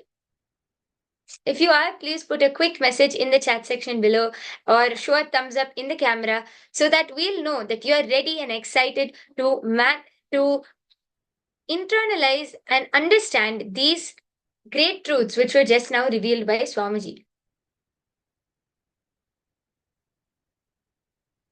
Okay, so without further delay, let's get started.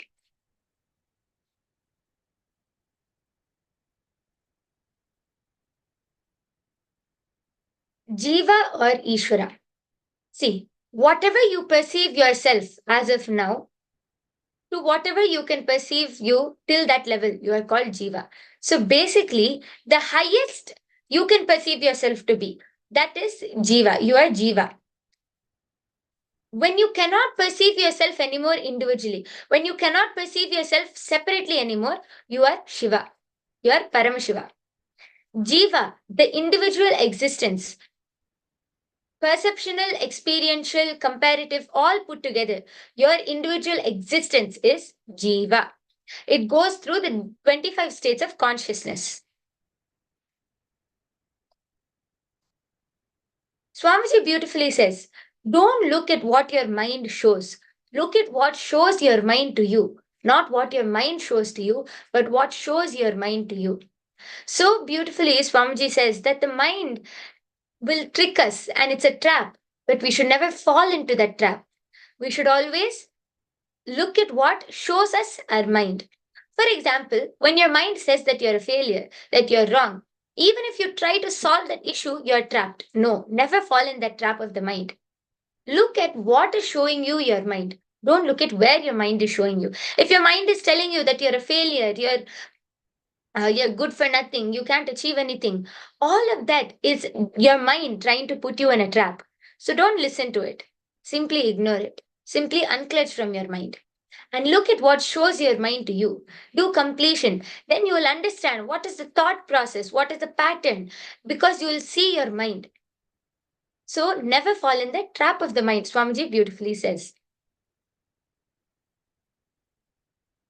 So I request all of you to take a few minutes to understand and chew on these truths. What does Swamiji mean? What is Swamiji trying to explain over here? And how are you able to understand it? So when Swamiji says, don't fall into the trap of the mind, when Swamiji says, don't fall into the trap of mind, what are you going to do? Like, for example, every time you feel like you're a failure, what is the cognition? Okay, I feel like whenever I don't do something or whenever I can't get things to go the way I want, then I feel like I'm a failure. I feel like I can't achieve anything. So then you have to look inside and see why is your mind showing you this? And if you understand where this root pattern comes from, then automatically your mind will start opening up. You will start being able to see your mind. So I request all of you to take a few minutes and contemplate and chew on these truths. Can all of you please go ahead and start? I'll give you 5 minutes.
Continue to write down. Just sit and contemplate. Understand what Swamiji is teaching over here. Just write down 3 incidents where you allowed yourself to get trapped by the mind, where you allowed yourself to listen and to what the mind is saying. For example, if your mind told you that you're a failure, then you listened to that and you became powerless because of that. So write down 3 incidents, 3 times where you allowed your mind to control you. Can all of you write that down?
Okay, so all of you can settle down and relax now. With this, let us move on to understand how we can prepare our body. See, in this through this entire Paramashivaham program, all of you are going to be preparing your body and your mind to receive the initiations, the darshans, and all of the gifts from Swamiji. So we have to prepare our body properly to receive the initiation directly from Swamiji, to be able to hold the initiation directly from Swamiji. And how can we do that? Through detox. Swamiji has beautifully given us many detox recipes, many ways where we can make our body more stronger and healthier and detox our entire body, detox all the parasites, everything from our body. So let us learn one of the detox recipes today, and that is the herbal juice. So around maybe after 2 hours of meal, on a light or an empty stomach, we can prepare this herbal juice. Preparation is just 5 minutes. It's cold or cold, raw, sweet or savory as per the taste. Grind any vegetable, any vegetable of your choice with sufficient quantity of water, 4 to 5 parts. It can be beetroot, carrot, white pumpkin, arugambul leaves, ginger is optional. So any one vegetable which you want, grind it. And if you prefer it to be sweet, you can add some sweetener like organic jaggery or that kalkan. You can add any sweetener if you prefer it to be sweet. Filter it and serve. Just drink this herbal juice every morning, and you. This is one of the ways of detoxing your body, keeping your body healthy and prepared to receive all of the initiations. And if you are diabetic, please be aware of. Please do not add the extra sweetener, and it can be consumed plain without any heating up or refrigeration. So all of you can note this down and start following this. If anyone has any specific medical conditions, please do ensure to check with your physician or doctor before you use this recipe to detox your body. So please ensure that you're taking care of your health also. Check with your physician and doctor. And all of these It's so beautiful. All of these detox recipes, the food which we're eating in Kailasa, all of this is revealed directly by Paramashiva himself in the Paka Shastra. In the Agamas, clearly Paramashiva has revealed how how we should cook the food, what vegetables should be used, the way the food is supposed to be made, everything to the smallest detail, Paramashiva has beautifully revealed. So all of you can get and learn the best way of eating from Mahadeva's Bhagashastra. From this link, you can go to the Nityanandapedia and you can get the recipes. So with this, we come to the conclusion of this session, and let's enter into the power manifestation session now. So I request all of you to just take some time, keep everything ready, be ready with um, all of your items. Today we are going to be manifesting the power of length, breadth, and depth. So take a few minutes, prepare yourself, and then we'll directly enter into the power manifestation.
Yes. Nityanandam, everyone.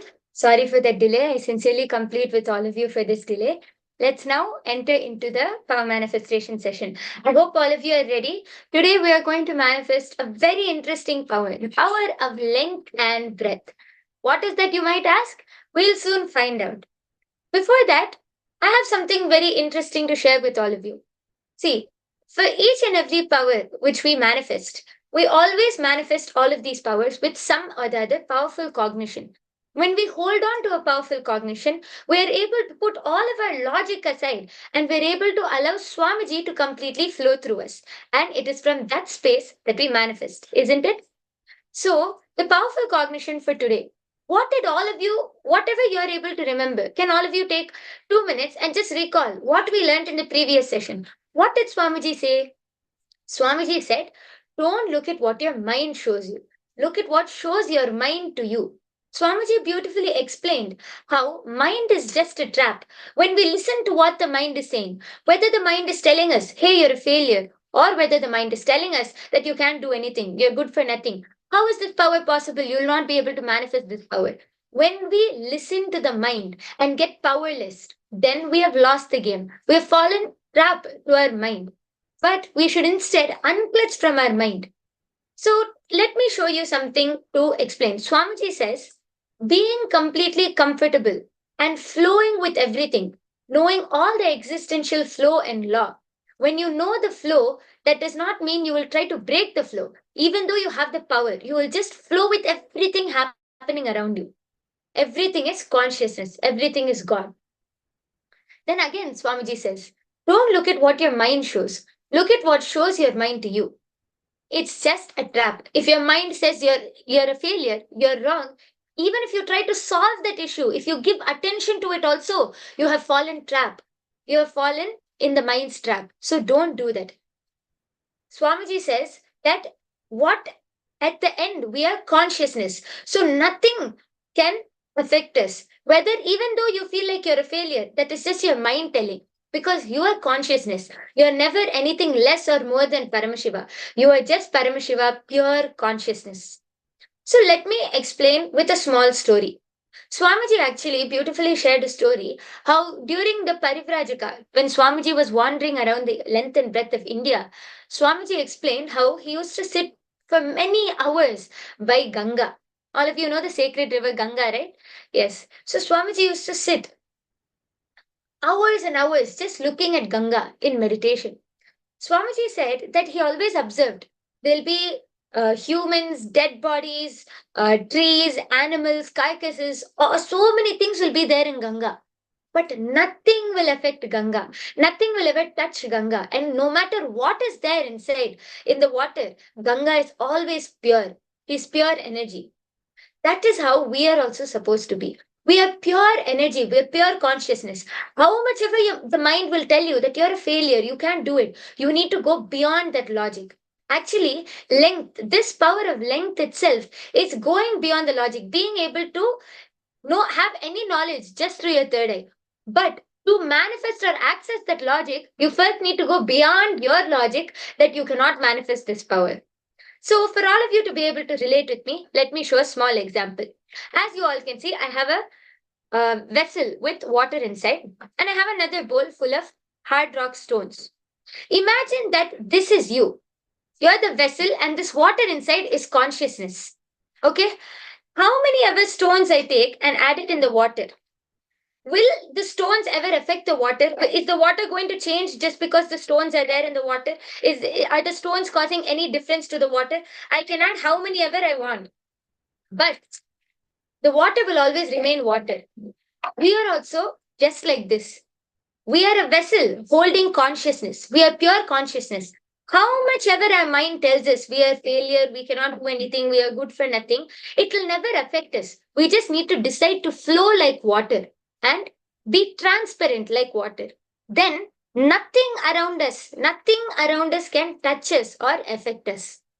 How many of you are able to relate to this or understand this? Ma Heidi Schlack, Ma Anandeshwari, Ma Eva Anderson, Ma Deborah, Ma Kalahantrikananda. How many of you are able to relate to this, Ma? If you can you just put a message in the chat section? Just flow like water. How Swamiji says, when we're completely comfortable, flowing with everything, we will just be one with everything around us. Yes, ma. Ashini Gujadar has posted. Yes, ma. Yes. Thank you so much, ma. So this is what is the powerful cognition for today. We all have to be like this water, simply flowing with existence, not holding on to anything. Then nothing can affect us. How much ever your mind tells you that you're a failure, you can't manifest this power, you will just break beyond all that logic and flow like the water. So this is the powerful cognition for today. I hope all of you are able to relate to this. I hope all of you are able to understand this and cognize this powerful cognition. Because this is the powerful cognition which we are going to hold throughout the power manifestation. And I would like to add on with another small powerful cognition.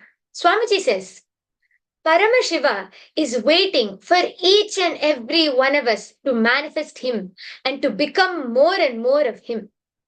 Swamiji says, the more and more you manifest him, the more and more joy manifests around you. The more and more joy manifests in planet Earth. The more and more you manifest his powers, the more and more bliss you experience in your life. The more and more you manifest life, the more you manifest his powers, the more and more consciousness will start building in your life. You will just be flowing with everything around you. You'll have such a blissful, conflict free, pain free life, and everything. You can just manifest your reality. He is waiting for us to manifest in him. That's how Swamiji says. The only thing we need to do is connect to him, reach out to him. He's waiting for us. We just need to reach out to him. I hope all of you are able to understand, cognize this powerful cognition. And if you are, yes, I can see few of you already putting yes, ma, and all in the comments. Thank you so much, ma. So now, with this powerful cognition, with this understanding, let's all flow like water and manifest this power of length. As I said, this power of length is being able to answer logical questions, but not with your logic, through your third eye. So I'll be projecting various questions to all of you without using your logic. All of you should just be an empty vessel. The only thing which should be their consciousness. Put everything else aside and just allow Paramashiva to flow through you. And then ask and start scanning. What is the answer for this? Then you'll see the answer will start appearing to you in different ways. For some people, they'll see it in clear words, in like a clear paragraph. Some people, they'll see images. Some people will just see numbers. It's revealed to different people in different ways. But today, I can guarantee each and every one of you will be able to experience this power if you just cognize and chew on this powerful cognition. That your consciousness, nothing can touch you. Just be like water and be ready to flow with existence. Only then you will be able to drop your own logic and allow Swamiji to flow through you to manifest this power. So I request all of you to now just sit with your head, neck, and spine in a straight line. Soon I'll be projecting the question, but first I want all of you to connect to Swamiji and drop all of your logic. See, one of the major problems which many people face while manifesting this power is that they're unable to drop their logic. The moment, for example, they ask some questions, scan the GPS of this place or scan the route of how to reach this place. Oh, it might be like this, it might be that. Immediately our logic will start coming in. I think many of you have faced this problem before if you have manifested this power. That's why the first thing which you need to do is sit and unclutch. You need to decide and unclutch. Drop all of your logic. When you're preparing yourself for that only, then even when you start scanning, you'll be able to manifest this power without continuously being disturbed by your logic. Okay? So I hope all of you are able to understand this. Sit now, take some time, and start dropping all of your questions, your self-doubt, your logic. Start dropping everything one by one.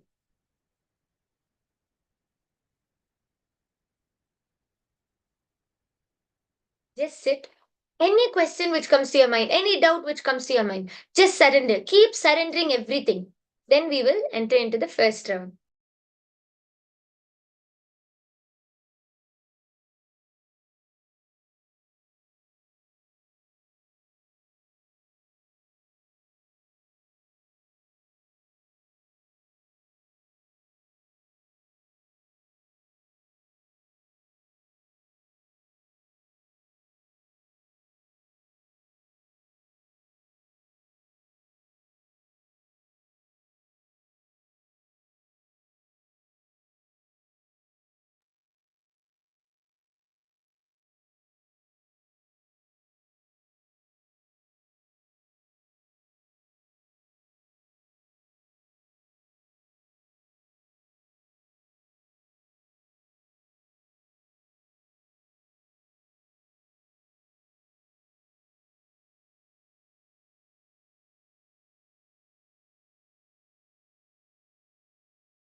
Continue to drop all of the logic.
Okay. So now, with this very space, let us listen to the Shastra Pramana for this power of length and breadth. This Shastra Pramana for the power of length and breadth comes from the Vijnana Bhairava Tantra, Shiva Samhita 3.77 and 78, the Tritiya Pada. The Shastra Pramana goes, सन्मासमात्रमभ्यासं यः करोति दिने दिने सर्वपापविनिर्मुक्तो रोगान्नाशयते हि सः संवत्सरकृताभ्यासद् भैरवो भवति ध्रुवम् अनिमादिगुणा लब्ध्वा जितभूतगणा स्वयम्. The translation goes, Bhagavan Paramashiva says, when the yogi continues to manifest the above powers, for 6 months, he becomes a Bhairava, the independent cosmic power of Paramashiva, who is the Lord of completion, time and space. He obtains and expresses the power of Anima, which are the 8 naturally superpowers in oneness with Bhairava. And by his own self, conquers all the elements in the length, breadth, and depth dimension, the Jita Bhuta Gana. So beautifully Paramashiva has revealed in the Shiva Samhitas. The next is the Apta Pramana. As you all should be knowing, the Apta Pramana is the experiences, the time-tested, foolproof experiences of our ancestors. Those beings, the rishis, munis, siddhas, all of those beings who not only were able to manifest these powers, it was a part of their day-to-day lifestyle. Now, if you manifest, when you're manifesting this power, we'll say that it's something unique, that it's something extraordinary which we're manifesting. But for all of those beings, it was a day-to-day manifestation. It was part of their lifestyle to manifest all of these powers. So the Apta Pramana for the power of length goes back to the time of Srinivasa Ramanujam. Srinivasa Ramanujam openly stated that he received the mathematical inspiration and sometimes whole formulas through contacting the Hindu goddess Namagiri while dreaming. Ramanujan was an observant Hindu, adept at dream interpretation and astrology. Growing up, he learned to worship Namagiri, the Hindu goddess of creativity. He often understood mathematics and spirituality as one. He felt, for example, that zero represented absolute reality and that infinity represented the many manifestations of that reality. Srinivasa Ramanujam was one of those great Hindus, one of our great ancestors who manifested this power of length, just being able to download all of this knowledge, all of these truths, just by contacting, just by speaking to goddess Namagiri, Devi Namagiri. And this is real. These are all these Apta Pramanas are real, time-tested, foolproof experiences of all of those beings who manifested these powers. The next is the Atma Pramana. Sorry, this is a continuation of the Apta Pramana. He says, an equation for me has no meaning unless it expresses a thought of God. Ramanujam was the first Indian professor to become a fellow at Cambridge University. We proved that Ramanujam was right, Ono says. We found the formula explaining one of the visions that he believed came from his goddess.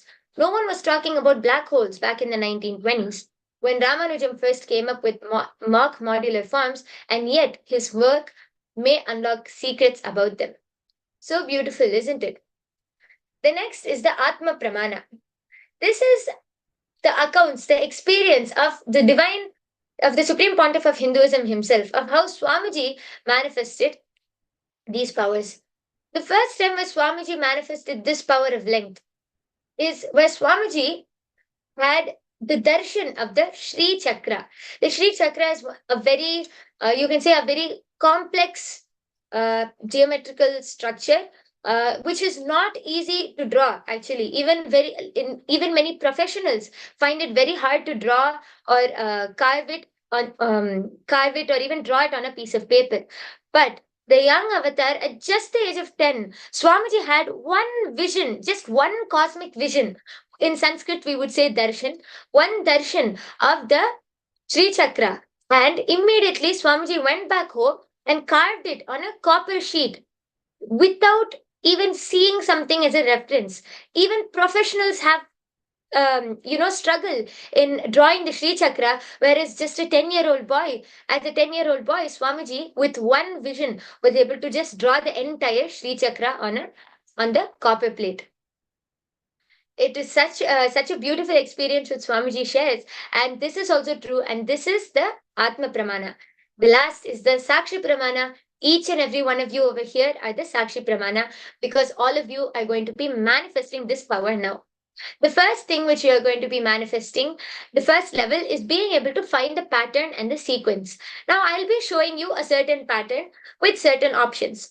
Do not use your logic. Don't try to use your logic and say, hey, this is easy, I can answer it. No. Just surrender. Even if you know the answer logically, surrender. Surrender even that. Just allow Swamiji to flow through you and allow Swamiji to show you what is the answer. That is the whole point of the power manifestation. So now I'll be projecting the question.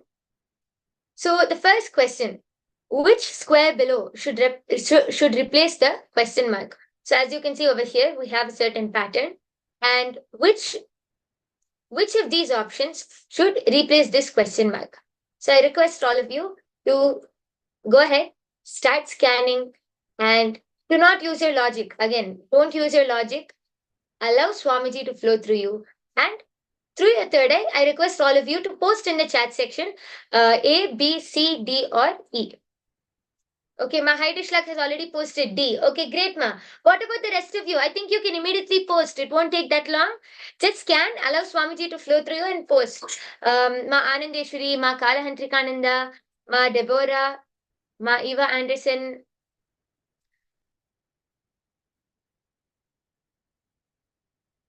Ma Ashini Gujadhar, Ma Julie Silla. All of you can post. Ma Priyatma Swarupini. Okay, Ma Ashini Gujadhar has posted A. Okay. What about the rest of you? What is Swamiji showing you? Come on. You're all doing great. Just chant the Mahavakya.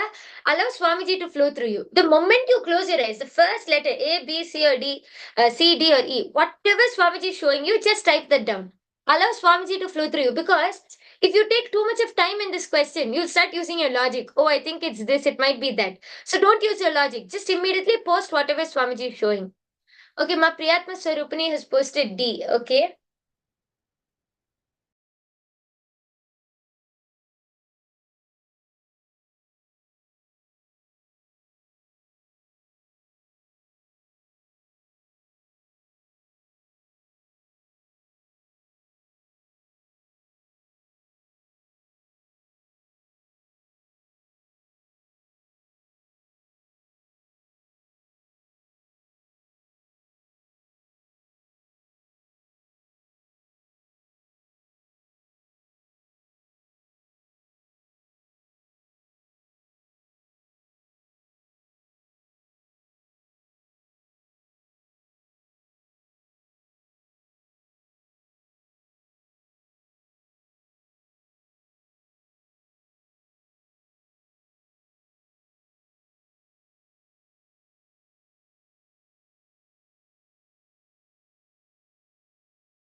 Okay, is that all? No one else? Ma Joanna, Ma Charmaine, Ma Julie Silla, Ma Weeping, Ma Saralananda. Anyone else has anything to post? Otherwise, we can go ahead and verify. I'll give you 30 more seconds. If anyone has anything to post, please go ahead and post your answer in the comment section.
Okay.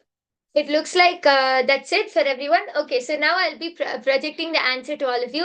And the answer is D. So I think, Ma Heidi Schlack, I think the first thing which you posted immediately was D, Ma. So amazing.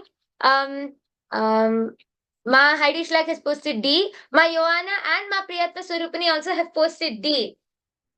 Yes. Amazing.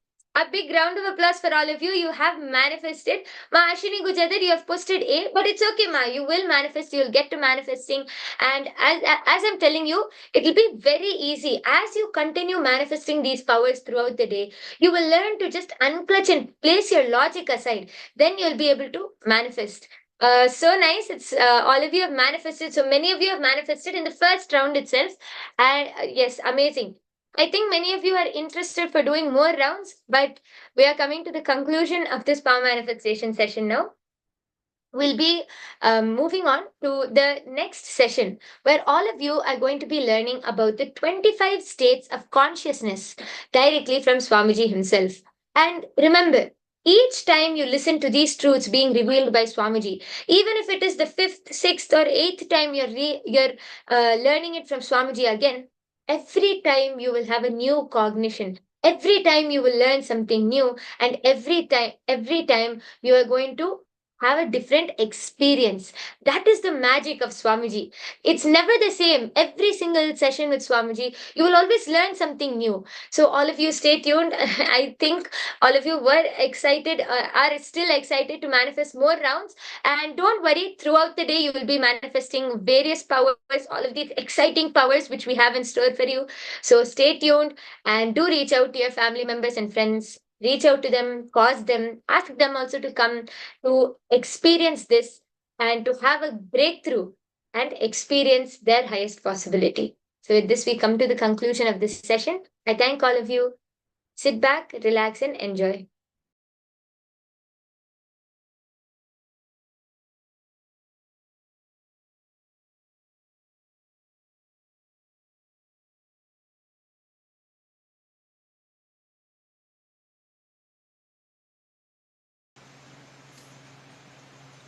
Let me enter into today's living Shuddhadvaitam process.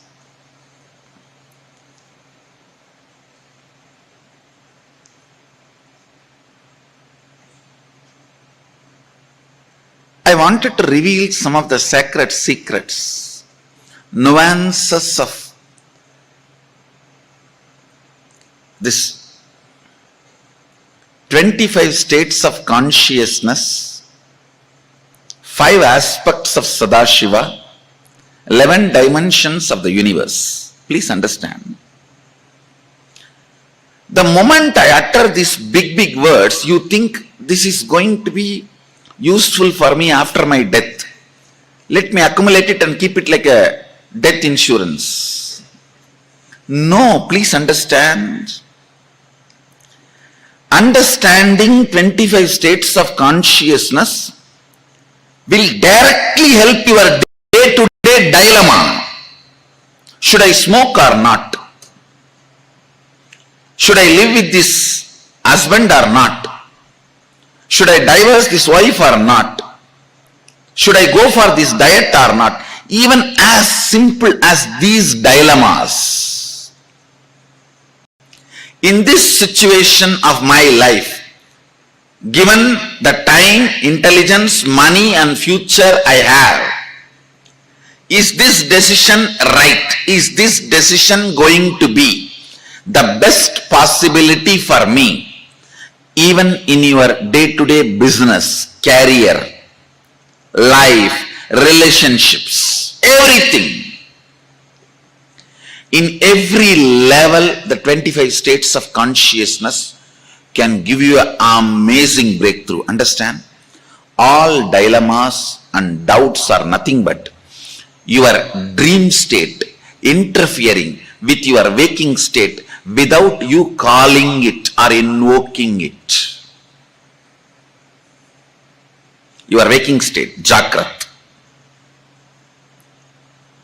Without you calling, dream state comes in attacking you, interfering with your waking state. Constantly keeping you in a very low frequency, overlapping or unnecessary interference. Actually, whenever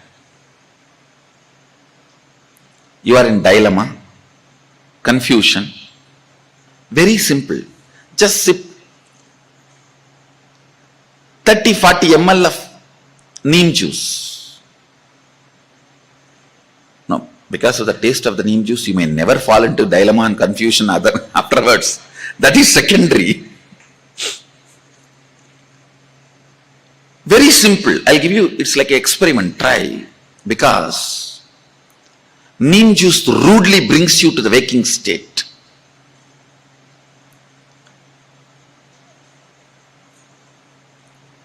All dilemma is dreaming state, swapna, entering into you,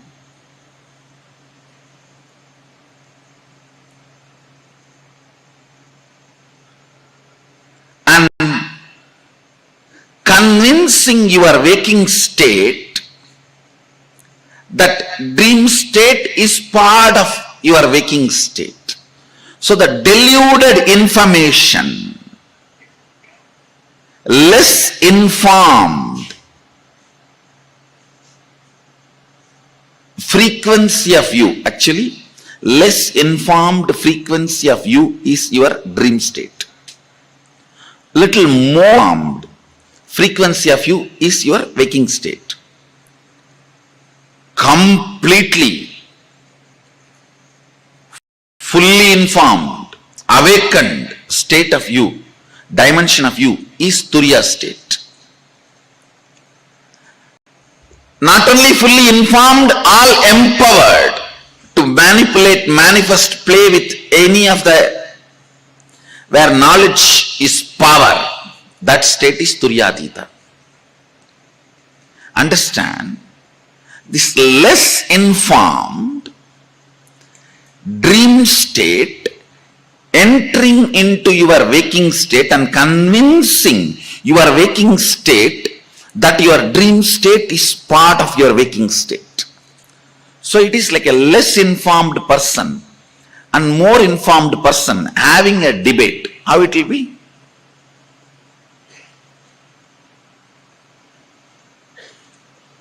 Even the logic or the frequency from which two ends of your dilemma operates will be different. Understand? For example, you are having a dilemma whether to start this business or not.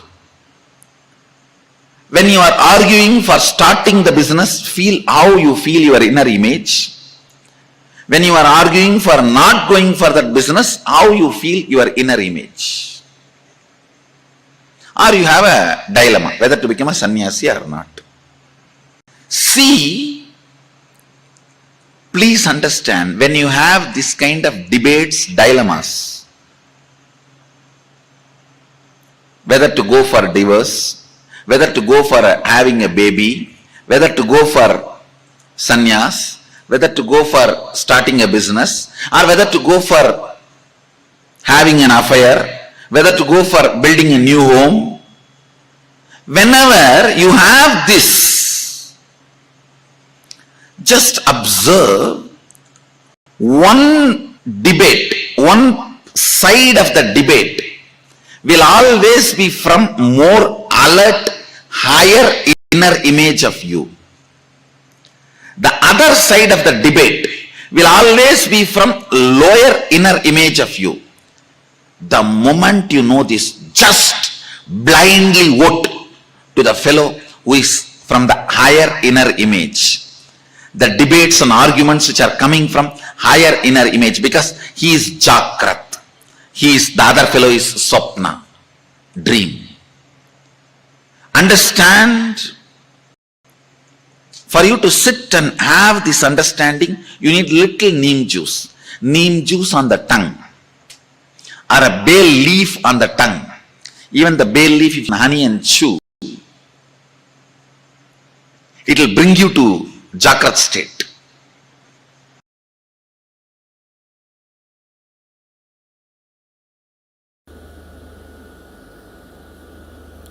You have two levels of existing. Listen carefully. Two levels of existing. One with the thought currents, without the thought currents. With the thought currents means an active inner image, constantly spitting thoughts.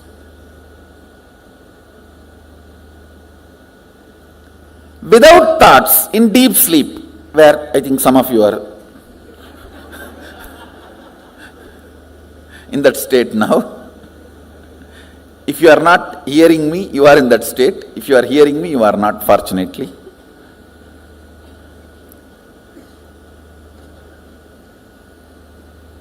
I'll repeat, listen. With thoughts, without thoughts. With thoughts, all of you know, constantly picking fight with everyone, everything. Actually, with thoughts is nothing but constantly picking fight with everything. When you stop picking fight with everything, there will be no thought.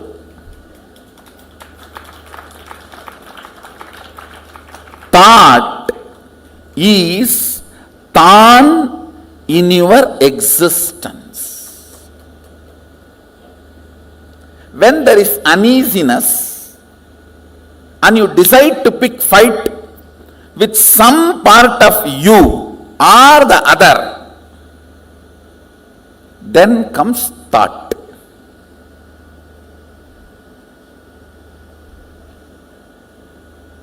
Without thought, deep sleep in the night time or sometimes in the daytime. Whenever you are in the deep sleep, no thought. So these two, same way, listen. With thought, without thought. Same way, with your existence, remembrance of your existence, without the remembrance of your existence.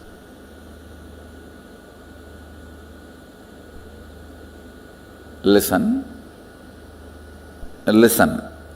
You need to listen to these words very carefully. With the idea, I exist, I consciousness. Without the idea, I exist.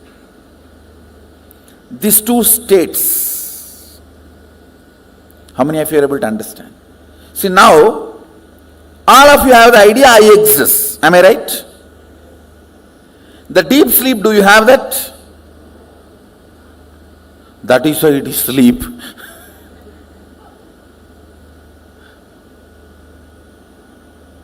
So, there are two ways and two states. Two ways is with thought, without thought. Two states is with the idea I exist and without the idea I exist. How many of you understand that? Project there. Listen.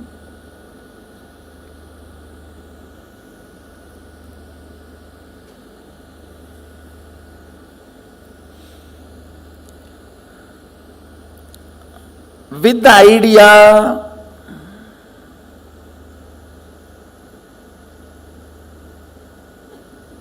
I exist, and with thoughts, listen carefully, because you need to understand this unit. This is the fundamental unit. How the states of consciousness is formed in you. Why you go through what you go through in your life. Understand, ignorance is not cute. Ignorance of traffic rules is not going to save you from the traffic ticket.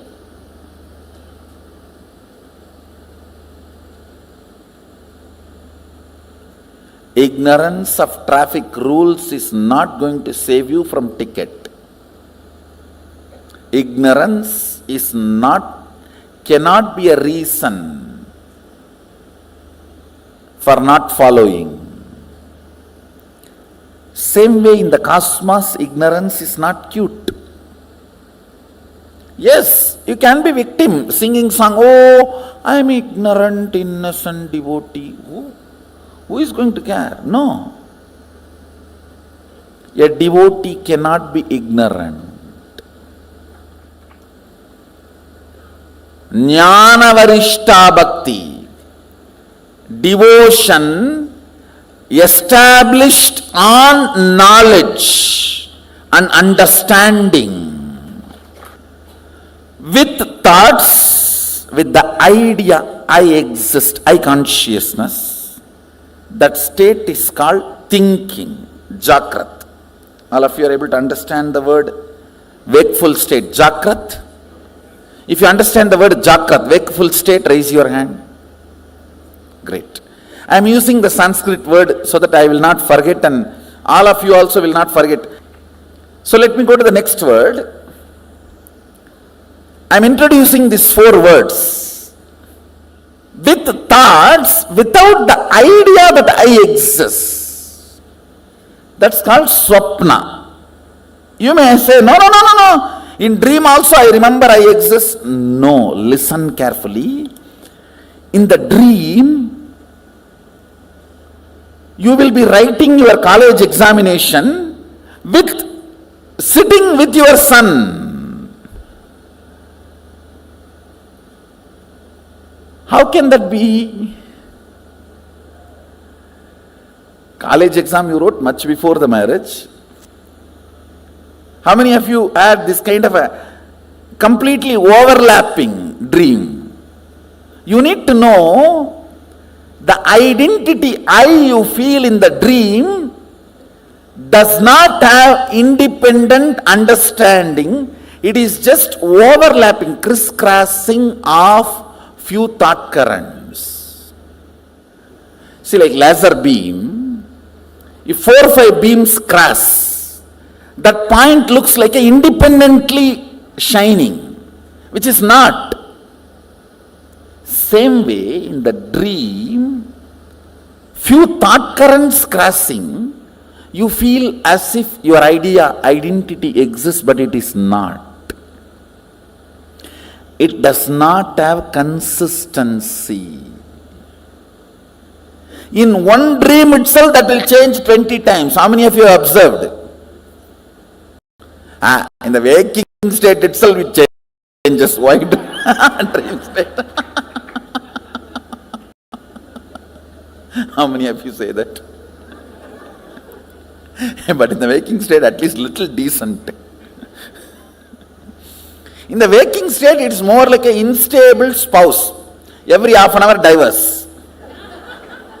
And every 1 hour patch up. But in the dream state, it behaves like an unstable spouse. It behaves like a 10 minutes son, 10 minutes boss, 5 minutes brother, 5 minutes enemy. You just don't know how it behaves. Listen carefully. The number of thoughts gives idea that you exist for a spark. That's what happens in the dream state. How many of you are able to understand what I am saying?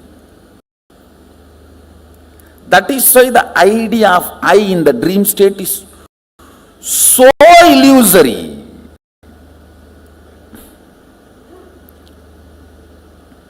Many times remember you when you come back from dream, what was your idea about you? Seen but does not exist.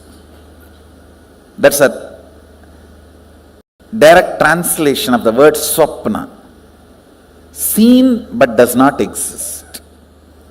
Where the idea of I does not exist, but the thoughts exist. Means the frequency of the thoughts is much higher. The idea of I, it has no existence. That frequency is almost like a zero. Then third word I am introducing, listen, where neither the idea I exists nor the idea thoughts exist.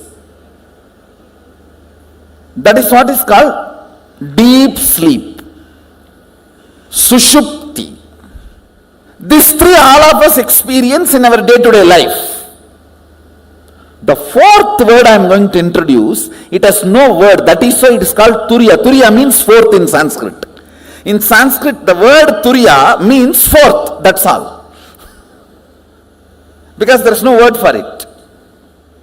Where the idea that I exist is there. I am there, but there is no thoughts.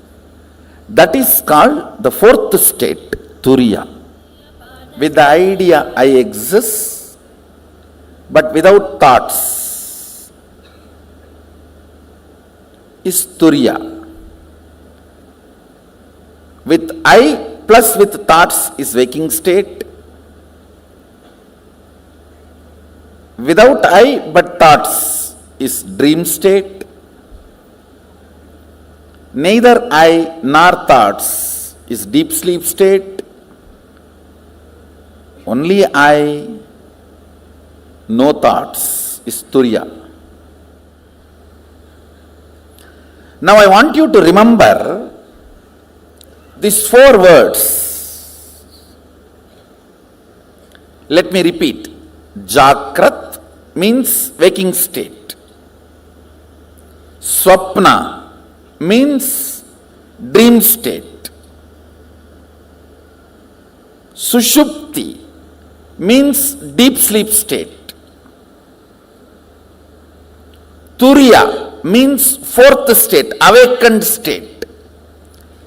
There is a fifth word Mahadeva introduces in Agama called Turyatita, means not only you are awake, you are alive, you can move anything you want. See, if you have manifested the powers of moving a matter, how many of you are successfully able to move a matter? You have seen the glimpse of Turyatita.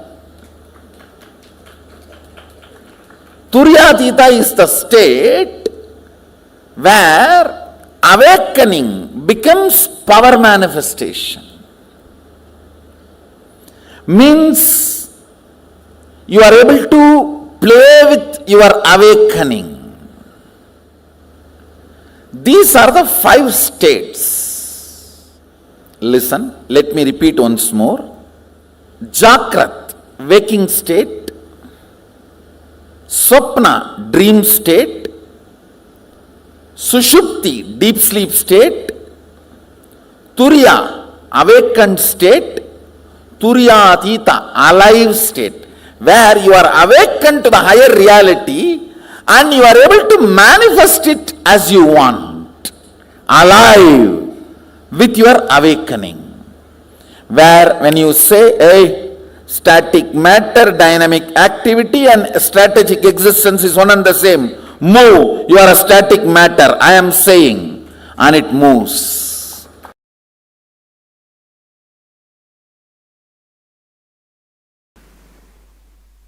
So listen, when your head is in Sushupti, heart is also in Sushupti, it is called Sushupta Sushupti, deep sleep, deep sleep. Very rarely you experience this. Even in your deep sleep, if you are lying on your bed for 8 hours, maximum you may experience this deep sleep for 20 to 30 minutes, not more than that. Please understand. Head, heart, both parts of you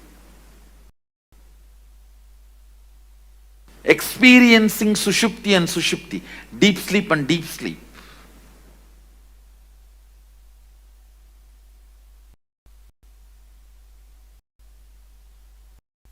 It may happen just for a few minutes, in the whole 6 hours or 8 hours, you are lying on your bed.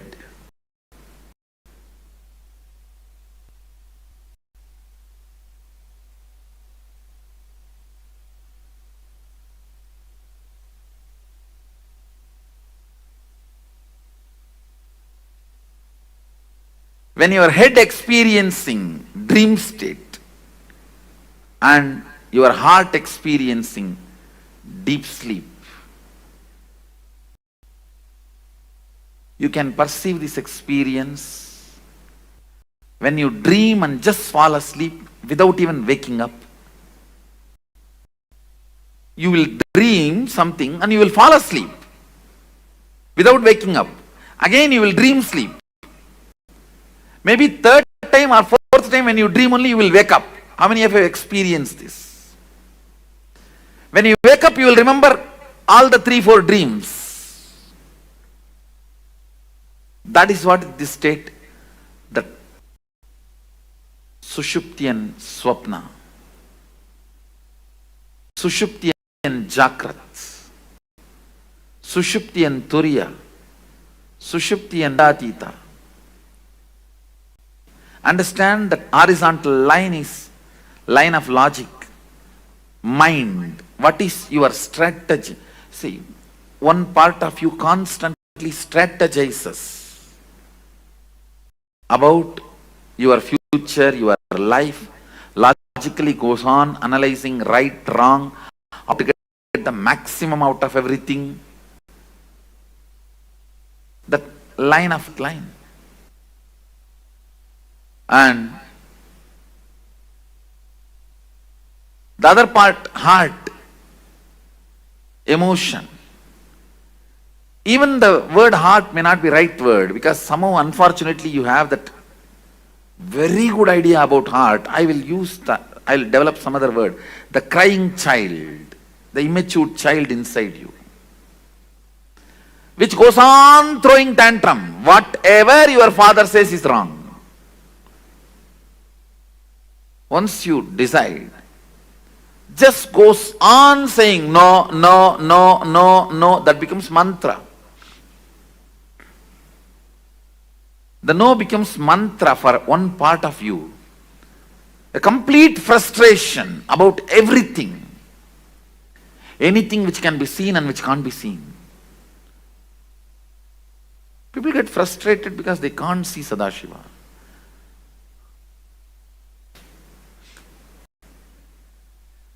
It's good, sometimes you are not able to see. No, we get frustrated even with things which we have never seen, we never experienced, we never perceived.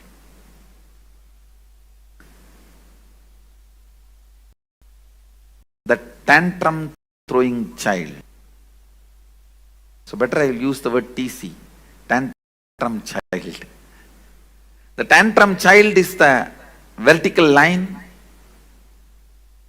The tantrum child in you is the vertical line. Logical, strategizing, mind, that is the horizontal line. Both of you go through, please understand, some of you are small family inside, some of you are joint families inside, some of you are apartment complex. Please understand, do not believe you are one person. If you think you are one person, even you will not be able to answer many of your questions about your own self. There are many things which you are not able to answer about you. Then how will anybody else find the answer? That is why if somebody questions you too much, you get angry about them. Or even I don't know, how can I explain to you? How many of you feel, many times even you are not able to handle yourself? Raise your hand. That is what I mean, exactly the tantrum throwing child.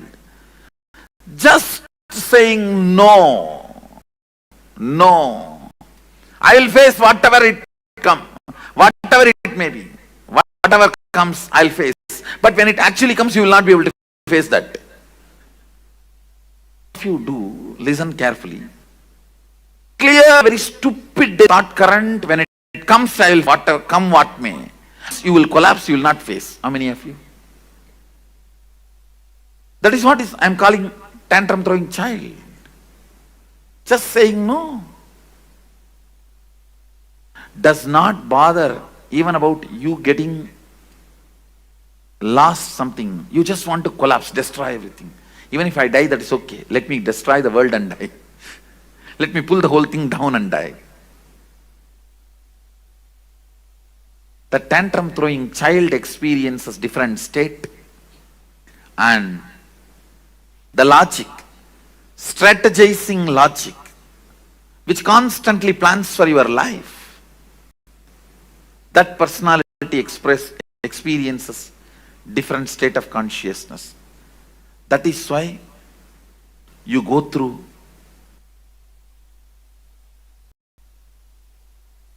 various states of consciousness. Listen. The TC, tantrum throwing child, goes through the deep sleep, and logic goes through the deep sleep. Both experiencing deep sleep. That's what I said. Maximum you may experience 20 to 30 minutes, even if you lie down 8 hours in your bed. Then tantrum throwing child going through the dream, and the logic going through deep sleep. Earlier I explained that side, now I am explaining this side. Listen carefully. Earlier I gave one example. You're going to dream, falling asleep without waking up. That is what is the example I gave for your logic experiencing dream, tantrum throwing child, experiencing deep sleep. Then tantrum throwing child going through the dream and the logic going through deep sleep. Earlier I explained that side, now I am explaining this side. Listen carefully. Earlier I gave one example. You're going to dream, falling asleep without waking up. This is the example I gave for your logic experiencing dream, tantrum throwing child, experiencing deep sleep. Now I am showing you this side. The tantrum throwing child experiencing dream, but the logic experiencing deep sleep. Carefully.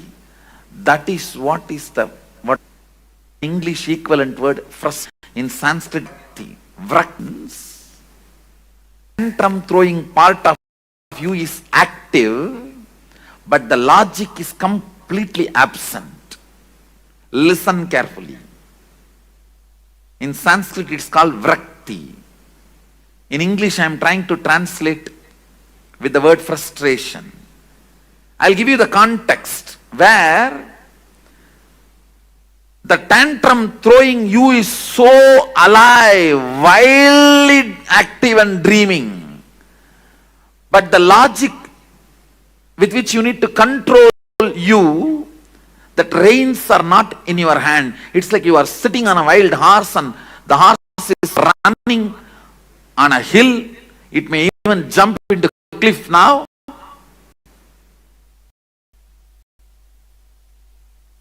I'm this part. See, this is TC, means TC, tantrum throwing child, this whole line. This whole line is logic, your mind.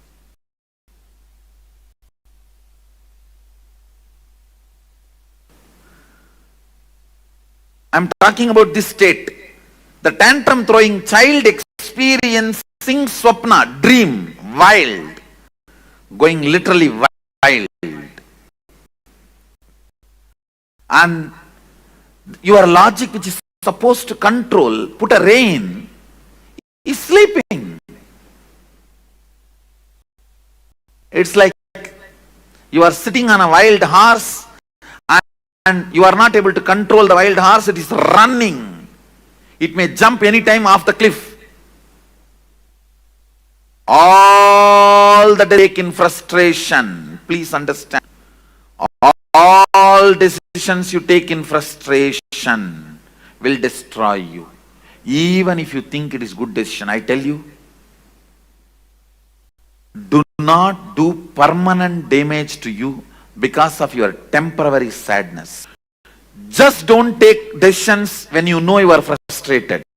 Whenever you know you are tantrum throwing child is wildly active and your logic with which you need to control your perception is absent, don't decide. You will be overloaded with frustration. Don't decide. How many of you understand you went through this in your life? In waking state, but your logic is in deep sleep. It means you are not frustrated, you are very destructive. Understand? Very consciously you agree for destruction. You agree for the kind of a tantrum throwing lifestyle. You agree to be in denial. What can I do? That's all. Very consciously you wind up. You withdraw. I may use the word self-denial. for this state. The state now I am circling. The state now I have circled, I'll call that as self-denial, where the tantrum throwing child is awake. I should use the word wake up. It's an waking state. But your logic, the strategizing mind, the strategizing component of you is completely asleep. The next, the tantrum throwing child entering into Turiya,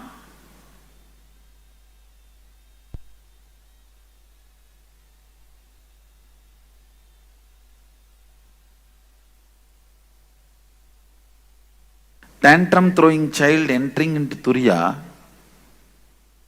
and the logic in deep sleep. One good thing is, moment tantrum throwing child enters into Turiya, he gets healed. He is no more dangerous. He gets healed. Listen, very important thing. If a tantrum throwing child in you catches the glimpse of thoughtlessness, Turiya, even once, the whole seeking. That is why the hippies become seekers even if they get one glimpse. The tantrum throwing child in you becomes a powerful seeker even if you catch one glimpse of Turiya.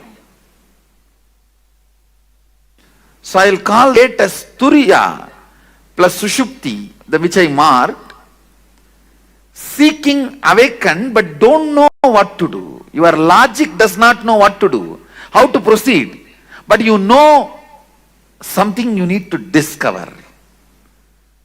I will call that as a seeking but not active. Means plan about how to go about it. Your logic has not found any method. It has not discovered any way to seek. But the tantrum throwing child is now throwing tantrum about everything which is seen and or felt, which is not matching with the reality of the Turiya. See, now the Turiya becomes the benchmark, the awakened state becomes the benchmark. Anything which is not matching up to that mark, you throw tantrum about it, but you don't know how to make everything match up to the standard. And at this, you will say a big capital letter no to everything external, but you don't know to whom you should say yes.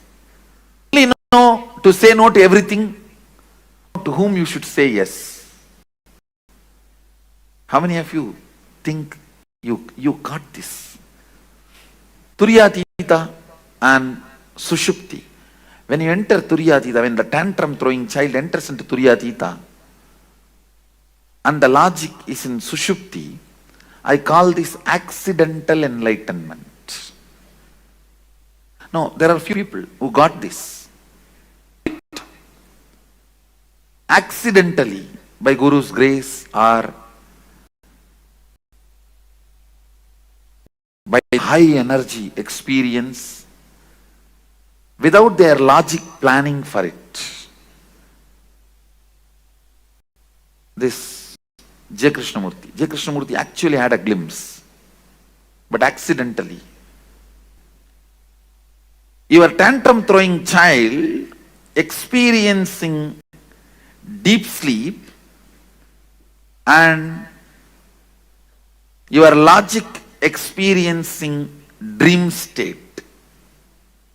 Understand? This is very interesting. Just now, where you dream but go back to the deep sleep, again dream and go back to deep sleep. You need to know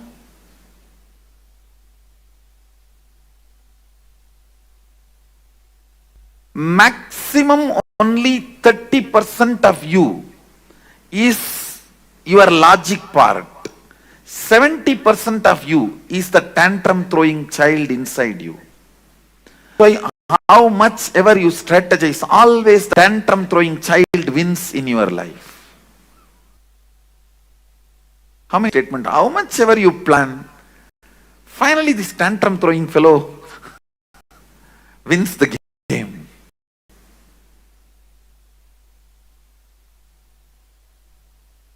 Even if your logic, I have to give a presentation. Your logic is planning for your presentation even, but the tantrum throwing child pulls you back from the dream to deep sleep state. That is what I will call Sushupti Swapna, what I marked.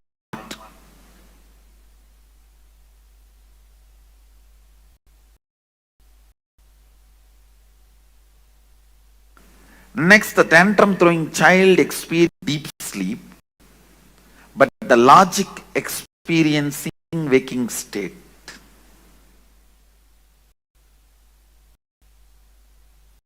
I'll say in this state, your logic thoroughly plans for your future.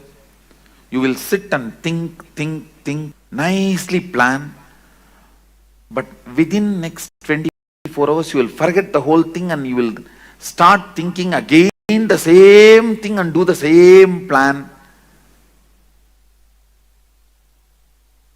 As if the whole thing got control deleted. How many of you experienced this?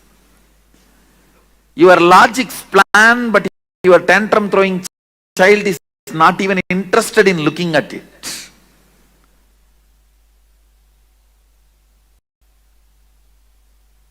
That is what this state, where 70% of you are sleeping and 30% of you is strategizing.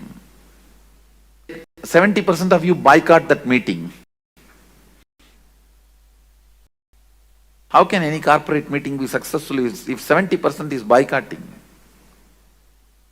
What you desire is your logic. What you believe is your tantrum throwing child.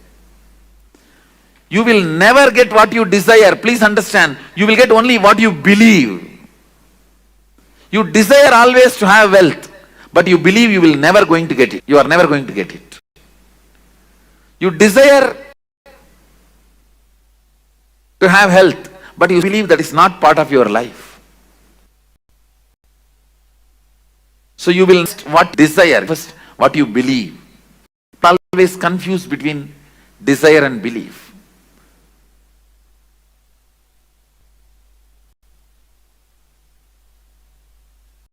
Your desire is your logic, your future plan.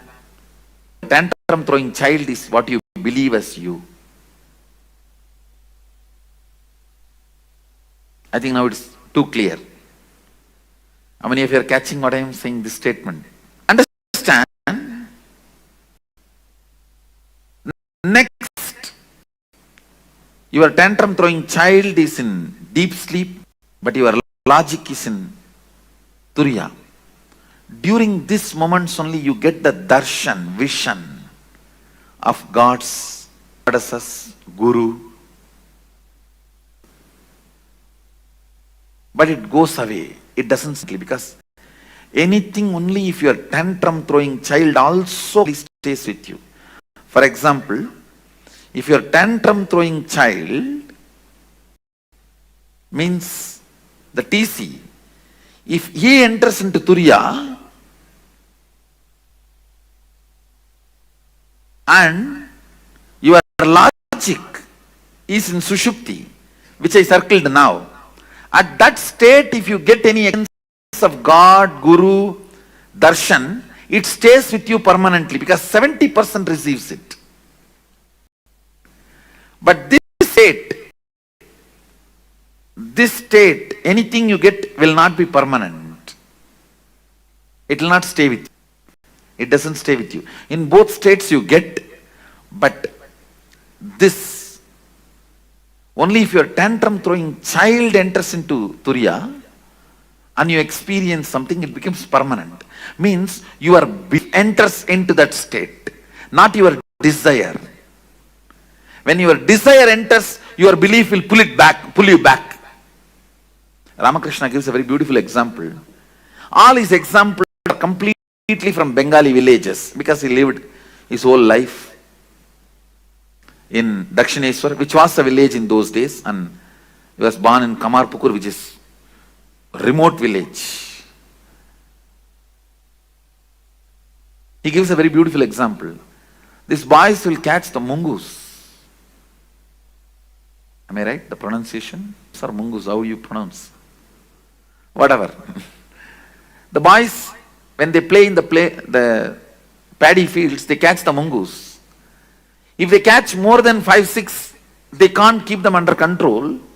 So they will tie a rope in their tail and put a brick in the other end and leave them to go for further hunting. These fellows are into their home, which is like a dug below the ground. Even if they enter and hide in their nets, in their holes, the boys will come and just pick up the brick and pull the rope. They will come out, they will carry them. Just like the mongoose, in whose tail the rope is tied with a brick, can never hide, can never rest in his hole. If your belief is holding you back, just your desire cannot take you anywhere. Because the belief is a rope and brick. It will just pull you out. Listen, here, your belief is in deep sleep, only your desire experience higher awareness. Then it doesn't stay permanently.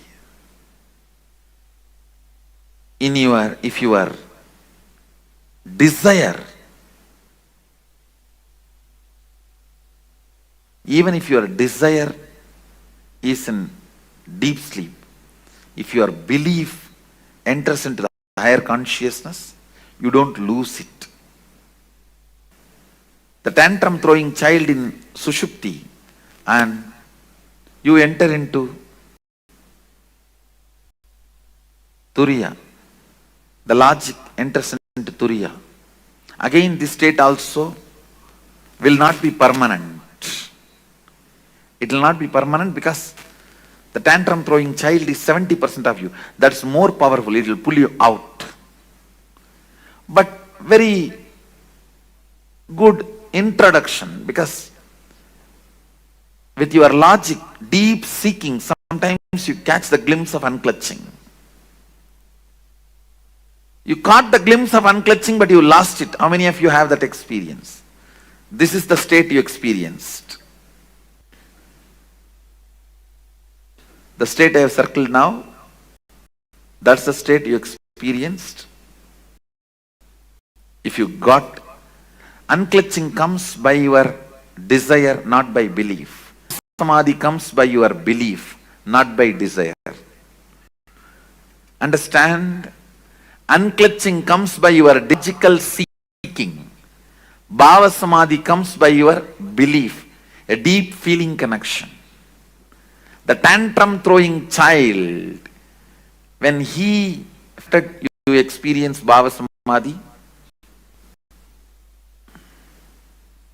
belief is in deep sleep and desire is in Turiyatita. State I have circled.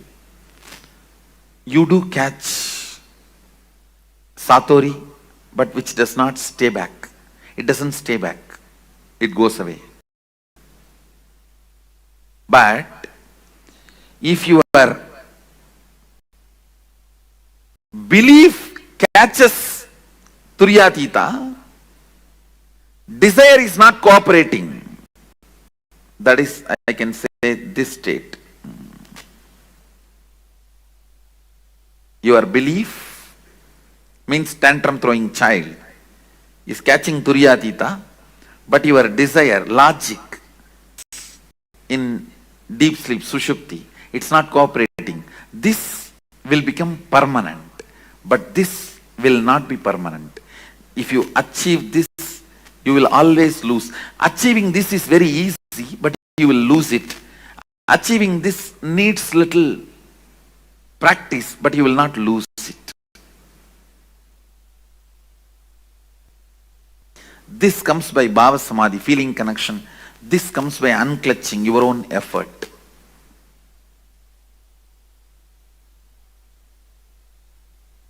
If both happens, that is what. If both happens, that is what is called Turyatita, which becomes permanent. Few basic truths. 25 states of consciousness is multi-dimensions of you. Listen. All the 25 states are part of you. Nothing is good, nothing is bad. Deep sleep is as much you need.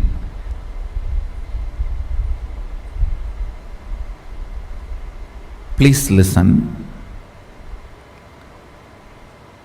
Deep sleep is as much needed to you as you need Turyatita.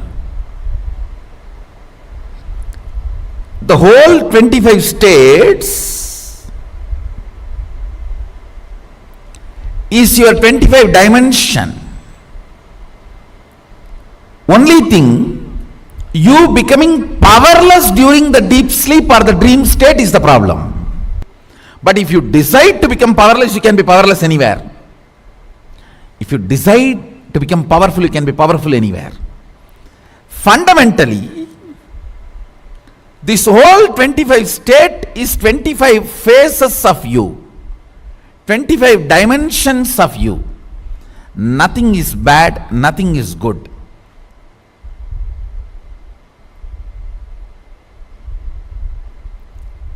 Because many times you become powerless in dream state, it looks like a bad.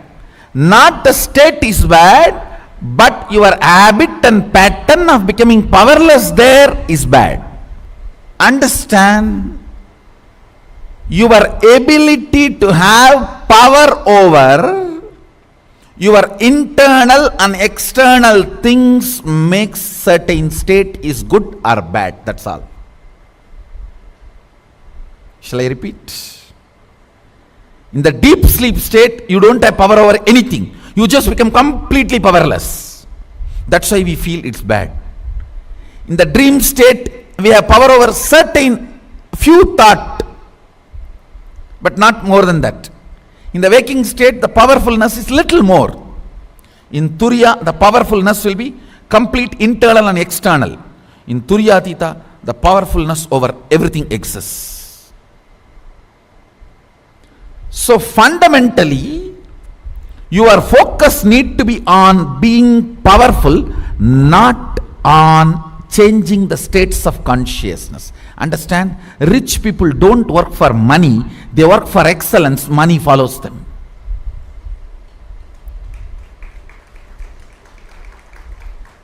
Rich people don't work for money, they work for excellence. Money follows them. Powerful people work for powerfulness. All the 25 states of consciousness follows them.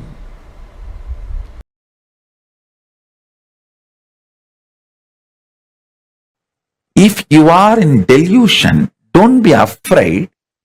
It is actually delusion kicks you to the next level of liberation.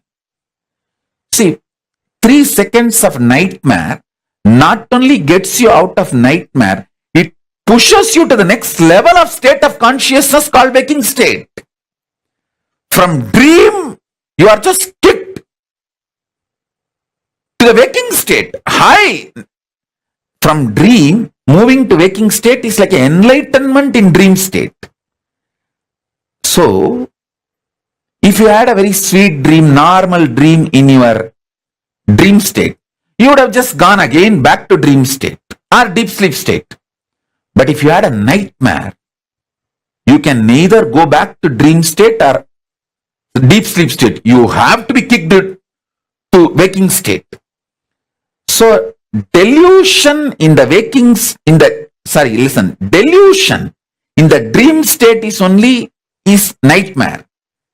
But ultimately that nightmare does a great good thing, that you are enlightened, pushed out of the dream state to the waking state. From waking state, if you are pushed to the Turiya, that is enlightenment. Same way, from dream, if you are pushed to waking, that is enlightenment in this level. Understand? Enlightenment means getting pushed to the next higher state of consciousness. From deep sleep, if you are pushed to the dream state, that's one level enlightenment. From dream state, if you are pushed to the waking state, that is one level of enlightenment. From waking state, if you are pushed to the Turiya, that is next level of enlightenment. From Turiya, if you are pushed to Turiyatita, that's the next level of enlightenment. So understand,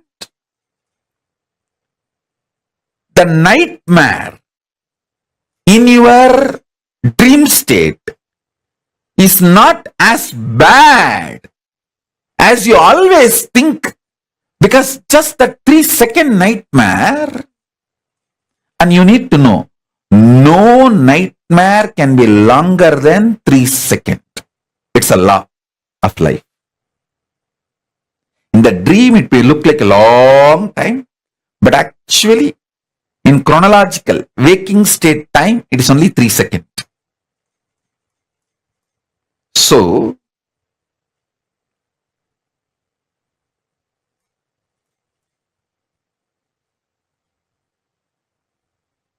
all nightmares are enlightenment in the dream state, because it has pushed you from dream state to the waking state, which is a level of enlightenment as far as the dream state is concerned.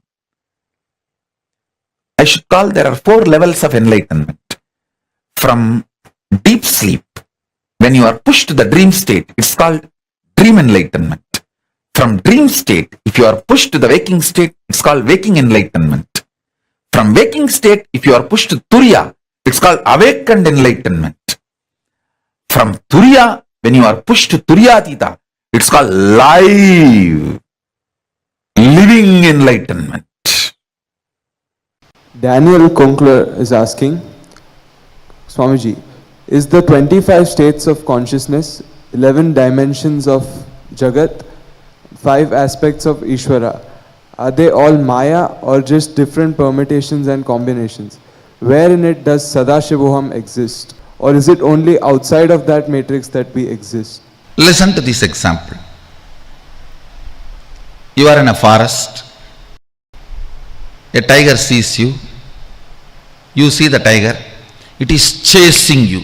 You are running for life. That is Maya. Because the way you want to see, you create what you want to see.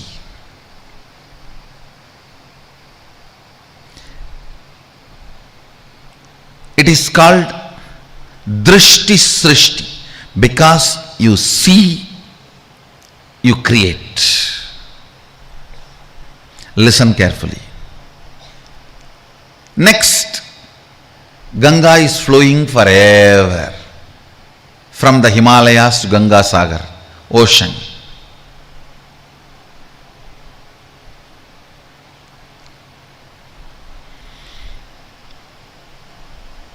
That is Srishti Drishti. Because it is there, you see. Listen carefully. This is the difference. Tiger chasing you, experience is Srishti Drishti, because you see it is happening. Ganga flowing is Srishti, means it exists. Because it exists, you see. Tiger chasing you is Drishti Srishti. Drishti means seeing, Srishti means creation. Because of your seeing, it is created. Ganga flowing is Srishti Drishti. Because it is there, you are seeing. What's the difference? If there is a psychological intervention, for example, even the modern day researchers are proving, the moment you see the tiger, if you are shaken, frightened, certain chemicals are released in your body. Tiger hates the smell of that chemical. If you are not frightened, if you don't release that chemical, tiger doesn't chase you. It is not necessary always the tiger should chase you. If you have a fear, you will project and have an animal chasing you. Whenever there is a psychological intervention and the manipulation of the happening, it is called Srishti Drishti. Because you see it is happening. Whenever there is no psychological intervention, the Ganga flowing, there is no psychological intervention from your side. From your side, there is no intervention. It is flowing whether you see it or not. It is flowing whether you perceive it or not. That is Srishti Drishti. What is created, you are seeing. So listen, in this 25 consciousness, 11 dimensions, 5 aspects of Jiveshwara Jagat, neither everything is Maya nor everything is reality. There are certain things which are influenced by Drishti. That Srishti is Maya. Tiger chasing you is Maya. Ganga flowing forever is not Maya, it is reality. Where your intervention does not alter the existence, the reality, it's not Maya. So, your first question is that 25 consciousness, 11 dimensions, 5 aspects of Ishvara, all these are Maya, are just different permutation combinations. Different permutation combinations of these 3, which is influenced by the seer, is Maya, which is not influenced by the seer is reality. The next question, where in it does Sadashivoham exist? No.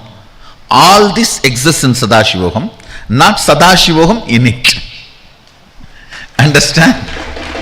All this, even Ishvara, Sadashiva's 5 dimensions of Srishti, Sthiti, Vinasa, Trobhava, Anugraha, Srishti, Sthiti, Sanghara, Trobhava, Anugraha, creation, maintenance, destruction, delusion and enlightenment, liberation. Even these 5 aspects of Sadashiva is only the Vyakta component. So all this 25 states of consciousness of Jiva, 11 dimensions of Jagat, 5 aspects of Ishvara, all this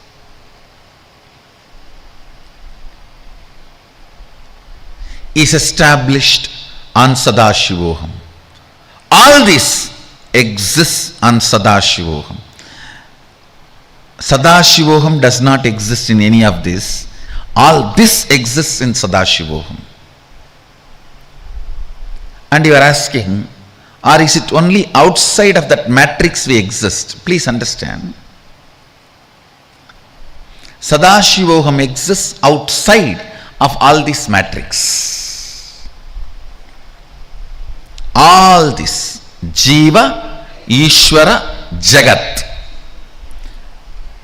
The overlapping and permutation combinations of all this forms certain matrix, and that matrix, listen, that matrix, when it is influenced by the seer, I call it Maya. When it is not influenced by the seer, I call it reality. But Sadashivoham is the space where all these are established. Whether it is Maya or reality, it is established on Sadashivoham. So Sadashivoham is outside this whole matrix.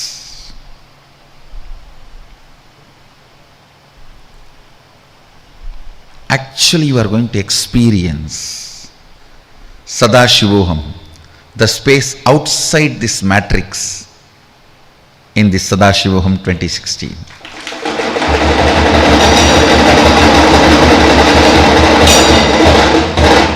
I am very serious about it.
Yes, Nityanandam to all the participants.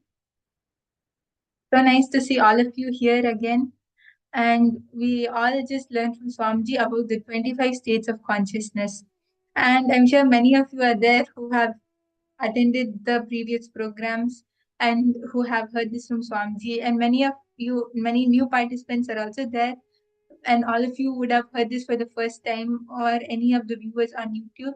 So now let's take a few moments to understand what Swamiji has told us more deeply so that we can start using these powerful cognitions and these truths in our life. So the first thing which Swamiji explained to us was about the 25 states of consciousness. When Swamiji tells us about the 25 states of consciousness, we all think that this is something which would be useful after our death. So we can accumulate it and keep it and use it like a death insurance, as Swamiji himself says. But one thing which all of us have to understand is that these 25 states of consciousness is something which directly helps us even in our day-to-day life, in our day-to-day dilemmas, whether you want to take a decision. Should I smoke for this diet or that diet? Even such simple questions, even such decisions which you have to take, two of the biggest decisions of what career you should follow, of what job should you apply for, if you should start your own business, till the level of your life decision. These 25 states of consciousness will really help you in making your decisions. Whenever you're in a situation of your life and you're given the time, intelligence, and money for you to create your future, the decision that you take right now is going to impact the rest of your life, because you're going to invest your money in this decision, you're going to invest your time, and you're going to use your intelligence. You're going to put out all of your energy, all of your workforce based on the decision which you take now. So it is very important that we take the right decision, the decision which gives you the best possibility for you in whatever you do. So, because of that, when you apply these 25 states of consciousness, it will help you in making the best decision which you would ever make for your life, for your So powerful and so beautiful. All of us definitely would like to experience it. I'm sure that we take the right decisions in our life and we succeed at our best in whatever we want to establish ourselves in our different dimensions, right? So let us see what is the main thing and how can we use these 25 states of consciousness in our day-to-day life.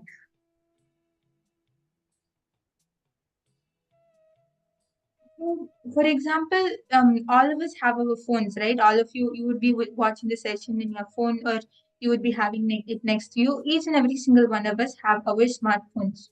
So, just like how our smartphones have various apps that help us navigate our daily life, whether you go to Google Map to reach a destination, or you have your notes to take down notes in a meeting, or whether you use your calendar, your alarm clock, you search for something, everything is done through the various apps in your smartphone.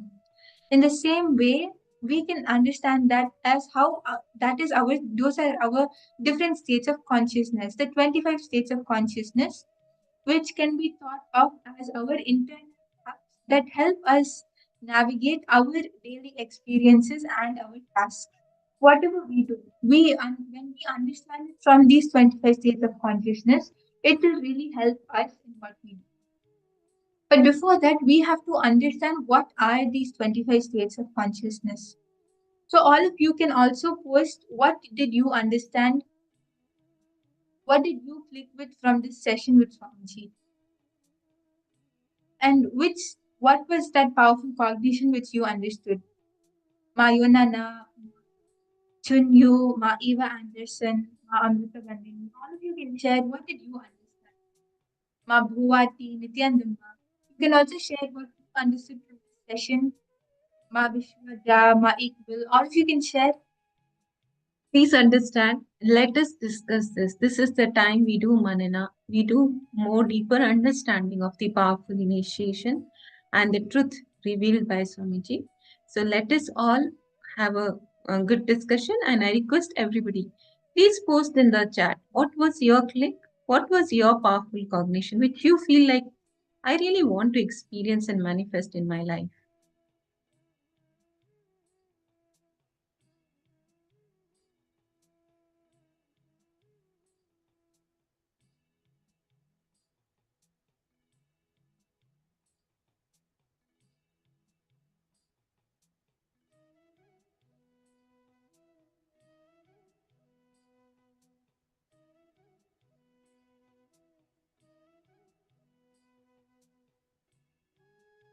And you can even post what is it which you really want to manifest. What is it which you need help for in your day-to-day life, in the dilemmas you are facing, in the decisions which you have to take, whether it is your career, your life, your relationships, everything. Because you'll see that you will be able to find the solution for all of these decisions which you have to do, all of these dilemmas or all of these doubts which you have. So now let us understand the 25 states of consciousness. So these 25 states of consciousness are basically made out of the 5 basic states of consciousness, which is the Jagrat, wakeful state, the Swapna, which is dream state, Turiya, which is awakened state, and the Shushupti, which is the unconscious deep sleep state. And these are the 4 states of consciousness, plus the 5th one, which Paramashiva has revealed, which is the Turiya Tita. So these 4 states of consciousness are made out of 4 components. It is the with thoughts, without thoughts, with eye consciousness, and without eye consciousness. And when we have different permutations and combinations of these 4, at that time we get these 4 states. So when you have thoughts, but you don't have the eye consciousness, at that time, when you have thoughts and when you have the eye consciousness, at that time you are in the Jagrat, wakeful state, which all of us are in right now. We know that, okay, yes, this is me, and we are having our thoughts, our normal thoughts. Then the next is the Swapna, which is the dream state. Over here, you do have thoughts. Those thoughts are what forms your dreams, but you don't have the eye consciousness. For example, you might be having a dream where you're writing your college examination with your son next to you. That clearly shows how you don't have the eye consciousness and you only have the thoughts. Then is the Shushupti, which is the unconscious state. This is the deep sleep which we fall into. For example, if you sleep for 7 or 8 hours in the night, you would go into this deep sleep for a maximum of half an hour or 1 hour based on how much time you sleep. Because this is where you neither have thoughts nor have the eye consciousness. It is basically the unconscious state. And as Swamiji tells us, we have our mind, which is our logic, and our heart, which is the tantrum throwing child. So in this Shushupti state, neither are our thoughts nor our eye consciousness there. Neither is our logic there, nor is our heart there. So this is a very rare state which we go into. And then after that is the Turiya state, which is the blissful state where you are having the total awareness. Because over here you have the eye consciousness, but you don't have thoughts. The less thoughts you have, the more awareness you have. These are the 4 states which we have, which we experience, which all human beings experience at some time or the other. Then after that, the 5th state is the Turiya Tita state, which is the awakened state. Over there, you on the normal human plane of existence, what we would experience normally. So when the less in as Swamiji tells us, the less informed frequency of you is your dream state. Then little more informed, little more conscious identity of yourself is your waking state. And then your fully awakened state, your fully awakened dimension of you is your Turiya state, and after that, not only fully informed, but all empowered, where you can manipulate, you can literally manifest any power. And just like that, download any knowledge. That is the Turiya Theta state, which is directly given by Paramashiva.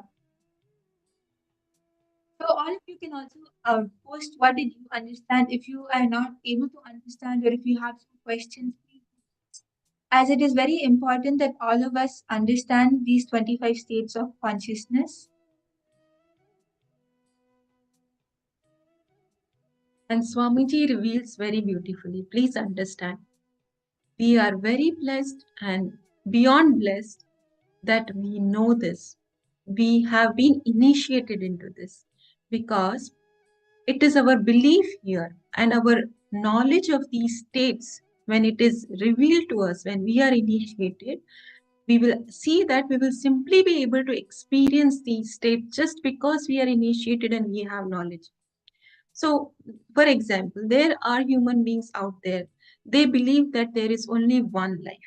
There is no life after we leave the body. So, because of their belief, after they leave the body, what they experience their life is a life of a stone. Because they strongly believe there is no life after death. But here we know that yes, there are higher states of consciousness, there are higher dimensions, and we have learned and we have been initiated into these. So definitely we will be able to experience them when we leave our body. Not just that, now so as Swamiji very beautifully reveals, that these are to be experienced in our day-to-day life. So that's very beautiful and very powerful. And let's take the example of what Swamiji gave us, right? That, for example, it is just Swapna state, basically where you have thoughts, but you don't have the I consciousness.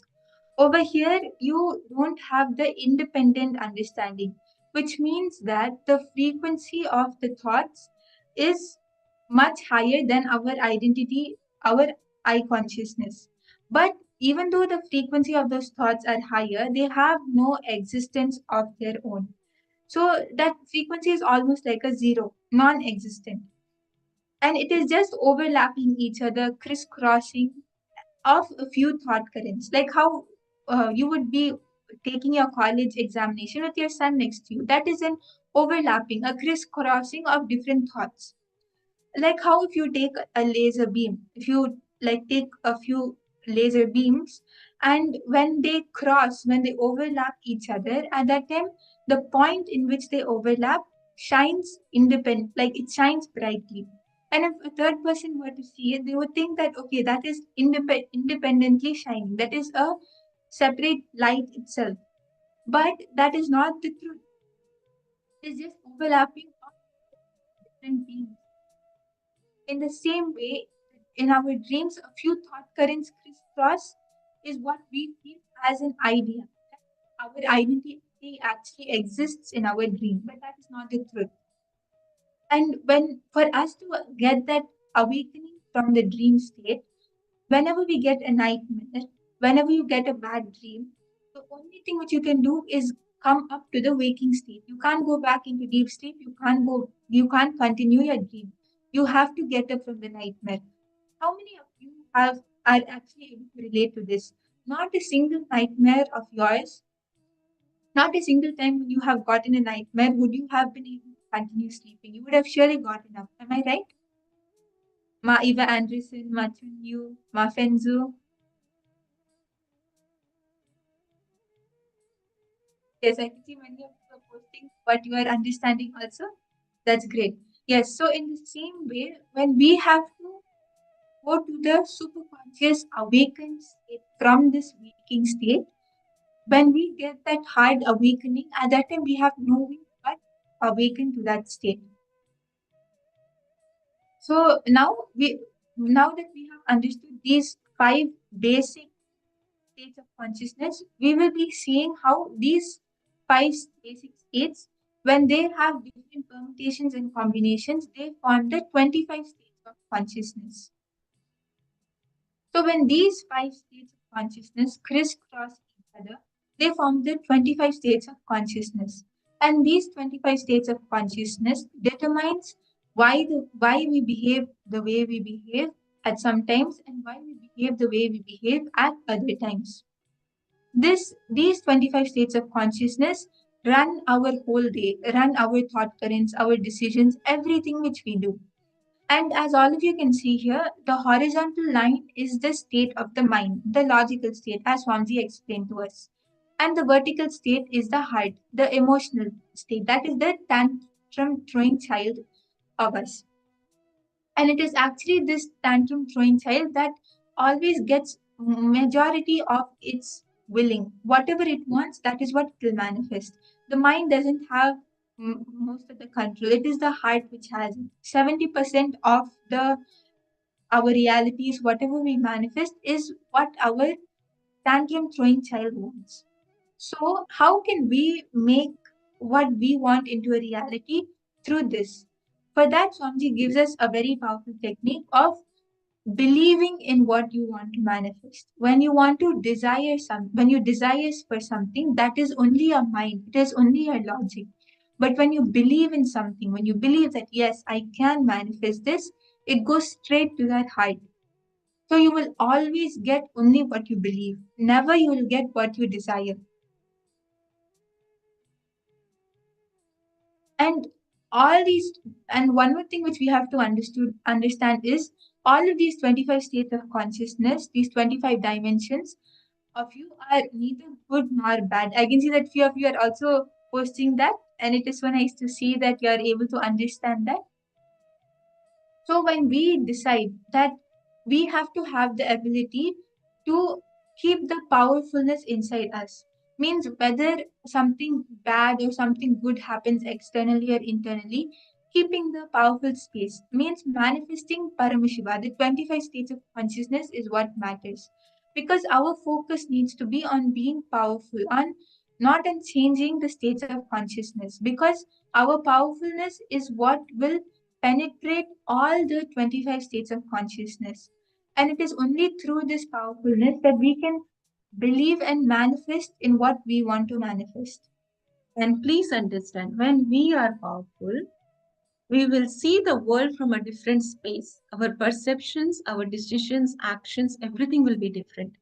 And just because we lose that powerlessness and we become powerful, all the self doubt, self hatred, self denial which we have, it will not have power over us. And that is when our belief about ourselves will change, right? So that belief changes, and then we will see that we will be able to make anything happen. So the gap, the desire and the belief has to diminish. It has to go.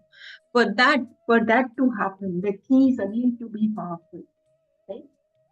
And think of now for us to understand how much our powerfulness actually matters. All of you can think of your consciousness like a prism.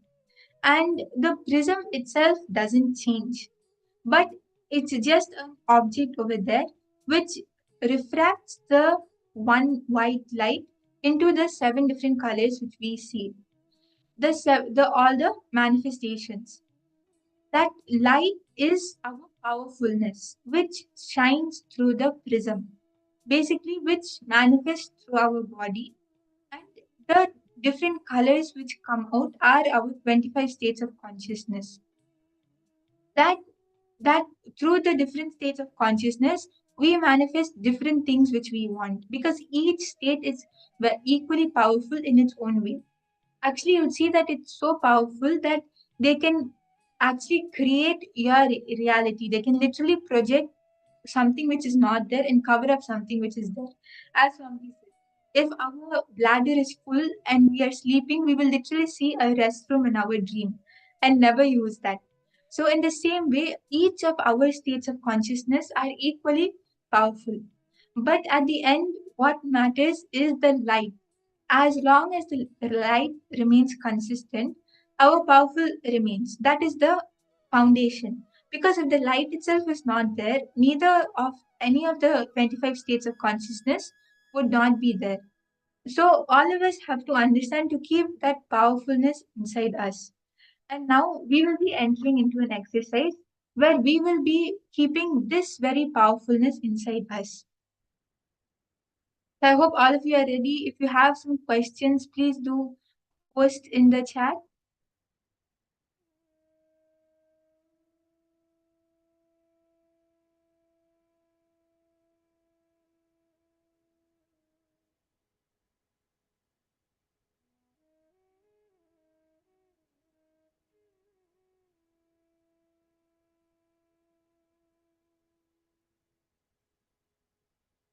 Okay, Ma Elena Mayer has posted the 25 states of consciousness are neither good nor bad, but becoming powerless is one of the states which is the problem. Yes, that is absolutely correct. Being powerful is the thing which matters most to all of us. Now I request all of you, please share. Swamiji has shared with us so many different techniques, ways for us to be in completion, right? For us to be in the space of powerfulness. Share what is it that each one of you decide, or each one of you think that yes, this works for me. It has worked for me in past. Look inside that and share with us in the chat. Yes, I decide to be powerful. I decide to be complete, that space of completion. It can be any ways. You literally sitting and doing completion, you doing spontaneous completion, you just chanting Mahavakya, you remembering Swamiji's darshan, or your past moments when you had completion and success. It can be anything. Each one of us has different ways, right? So think of those ways and decide, yes, I decide to be powerful. I decide to be standing by my powerfulness, irrespective of what it is, and I will do it. So let us all decide, let us all post what all I am going to do, and I am going to decide and stay powerful. So let us all share. What is it that you decide to do?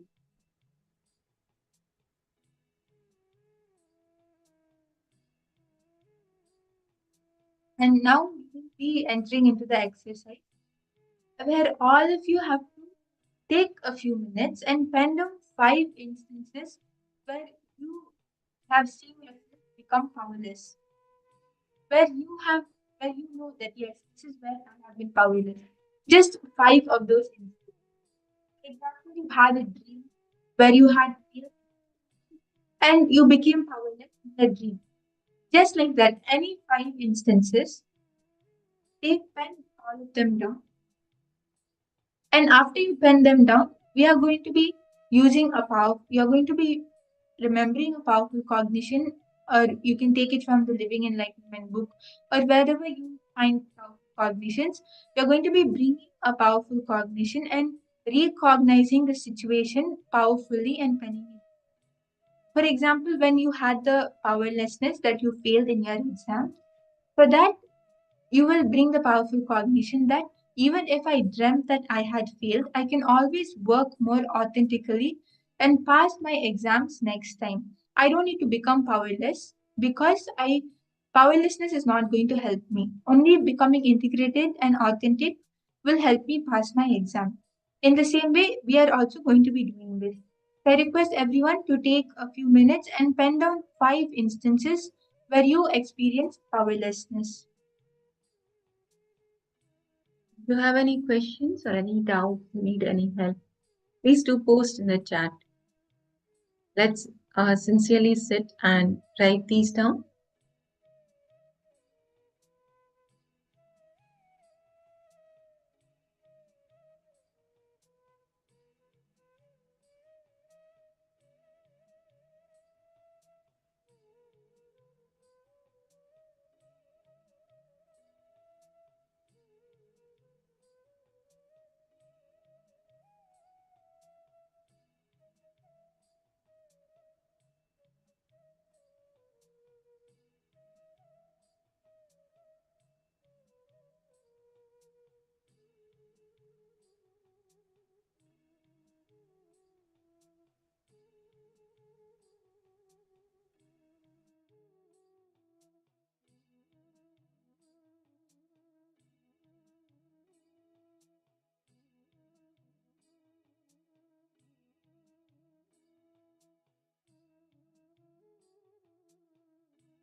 Yes, let's all sincerely sit and write down.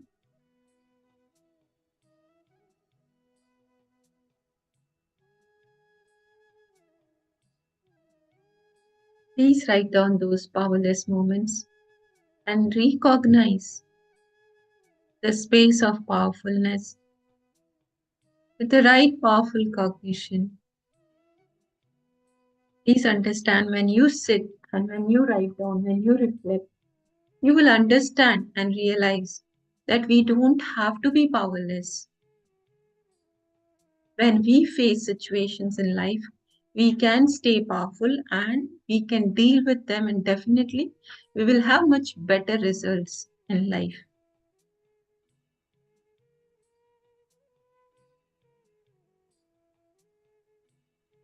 Please understand, it's not the situations, it is how we perceive them, it is how we react to them. What is our response to them? That is what matters. So, this exercise will help us to shift our response to situations in life.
Now, once all of us have finished the first step, where you have penned down 5 of the instances where you were found, we'll move on to the next step.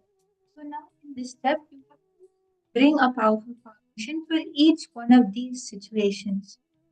If you had the powerlessness that you had failed in your exam, then you bring the powerful cognition and recognize it with with the cognition of becoming more integrated, authentic, and responsible. Like that for all 5 instances, please do take a few minutes and bring a powerful cognition for all of them. Recognize that whole situation with that powerful cognition which you have penned down for that incident.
Once all of you have finished doing the second step, you can post in the chat so that we know that everyone has been able to do the exercise and none of you have missed on it.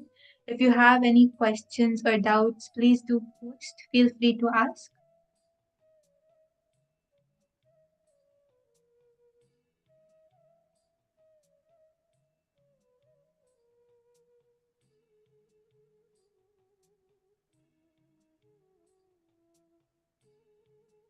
You'll see that just by doing this exercise, not only will you have completion with these 5 incidents which you have written down, but you will start having it as a practice for whatever powerlessness you feel.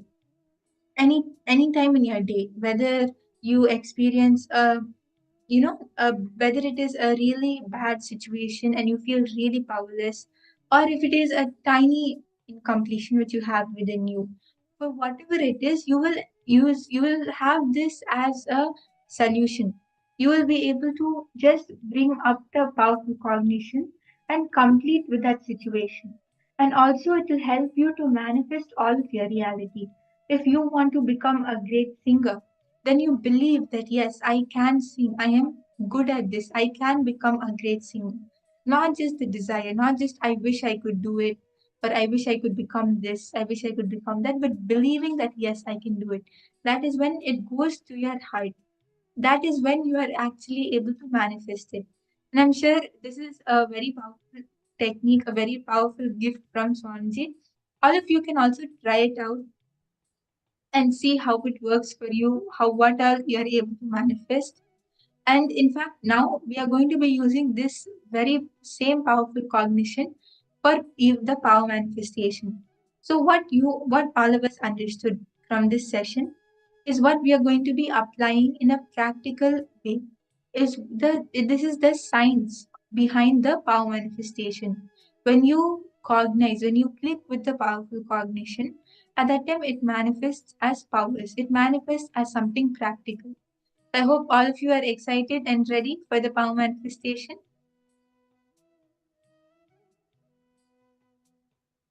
And in this round of power manifestation, we are going to be manifesting the power of length.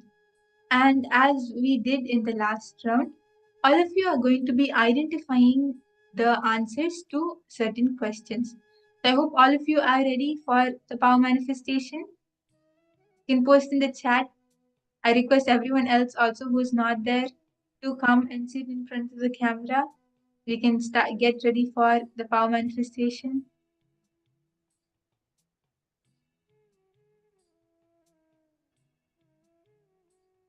Okay, everyone is ready. I can see Ma Heidi, Ma Anandeshwari, Ma Priyatma Surupini. Everyone is excited. Okay, let's start. So I request everyone to please sit straight. And what you have to do is you have to use your third eye and you have to see what is the missing section in this grid. As you can see on the left side of the picture, there is a grid and there is a missing part of it. So you have to see if it is A, B, C or D using your third eye. So just by connecting to Swamiji, believing that yes, I can manifest the power plan. I can manifest. Swamiji will is going to flow through me. If Swamiji has said it, means it will manifest. So just believing in it, sit with your head, neck and spine in a straight line and connect to Swamiji in your third eye. And start chanting the Mahavakya. Om Nityananda Paramashivam.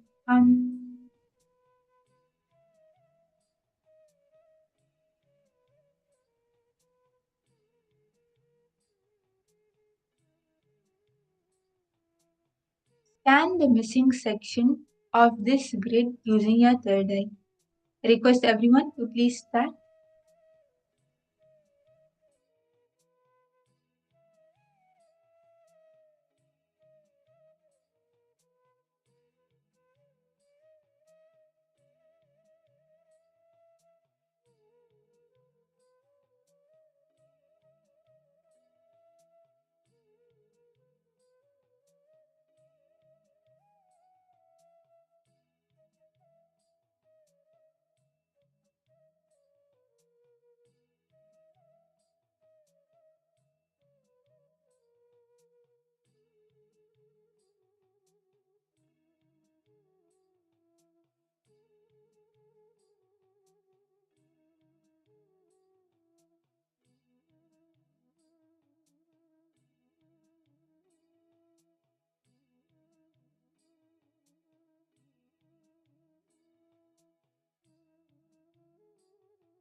Now I request everyone to start posting what Swamiji showed you in your third eye.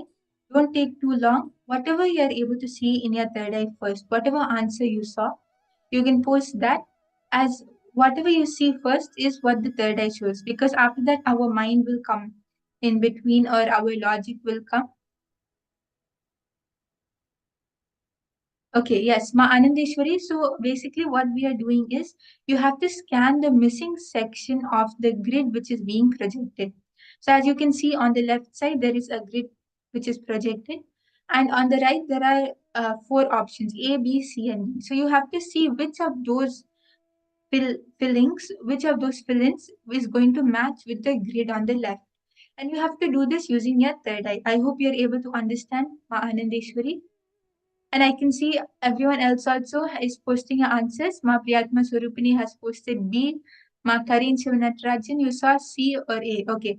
Ma Karin Shivanatrajan, why don't you scan again and see what exact letter it is? Swamiji always shows us the precise answer, the exact answer. So you can scan one more time and see what is the answer which Swamiji is showing you exactly.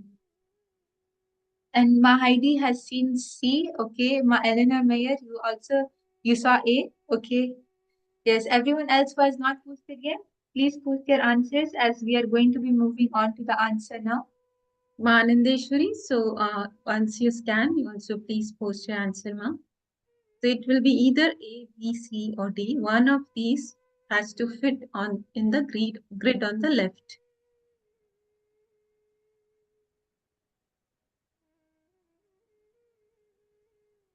Okay, Ma Parameshwari, you saw C. Okay. If anyone else has not posted, please do post. And now we'll be moving on to the answer. Okay, Ma Karin Shivanatrajan, you saw C. Okay.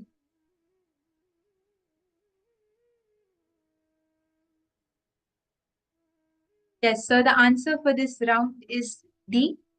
And the logic goes as in each row across, the second square is a combination of all the lines and symbols in the other three squares. And we can see on the first two rows above, that is what is being shown. So the answer D is what fill-ins is what is the fill-in for the empty space in the grid. Yes, so now we'll be doing one more round.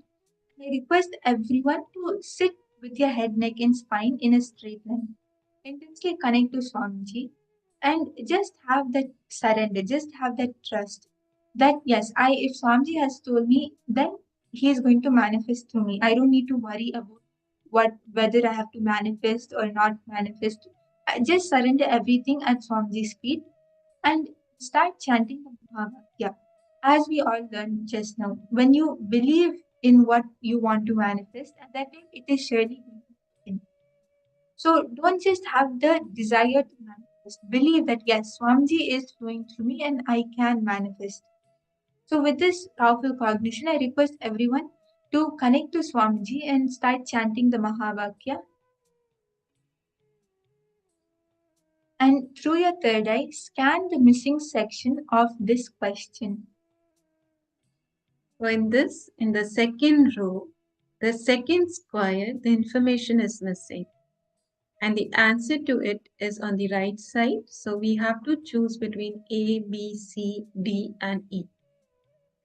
Which one of these five will fit in the second square in the second row?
I request everyone to please start posting your answers now.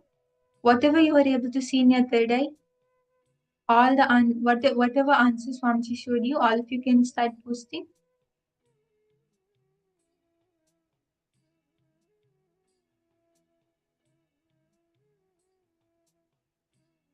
Okay. Yes, I can see a few of you have started posting. Ma Heidi, you saw C. Ma Eleanor Mayer, you saw A. Ma Kareen Shivanatrajan, you also saw C. Okay.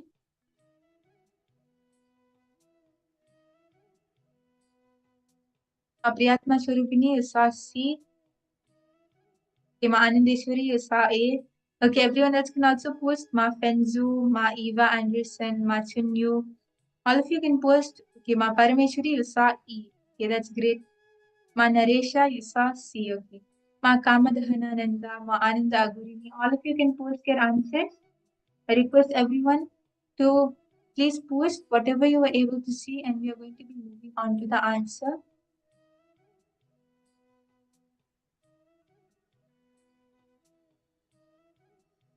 Yes, so the answer for this round is C, and you have to add the contents of the first two boxes to obtain the contents of the third box, except for the first row when the two lines or symbols appear in the same position in the first two boxes, in which case they are cancelled out. So C is the answer for this round. Ma Naresha, you posted C, and many more of you also saw C. Ma Priyatma Swarupini, and so many of you saw. So a big round of applause for all of you. That is amazing. It's so nice to see that all of you are starting to manifest. And we'll be doing one more round of the manifestation. I request everyone to sit with the same intensity. If you have not gotten the answer yet, or if you have gotten the answer, whatever it is, just surrender everything to Swamiji and hold the same intensity. Just connect to Swamiji and authentically look through your third eye and push what answer Swamiji is showing you. I request everyone to start chanting the Mahavakya.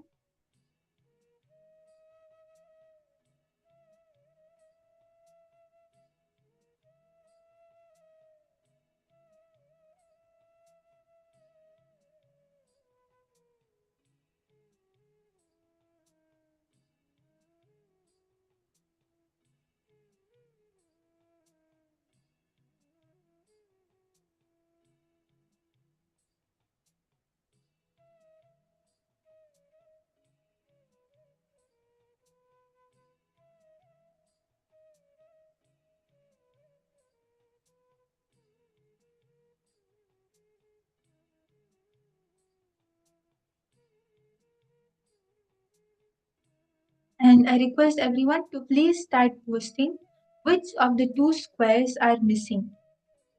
What is the answer for this round? A, B, C, D, or E? Whatever your third eye is showing you, authentically post that in the chat. So there will be two answers to it. Two of the squares are missing.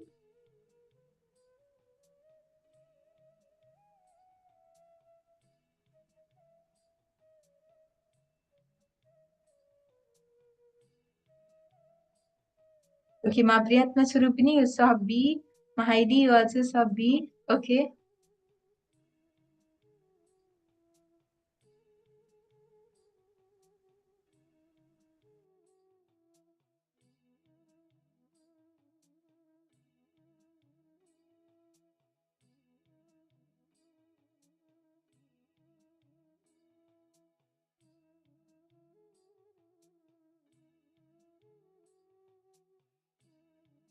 I request everyone else also who has not posted to please post.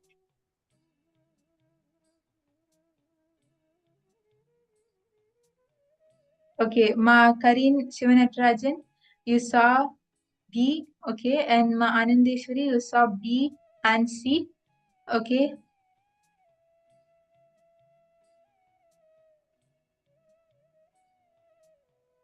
Ma Priyatma Swarupini, Ma Parameshwari, you saw B and C. Okay, Ma Naresha, you saw C. Okay, yes. So now we'll be moving on to the answer. So for the answer for this round is B. And looking across and down, the contents of the first two tiles are combined to produce the contents of the end tiles. And the answer for this round is B. So a great round of applause to all of you. Many of you saw B, Ma Heidi, Ma Anandeshwari. All of you saw B, and that is very nice to see that all of you are starting to manifest. You can post your experience and your manifestation, what you were able to manifest, and what was your experience of the manifestation. Please do take 2 minutes and post your experience on Kailasa's Paramashivoham Facebook page.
Yes, and now while all of you are posting, we will be moving on to the next session.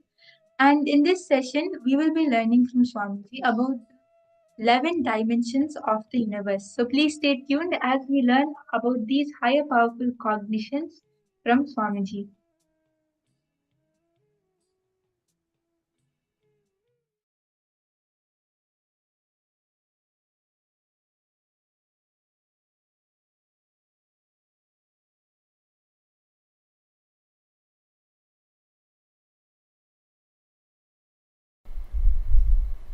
Hindu tradition is a powerful knowledge source. Understand? Thousands of years before Mahadeva has spoken about this 11 dimension. Modern day science is still sitting with the 5th dimension. Mahadeva has gone to 11 thousands of years before, and you need to know, in Hinduism 11 genders, not 3. West talks only about 3. Male, female, and the whole thing, everything they classified into LGBT. In Hinduism 11 genders.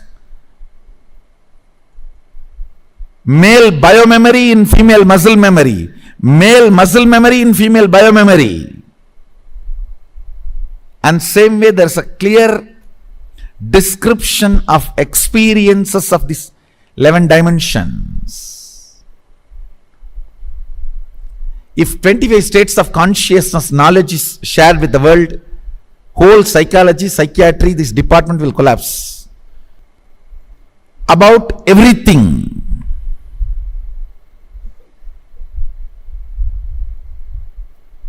Life, desire, good, bad, purpose of life, right, wrong, about everything. Having powerful cognitions, getting matured, having powerful cognitions, getting matured. Because of that powerful cognitions, manifesting powers.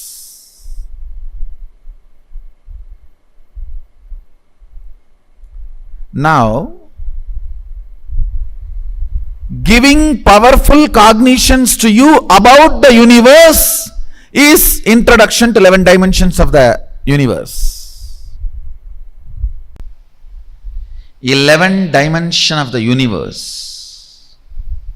Listen, the modern day so-called science is able to understand only 4 dimensions: length, breadth, depth, time.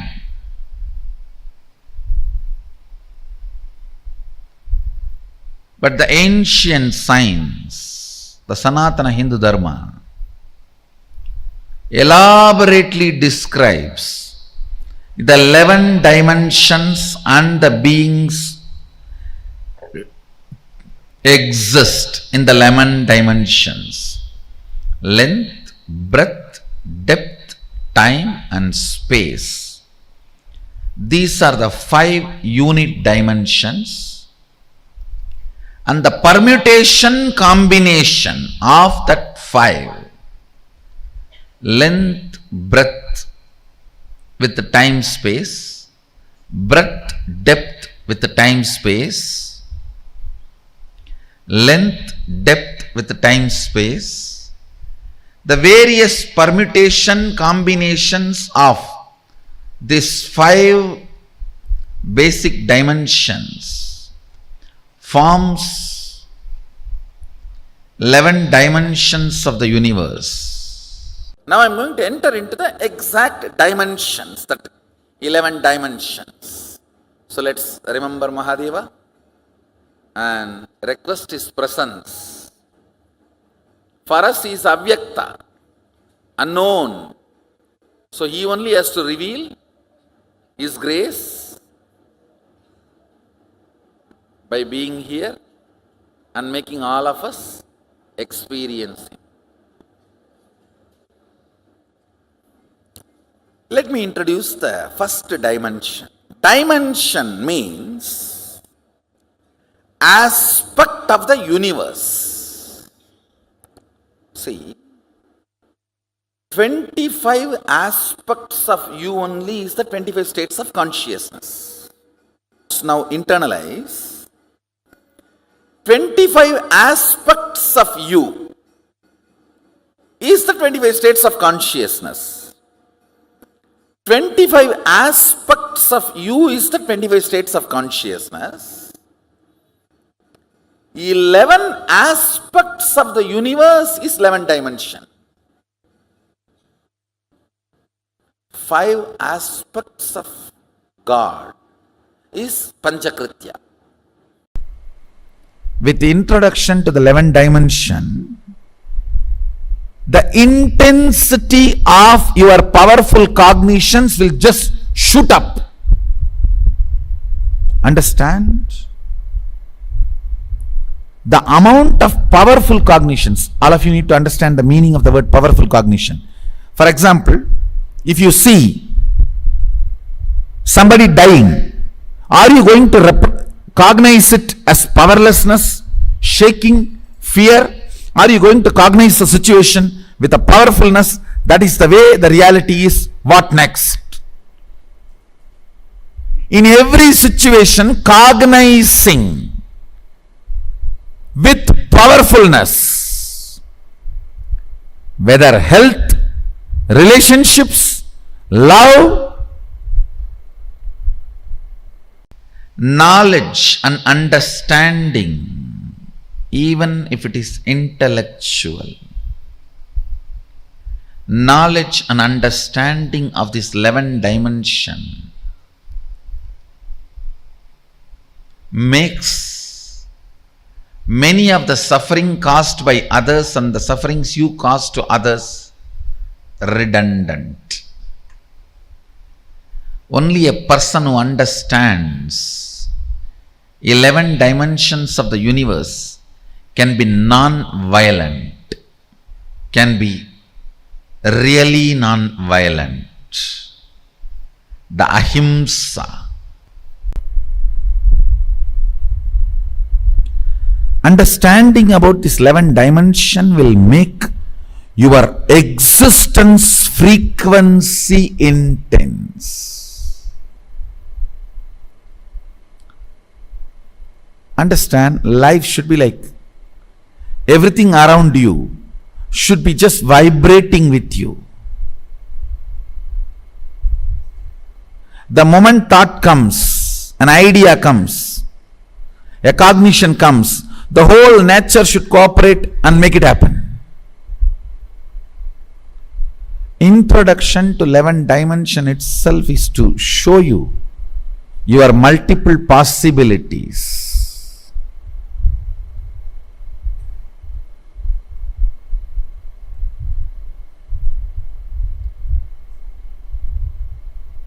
Actually, I am interested in you, not your identities. That is why when people try to come and tell me, Swamiji, I am this, what can I do for your mission? I tell them, first, your consciousness, let you make it to the higher frequency. Taste what I am teaching, what I am standing for. Substantially, even you will not be able to doubt. You to that level. Experience the depth of your consciousness. You should feel you have become too big. Wow, existence is really nice. The way I exist now feels great. Depth of personality is joy. Depth of personality is bliss. That consciousness you are carrying, that chit you are carrying, should be constantly manifesting powerful cognitions and power. That is the biggest help you can do to me. Because I am interested only in that. I am not interested in political revolution. I am not interested in social revolution. Listen, first thing you need to know about the universe because you are living in universe. Ignorance is no way cute and ignorance is not going to save you anywhere. Second, why I am teaching about this fundamental units of the universe, 11 dimensions, because understanding about these 11 dimensions will make you manifest multiple powerful cognitions and powers. I'll repeat. See, manifesting powers of third eye, like reading through your third eye, scanning through your third eye is power. But understanding the fundamental principle, unit, tattva, why you are able to do? Because you connect your third eye with a third eye which is already awakened, your master's third eye which initiated you. And that third eye is connected with all the existing third eye. Then, the power you manifested through your third eye is not limited to your third eye. You can read through any third eye. That is what is powerful cognition. Understand? So today you are going to manifest powerful cognitions. Only then you will understand how understanding about these multi-dimensions makes you start functioning in multi-dimension level.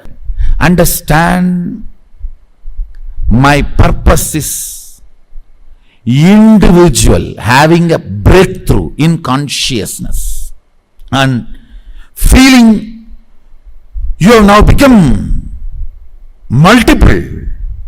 Like earlier, if you felt you are in your body 100 unit, it should just become million unit. You should feel, wow, million unit, I am in my system now. That's all I am interested.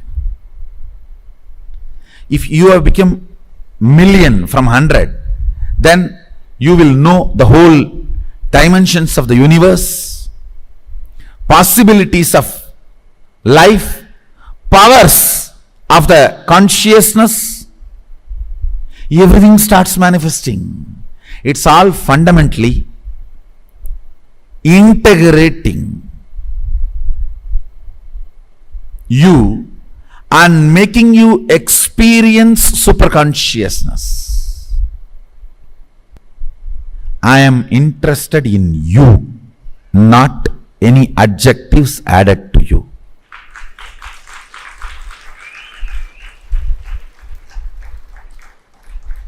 I am interested in you manifesting, you radiating. My project plan is only one.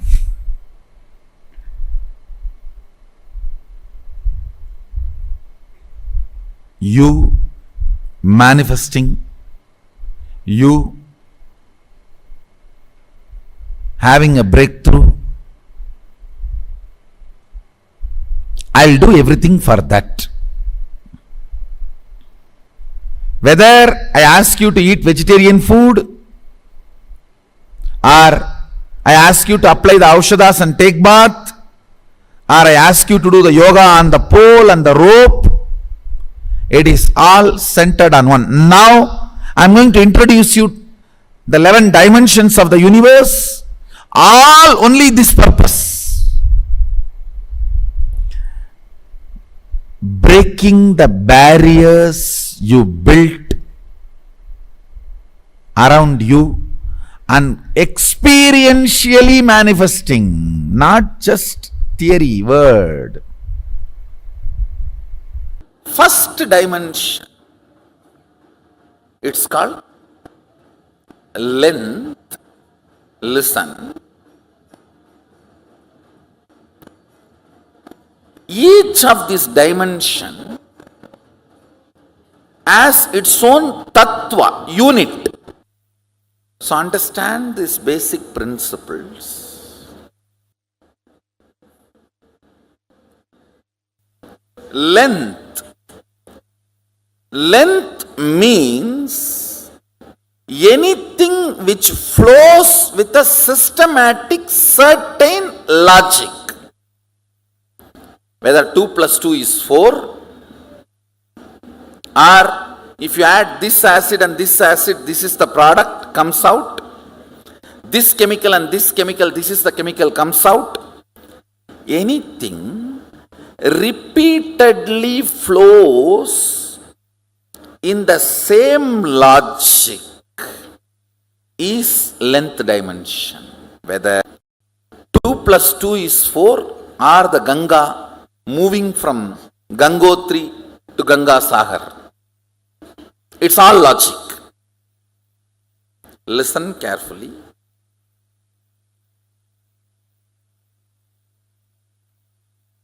All logic which moves systematically comes under length dimension. If I introduce other 2-3 dimensions, then you understand. You will be able to grasp the depth of each dimension. Length dimension is a power by itself. If you master the length dimension, anything which works as per the logic will be under your control. You are master of it. Everything which flows in the rhythmic logic is breath dimension. Listen, rhythmic logic is different and simple logic is different. Simple logic is length. Rhythmic logic is breath. Breath does not mean, it does not have a logic, and it does not mean it's a rigid logic. All language, all mathematics, all data analysis, all the statistics, All this comes under length dimension. Rhythmic flow of logic is breath. Means, it's not that length is not there, but it is not rigid length. It's not rigid logic. Like dance, music, poetry. Poetry is the breadth dimension of language. Silence is the depth dimension of language. Speaking is the length dimension of language.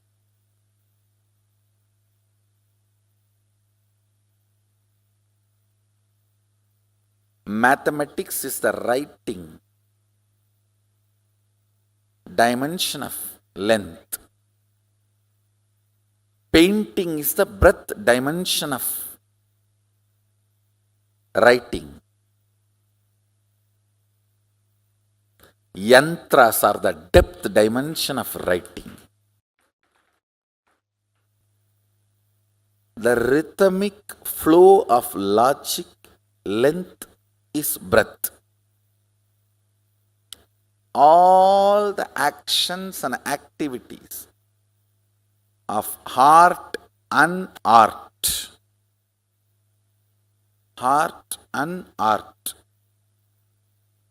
goes into breath dimension, where there is a logic, but there is a flow, not rigid logic. Listen. All your patterns function from breath dimension, not from length dimension. Like if I sit in cold, tomorrow I'll get fever. Because my father had diabetes, I will also have diabetes. This kind of stupid cognitions. All these patterns, I don't know how many of you know, diabetes is not at all a disease. It's a business. No, it's a business. For my grandfather, 150 was high BP. For my father, 140 was high BP. Now for me, 130 is the high BP. For our next generation, 100 will be high BP. Who is deciding? BP medicine sellers, pharmaceutical companies. It's a business. Rhythmic flow of the life is peace. But depth of life is bliss. Peace is not bliss. Understand?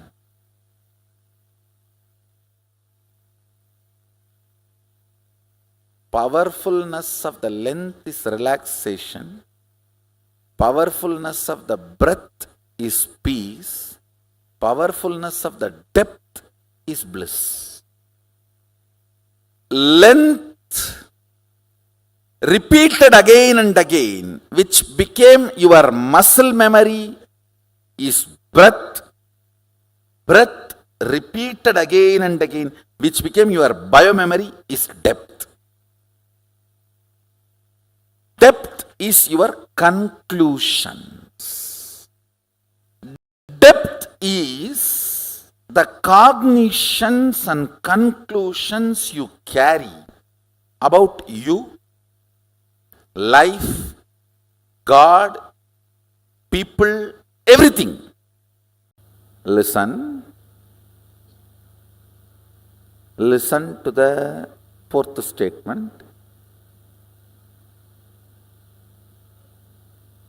Time, kala. Time is a rough word, English word. Let me use the word kala directly. Kala, that's the fourth dimension. No difference between your kala and kala of the universe. Tell me, is there any difference? Listen carefully. Anything which makes you feel universe's time is different and your time is different is not you. Your length, when its frequency increases, becomes breath. Your breath, when its frequency increases, it becomes your depth. Your depth, when the frequency intensely increases, it becomes your time.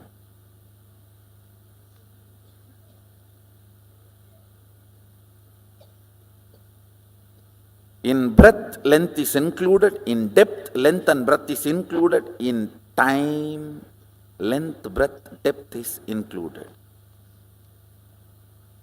This fourth dimension is the space where your so-called normal human life faces a breakthrough.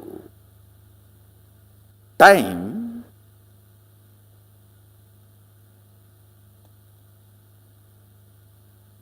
is a frequency, dimension of the universe,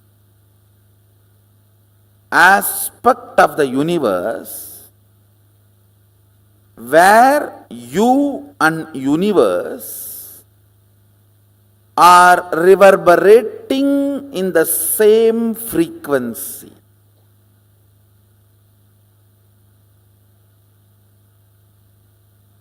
Unit of time of the sun, moon, Kailasa and you is one and the same. Listen, yesterday I said, our 1 year is 1 day for them, but unit is same. Only quantity difference. How many of you are understanding? It's only quantity difference, but not.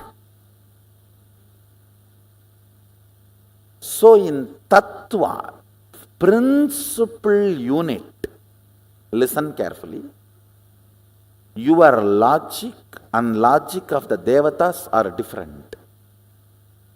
They are not same. Your breath and Devata's breath, not that far away, little closer. Your depth and Devata's depth, little more closer. But in time, your unit of time and their unit of time is one and the same. There is only quantity difference. Tattva, fundamental principle unit is same. How many of you are getting it?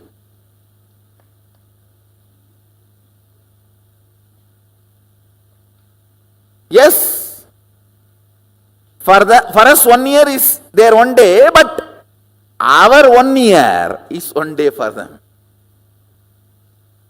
Your remembrance of you powerfully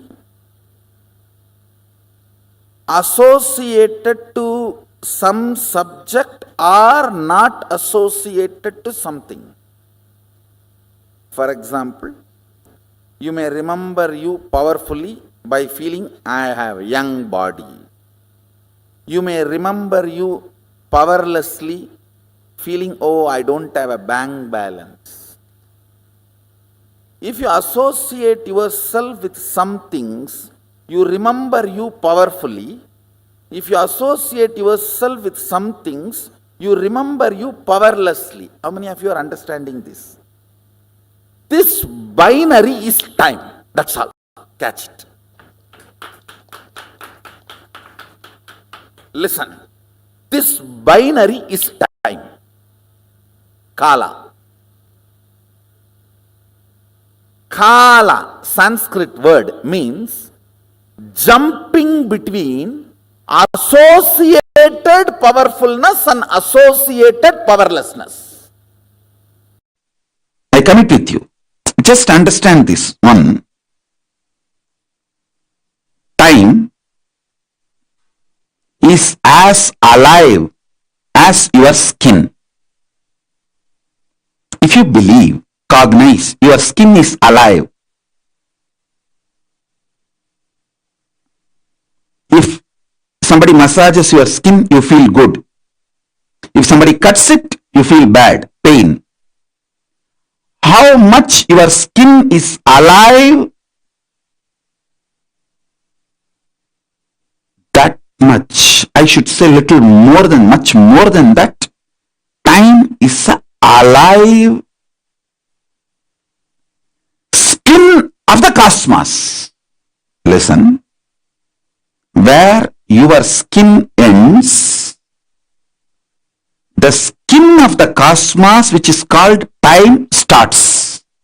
Actually, your skin and the skin of the cosmos both always touch each other. You can't be away from cosmos. Understand this?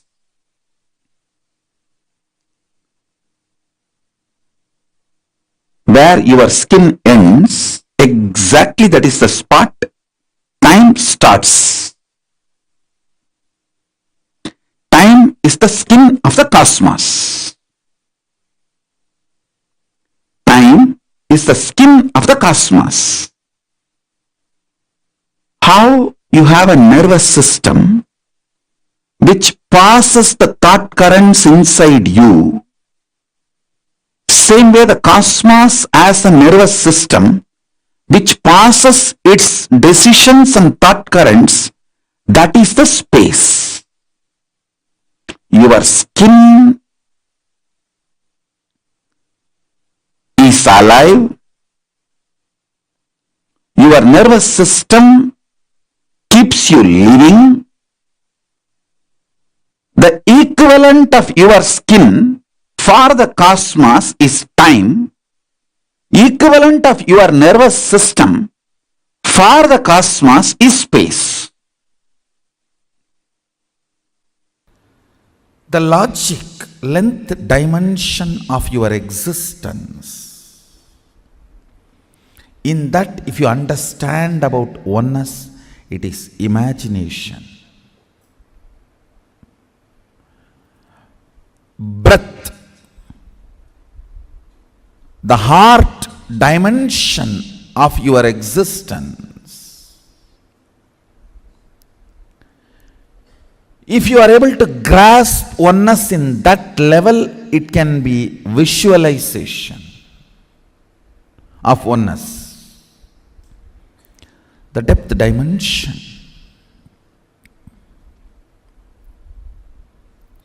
In that, if you can grasp oneness, that will be declaration of oneness.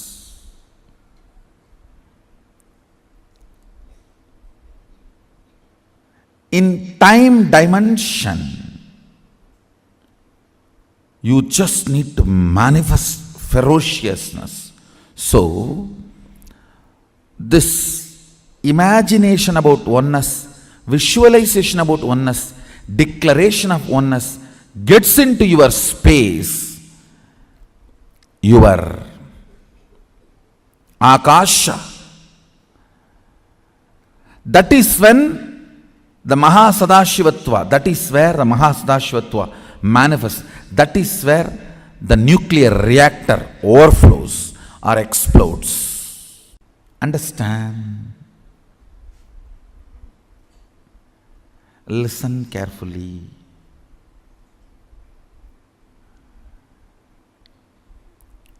Length, breadth, depth of a person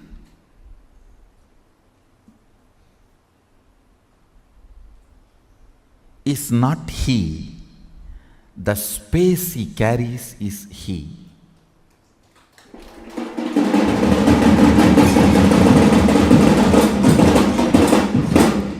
When I say length, breadth, depth of a person, I speak in both the meanings. One, logic, heart and cognition. Length, logic, breadth, heart, depth, cognition. This three does not really constitute a person. And length, breadth, depth of the size, shape. Size and shape does not constitute a person. That is why You fall in love with the size and shape, get frightened when you see the space.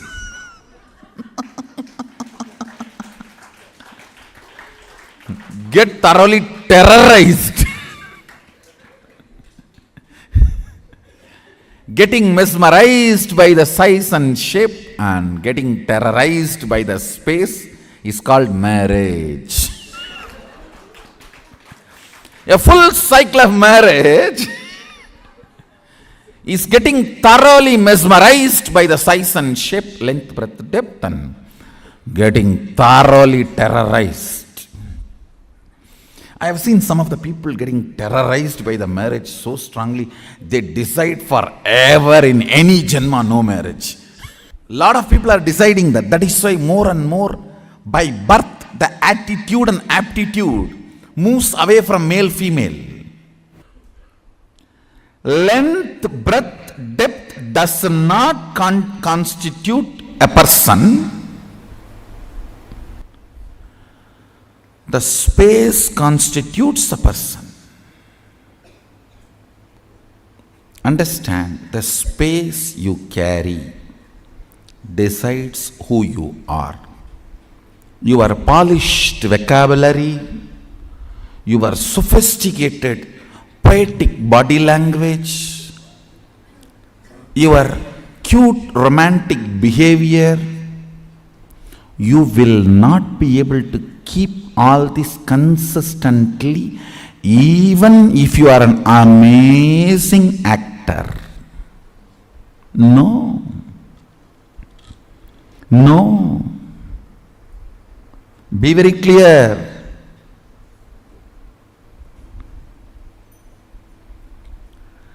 The space you carry, its smell, its flavor comes out of you like energy.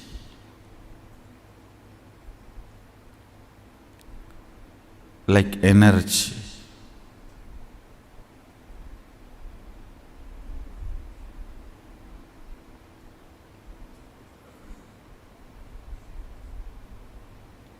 Many of the Indian restaurants use this as a tactic.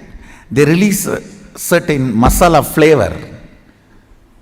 That whole area will have that masala flavor. The moment you enter that zone, you will feel like eating. That is also again like a marriage only. You go to the restaurant and you order what do you want. Then when you see what the other person has, you always wish you had ordered for that. And the other person is feeling the same.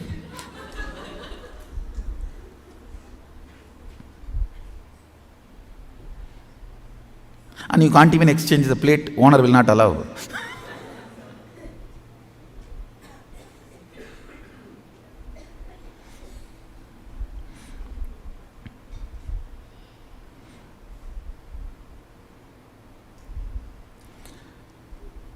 The smell, the flavor of your space.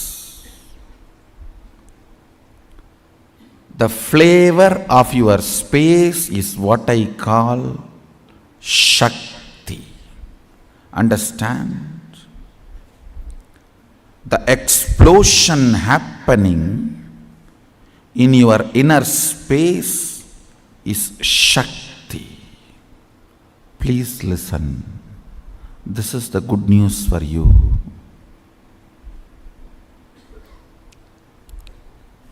The moment you manifest even one Shakti, I have already entered into your inner space. If I have not entered in your inner space and made the connection, you will not be able to manifest Shakti, because all power manifestation has to start from space, not from depth. Understand that time is a non-existence power layer.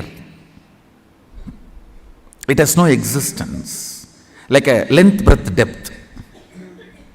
It is only when the space collides With the length, breadth, depth, the dust created is time. See, the length, breadth, depth is a mass. Space is a energy.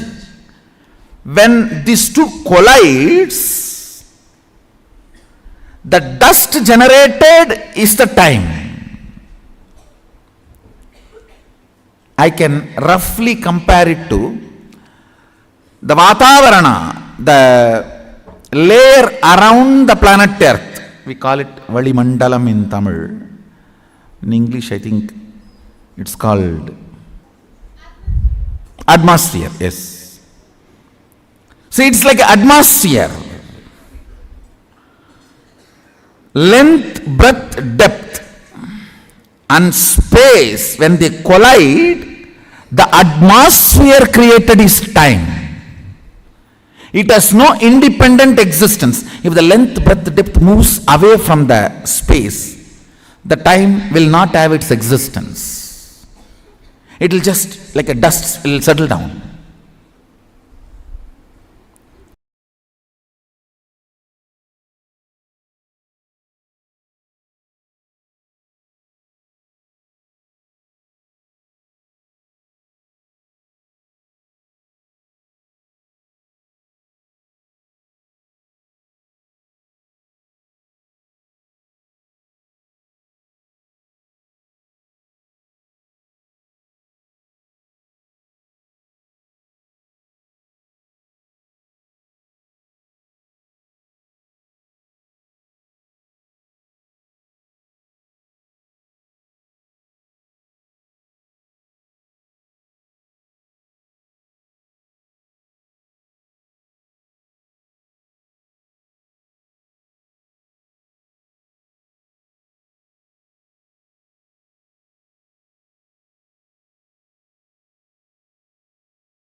so beautifully as Swamiji revealed to each and every one of us about this ancient science, but yet barely known to anyone in this world, the science of the 11 dimensions.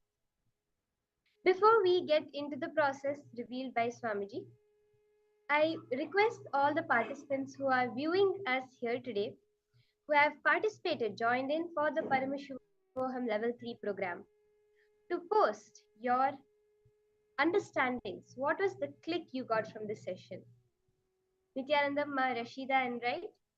Where are you joining us from, Ma? You could post that and post what was the click you got from this session.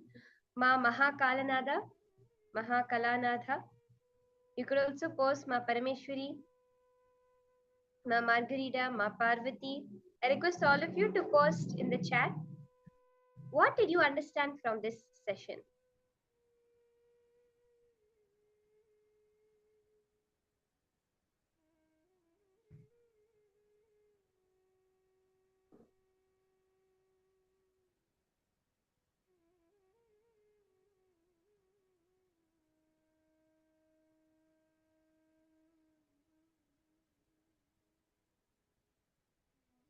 Very beautifully, Swamiji says that we think we live in a world of 3 spatial dimensions and a 4th dimension of time.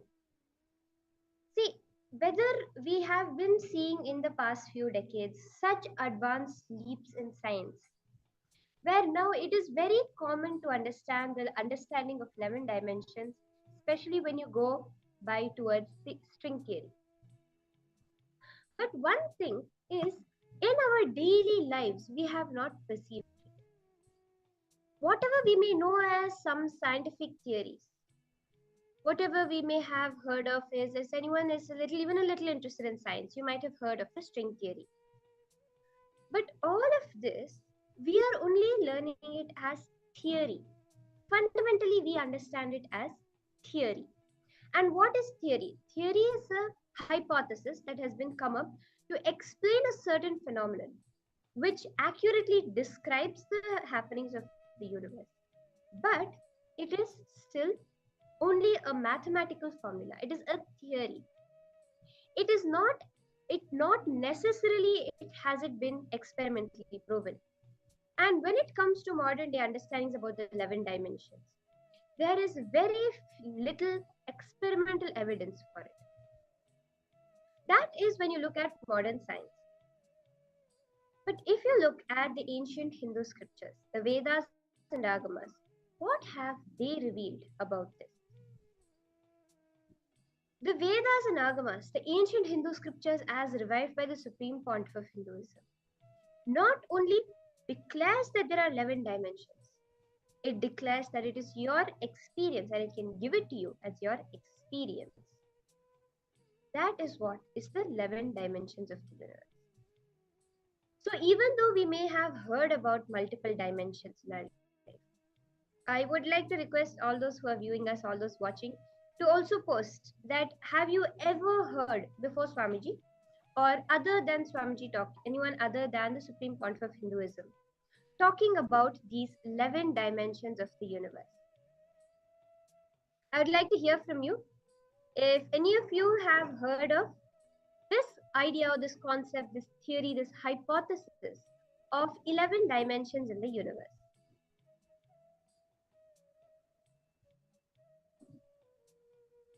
Do feel free to post in the chat your understandings and your answers. So as I was saying, we experience in our life only up to the 3 dimensions of space and the 4th dimension of time. That is what we regularly as humans experience in our lives. But actually, in this universe, there are 11 dimensions. See, there are 5 unit dimensions as we understand them, which is the length, breadth, depth, time, and space dimensions. And apart from these 5 unit dimensions, there are a permutation combination of these form the higher dimensions, making it 11 dimensions. This is the fundamental understanding about our universe that each one of us need to get.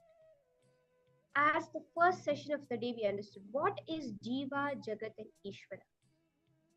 How you define yourself is understood only when you not cognize yourself having three states of consciousness: the waking, the dream state, and the deep sleep state. But when you start to cognize, you are actually experiencing. You have the ability, the power to experience 25 states of consciousness. That is the right understanding each one of you need to get about yourself. The second is, now as we are understanding about the Jagat, about the world, what is the right understandings to have about this world we exist in? As long as we perceive this world just limited by length, breadth, depth, and time, we will not cognize this universe as it is. Rather, we will be stuck in a jail of our own make, in a prison that we have made for ourselves of these three dimensions and one time. It is this cognition of the 11 dimensions that will bring you to experience the universe as it is, not as just you are. That is what we are understanding now through these 11 dimensions of the universe.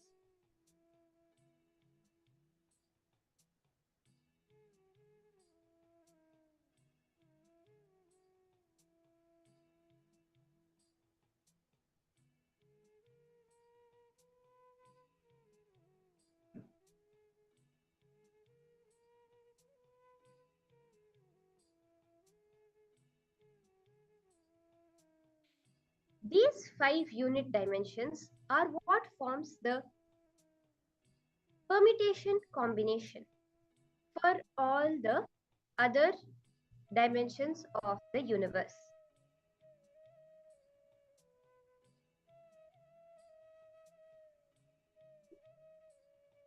Now take this understanding. Okay, this is a very simple understanding. There is a tree and there is a 3D tree and a 2D plane intersecting in the middle of the tree.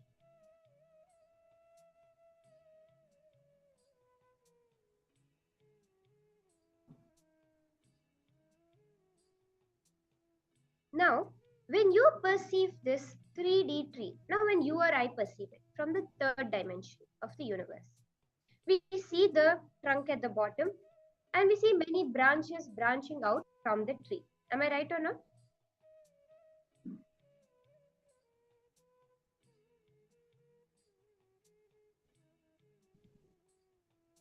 So now, when you are looking at this tree from a 2D perspective, each branch of the tree will look like a circle. So as you see, if you see a plane like this, it will just be circle, circle, circle on top of the plane. But when you are looking at it from a 3D view, you're able to see it's actually such a huge tree. There's more to it than just independent circles. Each of the circles will look like independent entities towards you.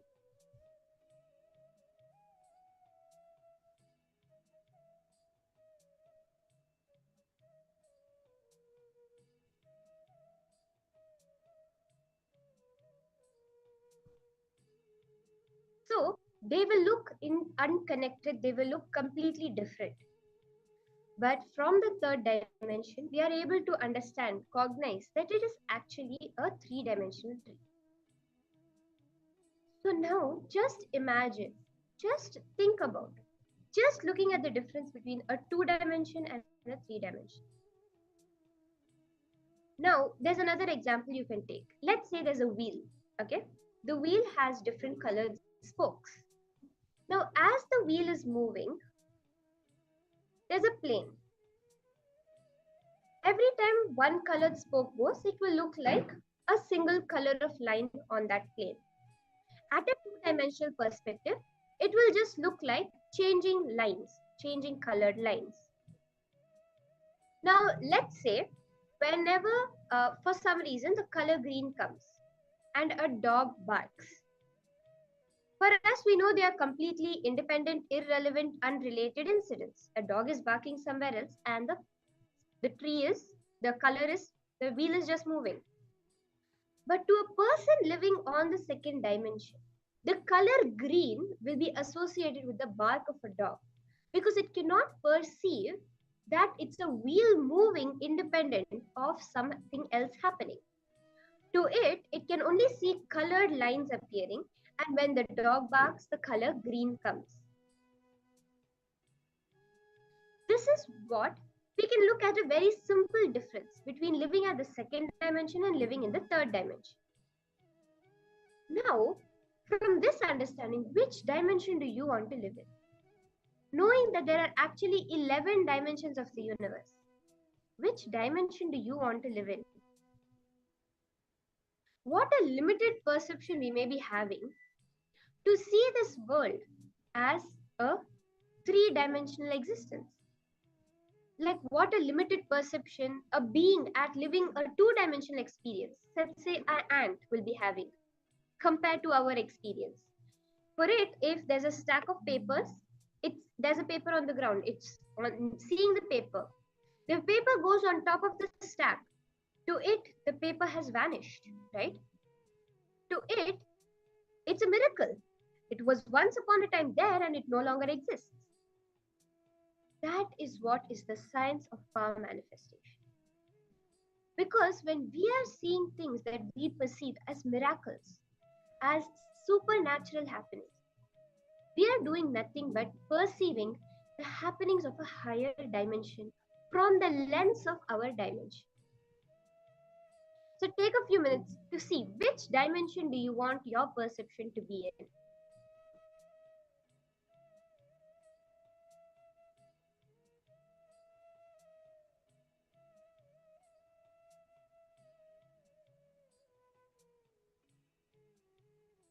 This is a very simple understanding as to why knowing the 11 dimensions of the universe really, really matters. It is so important that you actually know, cognize these 11 dimensions of the universe. When you are in the plane above the four-dimensional space-time, you can currently perceive, see these 11 dimensions. That is what the reality is perceived by enlightened beings. The only thing that they do, the only difference they have is they are perceiving our reality from a higher dimension. Now, this is the fundamental understanding of how you manifest oneness in your life.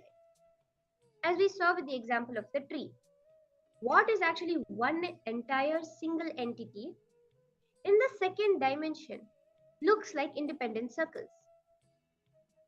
The same way, many thinkers and scientists have also come to understand the one and only way to move beyond this reality to the next dimension of perceiving reality is by cognizing oneness.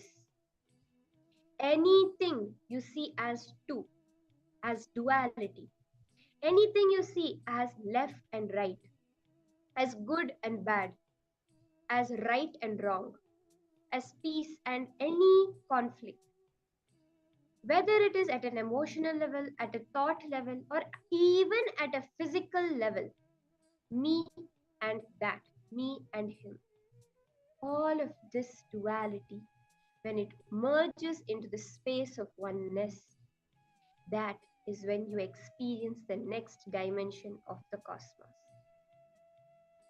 Each one of you through this Paramashivoham program are getting a divine opportunity to glimpse that higher dimension, to experience that dimension as your living reality as it is, through the Paramashivoham program.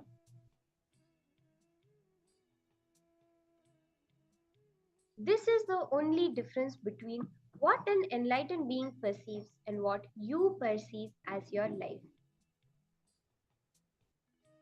Take a few moments now, all those who are sitting here with us, do post your experiences, your understandings.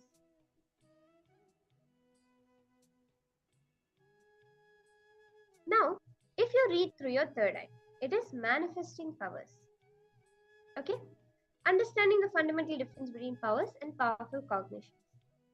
Now, if you read through your third eye, it is manifesting powers. But if you realize, if my third eye is available for me, it is available for me because my third eye is connected to Swamiji's third eye. Then it means if I can connect with his third eye, I can connect with any third eye in the world and I can read.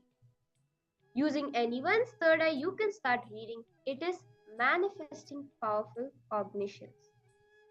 Understanding the science, the living, pulsating science behind power manifestation is the powerful cognition.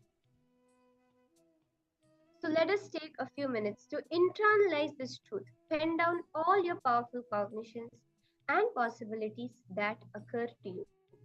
Now, from this breakthrough session on understanding in reality how the 11 dimensions of the universe exist, pen down and manifest your powerful cognitions.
So with that beautiful process, let us enter into a powerful power manifestation session. Now let us cognize the power of GPS. So this power of literally being a living and moving GPS is from the breath dimension of the cosmos as revealed by the Supreme Pontiff of Hinduism. Through this, you will literally be able to see any place, the distance between the places, how to go from one place to another, what comes up on the way. It will appear to you, manifest to you so beautifully. So let us start this power of GPS, the power of being able to locate anything, find the route between one place and another, which is what we will start with playing with. So as we start, I request all the participants to post in the chat if you are ready for the round of manifestation. If you're excited, now not just to manifest powers, but to manifest the powerful cognitions. Very beautifully, when Paramashiva reveals, says,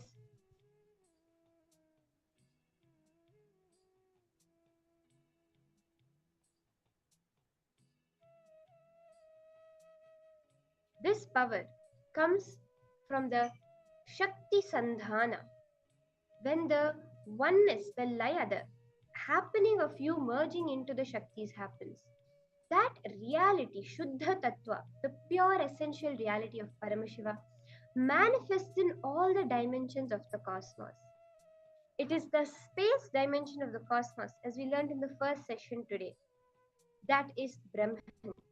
It is Brahman is nothing but Akasha, the ether dimension, the space dimension of the cosmos.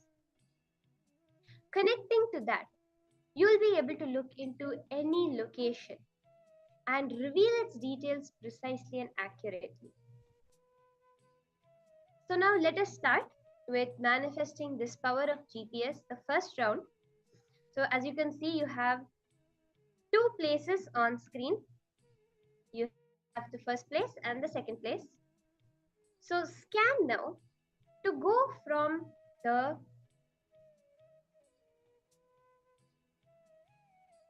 place number 1 to the place number 2. From the first picture to the second picture, what is the exact route that you would follow? You can open up a drawing pad or a notepad. You can open a draw on your phone or your device, or else you could just open a piece of paper and a pencil and draw the route. See, there's two things which you can manifest with. One is you can draw the exact route from one place to the other, and the second is you can write down the route. This is the second level, advanced level of manifesting the powers, where when Paramashiva is revealing to you, after this many kilometers, this many meters, take a right, take a left here, the names of the roads, the countries, whatever Swamiji reveals to you, post it in the chat. And with that, let us enter into this round of manifestation. Sit straight, connect to Swamiji. Start chanting the Mahavakya, that sound which pervades all the 11 dimensions of the cosmos. Vibrate your frequency to raise yourself to the frequency above this three-dimensional reality. And let the real truth, the existence of the universe be revealed to you. Sit straight, you can close your eyes if you want.